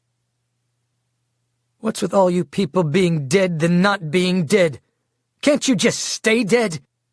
Michael shook his head. "No." "I'm not surprised. I always knew you'd be back as the dog returns to his vomit." "That's an appropriate metaphor," Michael said, stepping toward him. He looked at Hatch with dark electric eyes. "Zara, stop him!" Hatch shouted. Zara suddenly rose into the air, her hands raised in front of her. "You're going to die, Vey," she shouted. "I already have," Michael said. "You want my power? Take it." Suddenly there was a massive exchange of energy between them, and Zara looked like an electric transformer hit by lightning. She screamed, then fell to the ground. Her hair and clothes were on fire, and her skin had turned black as ash. "She probably shouldn't have done that," Michael said. He turned back to Hatch. "It's over, Hatch. It's time to pay for all you've done." "For all I've done?" Hatch said. "For all I've done? I've advanced humanity is what I've done. I've advanced science. Look at you. You're nothing more than a science experiment gone wrong." Michael looked at Hatch without blinking. "You have no idea how wrong." Hatch turned to his guards, who had all picked up their guns. "Fire! Kill all of them!" Michael turned and looked at the guards, lifting his hand so his palm was open to them. "I'm giving you a chance to put down your weapons and surrender. I'm offering you mercy." Michael spread apart his fingers, and an oscillating blue-gold bubble surrounded him and the others. "Now!" Hatch screamed. "Shoot them now!" Suddenly the room erupted with the popping of automatic weapon fire and the sound of bullets ripping through the air. But louder than the gunfire was the syncopated beat of an electrical buzz as Michael's aura disintegrated the bullets like moths flying into a bug zapper. Or more like a comet flying into the sun. Taylor thought Michael looked almost bored with the exercise. Then the bullets began tapering off as the guns ran out of ammunition. "Keep firing!" Hatch shouted. Michael looked at him quizzically. "Why?" He stepped closer to Hatch. "Only a fool thinks he can keep doing the same thing and get different results." He looked at the guards and shook his head. I offered you mercy and you tried to kill us. So now I offer you justice." Michael slightly bowed his head and pulsed. A powerful blue wave that sizzled as it bent the air shot out from him. The guards disintegrated faster than their bullets had, leaving on the ground glowing, molten puddles of metal, all that was left of their guns. Next he held up his hand and the resats all blew. Everyone breathed out in relief. The Electro-clan's power was back. Michael looked at Hatch. "What am I going to do with you?" Hatch turned and ran down one of the corridors. Michael didn't move. "He's getting away!" Taylor shouted. Michael looked at her with a slightly amused grin. "No, he's not." Then he rippled in an electric wave and vanished. At the end of the dark corridor, Hatch ducked into one of the utility rooms below the bowl and locked and bolted the heavy steel door behind him. All around him were sweating pipes running from the bowl. He turned the valve, and a blast of steam shot out behind him. Then he pulled out his handgun. "Come get me, Vey!" Suddenly the room began to glow with light. Hatch turned around to see Michael, glowing brightly, standing behind him. "Okay." He looked around. "It's kind of steamy, though." Hatch emptied his gun's clip into Michael, but nothing happened. Michael just looked at him pitifully. "After what just happened out there, you don't really think that gun can do anything to me, do you?" Michael smiled. "I held lightning." Hatch dropped his empty gun to the concrete floor. "What are you going to do to me?" "What should I do to the man who killed my friends? What should I do to the man who tried to kill my parents? To the man who just tried to kill me?" Michael cocked his head. "Well?" Hatch was too terrified to speak. Then he squeaked. "Mercy." "Mercy? I don't think you know what that word means. Do you have any idea what it's like to be locked in cell 25? When you stop knowing the difference between reality and pure horror? Yeah, I do." Michael's eyes narrowed. "There's an idea. I could put you in cell 25 for the rest of your life." Hatch turned white. "Please. Please yes, or please don't do that, because just saying please is kind of confusing." "Please don't," Hatch said. "Okay, that makes sense." Michael took a deep breath. Then again, the terror of being strapped down and slowly lowered into the rat bowl. Not something I like remembering. Should I do that? Feed you to your own rats? That would be kind of poetic. Kind of a Frankenstein's monster thing. Hatch didn't speak. Or there's the one thing I haven't experienced personally, but I've seen the result. I could cut your tongue off and put you naked in a monkey cage. 3 of your own inventions.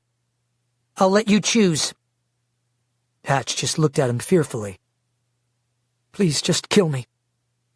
Make up your mind unless you want all 3. A month in cell 25, a year in the monkey cage, then the rats." Hatch turned and grabbed the door handle.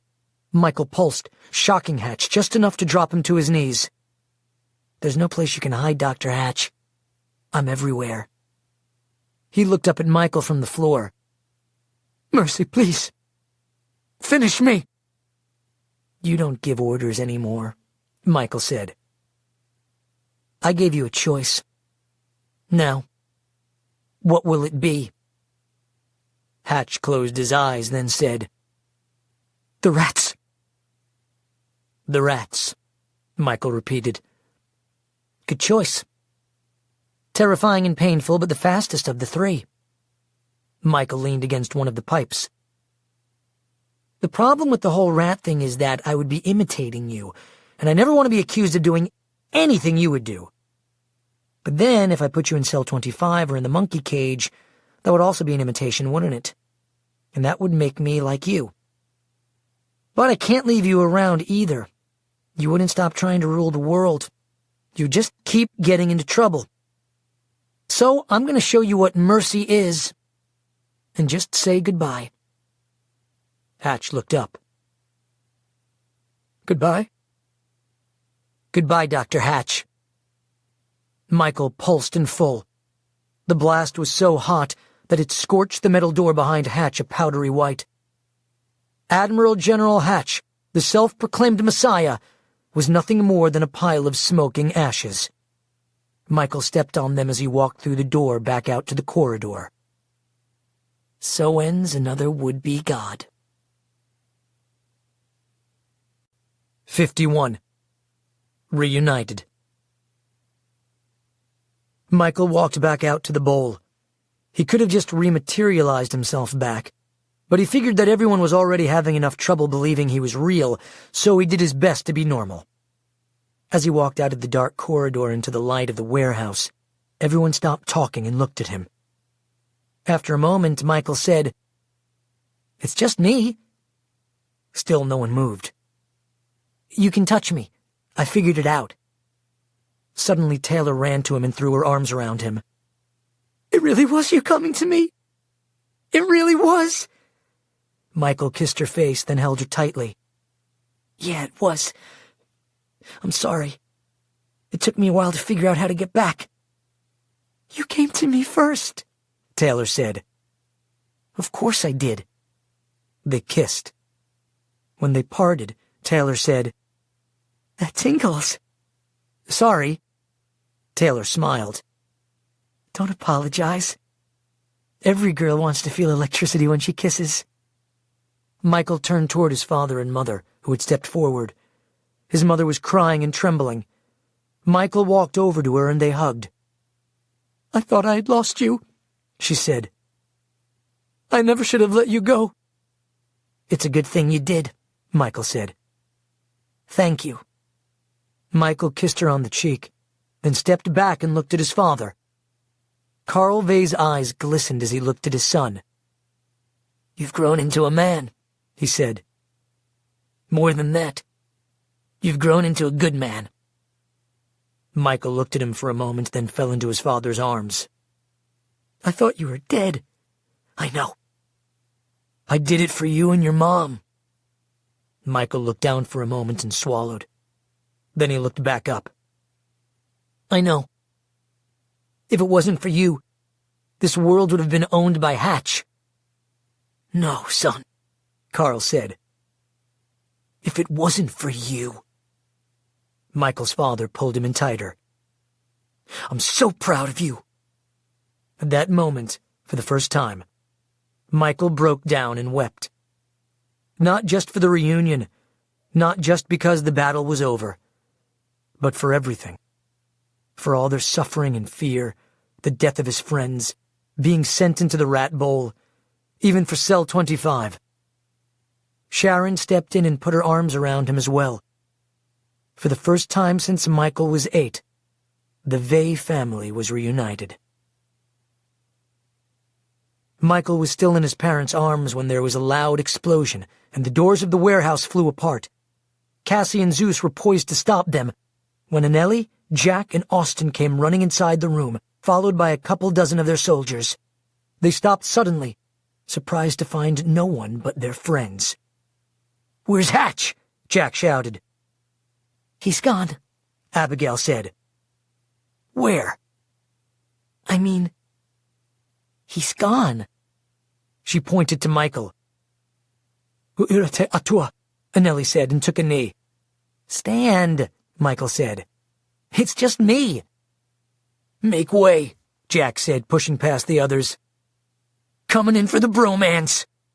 The two of them hugged. Then the rest of the Electro clan, one by one, came up to welcome back their friend. The last in line was Austin. The two young men looked at each other before Michael stepped forward and put his arms around Austin.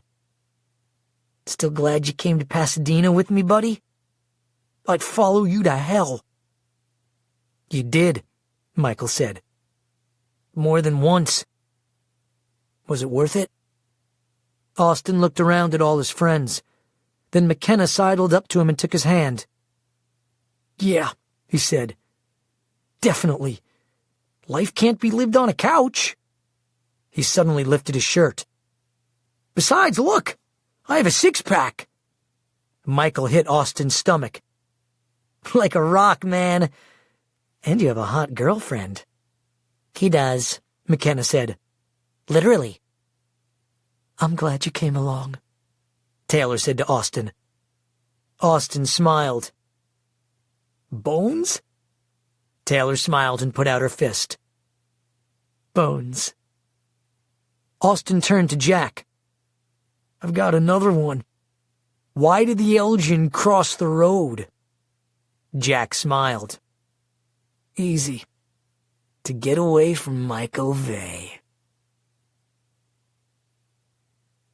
Part 18. Epilogue. My name is Michael Vey. I'm finally back home in Meridian, Idaho. Home. It feels almost weird to say that. I can now honestly admit that I never thought I was going back. Part of me wondered if I even could. I once saw a movie about a soldier who was at war, getting shot at, defusing bombs, traumatic, high-stress stuff. Then came home and the peace got to him. I hope that's not me. Probably not. I could stand a little peace. A lot has happened in a very short time. Just minutes after the Elgin surrendered, Anneli's grandfather was released from the monkey cage and taken to the hospital to recover. His friend, Elder Malachi, has been with him to help him through his recovery. It's been difficult for the former prime minister, but he's been given a lot of love and respect by the Tuvaluan people. He was one of the few who refused to bow to Hatch, and he suffered for it. But all heroes suffer. Not surprisingly, his grandson Anneli was named the new Prime Minister of Tuvalu. We were invited to his inauguration. We were also honored. Jack, Taylor, Austin, and I were given the Tuvaluan Order of Merit, which is their country's highest honor. We wore ceremonial gowns and flowers wreaths on our heads. There's a lot of dancing going on. It was pretty cool.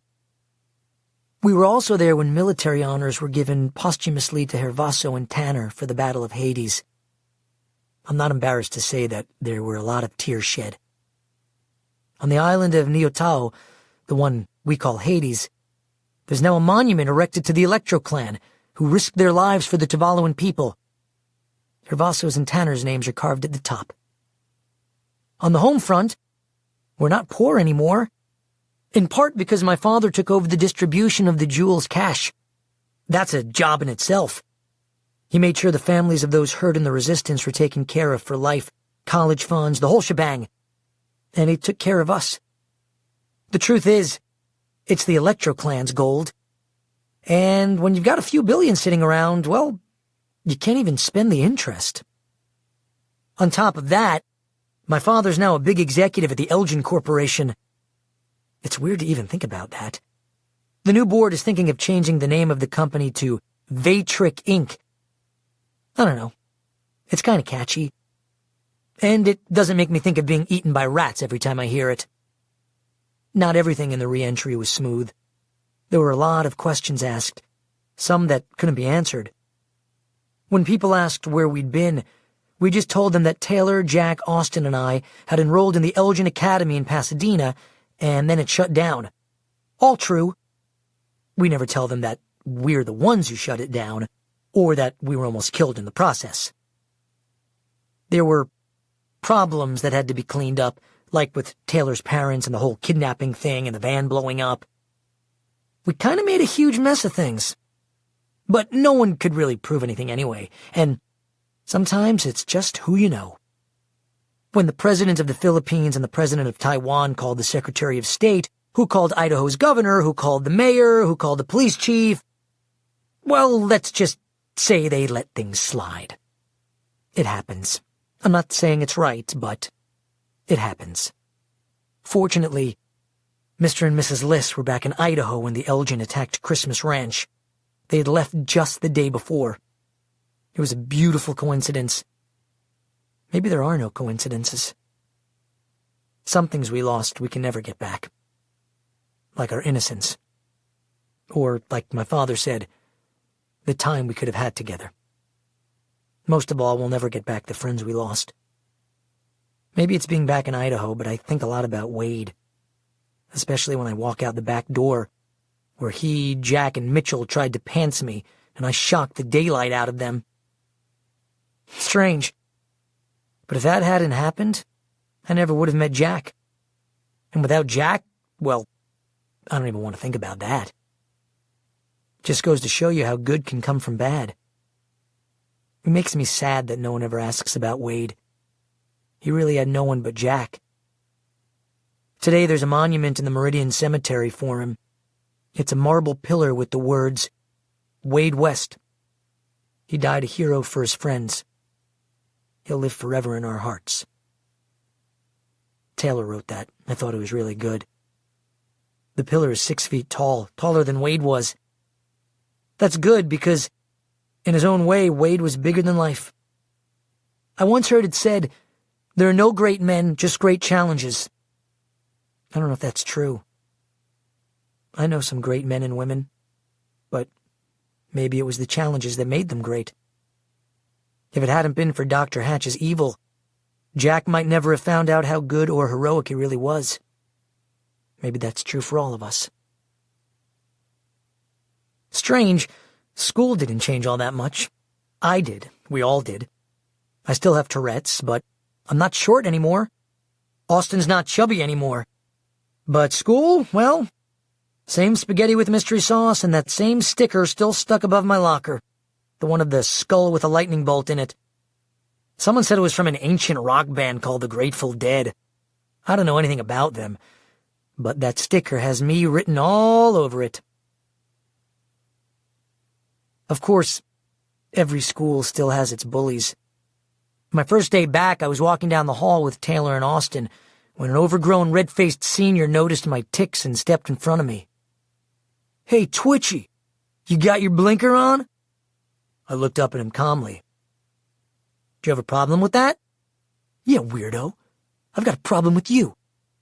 "It's Tourette's syndrome, you moron," Taylor said. "And if I were you, I'd start apologizing before you get hurt." "Straight up," Austin said. "Just apologize and maybe he'll let you go." The bully stood there, not sure what to make of us. "Look at him," Austin said. "What an ape! He's got the frontal lobe of a baboon." The guy turned to Austin. "What did you say?" "Sorry, I'll use small words so you can keep up," Austin said. "You're clearly not the brightest crayon in the box. In fact, I think someone left your crayons in the sun." Taylor laughed. "That's funny." The bully blushed at being laughed at by a cute girl. "All right, dude.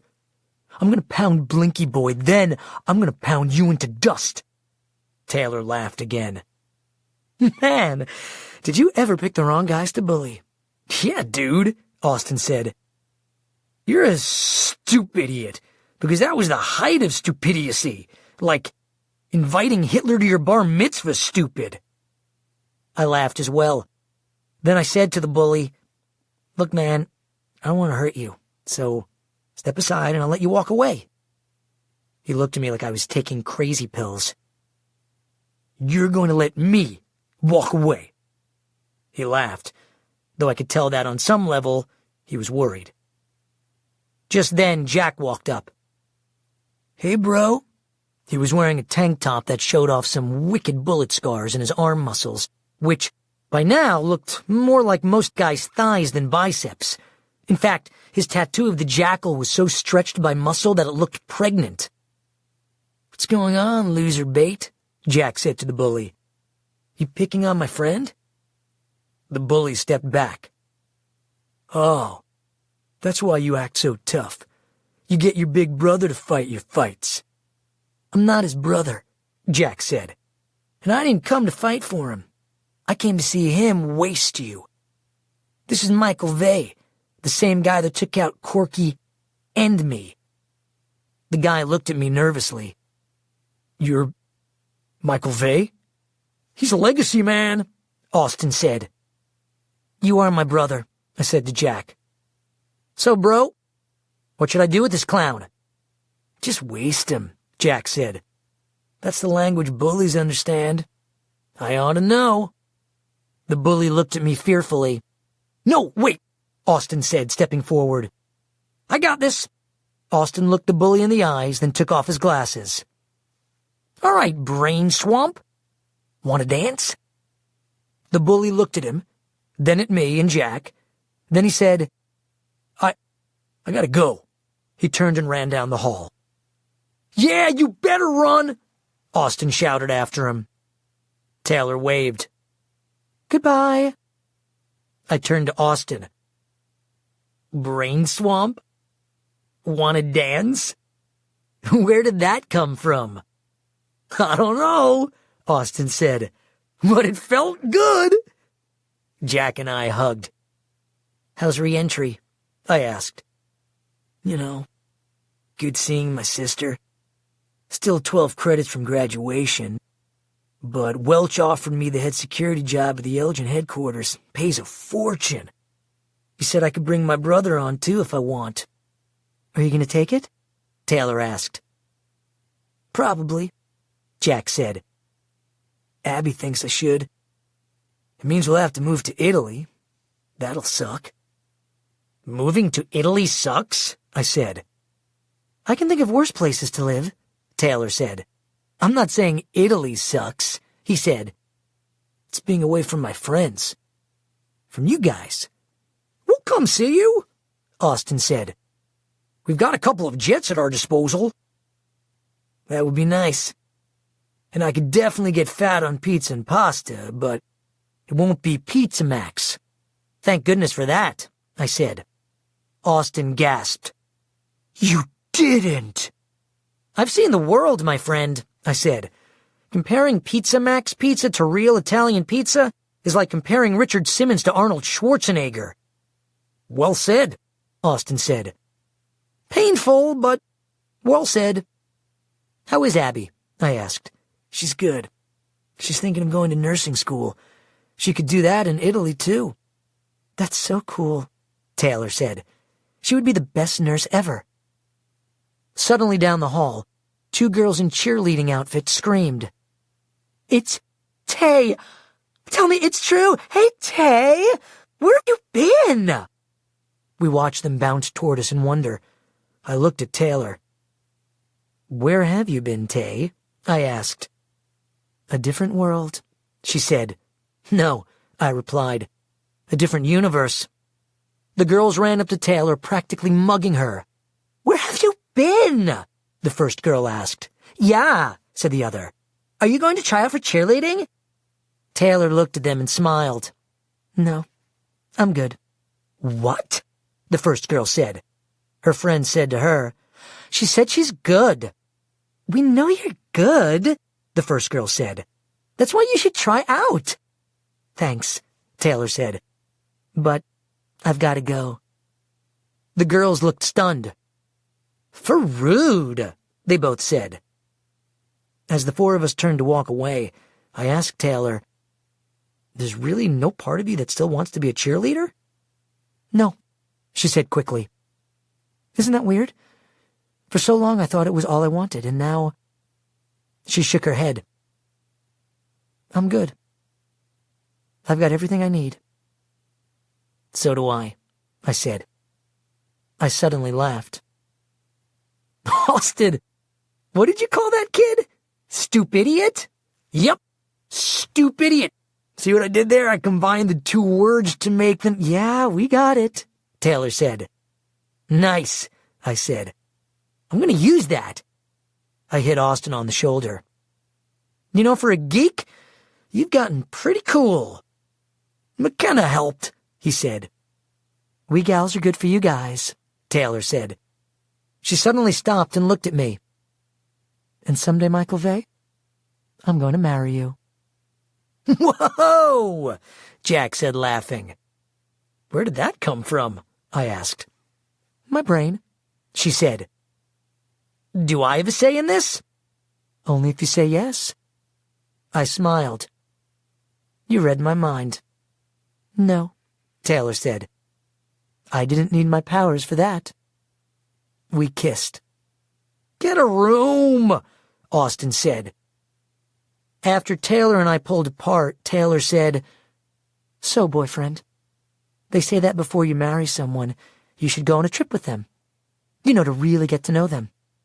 What do you think? I think we can check that off the list. But if we ever get married, we're way too young. I don't feel young, Taylor said. It's not the years, it's the mileage, Jack said. Taylor laughed. Well, you guys don't need to get all freaked out. I know we're young and I'm not shopping for a wedding dress. I was just going to say, if we were to get married and we had a family, do you think our children would be electric? I thought for a moment. Only one way to find out. I'm out of here, Jack said. See you after school. Me too, Austin said. Bones. Bones, Taylor and I said back. My name is Michael Vey. I told you in the beginning that my story was strange. Very strange. I also told you that I had Tourette syndrome and I was electric. You probably didn't see where all that was going. Neither did I. And I had to live it. I almost had to die it. What a ride. Through all I've been through, I've learned something important about life.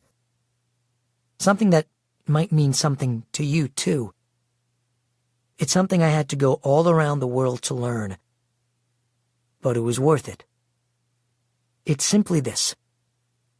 It's not all right to be different. It's freaking awesome. Shock on, my friends. Michael Vey.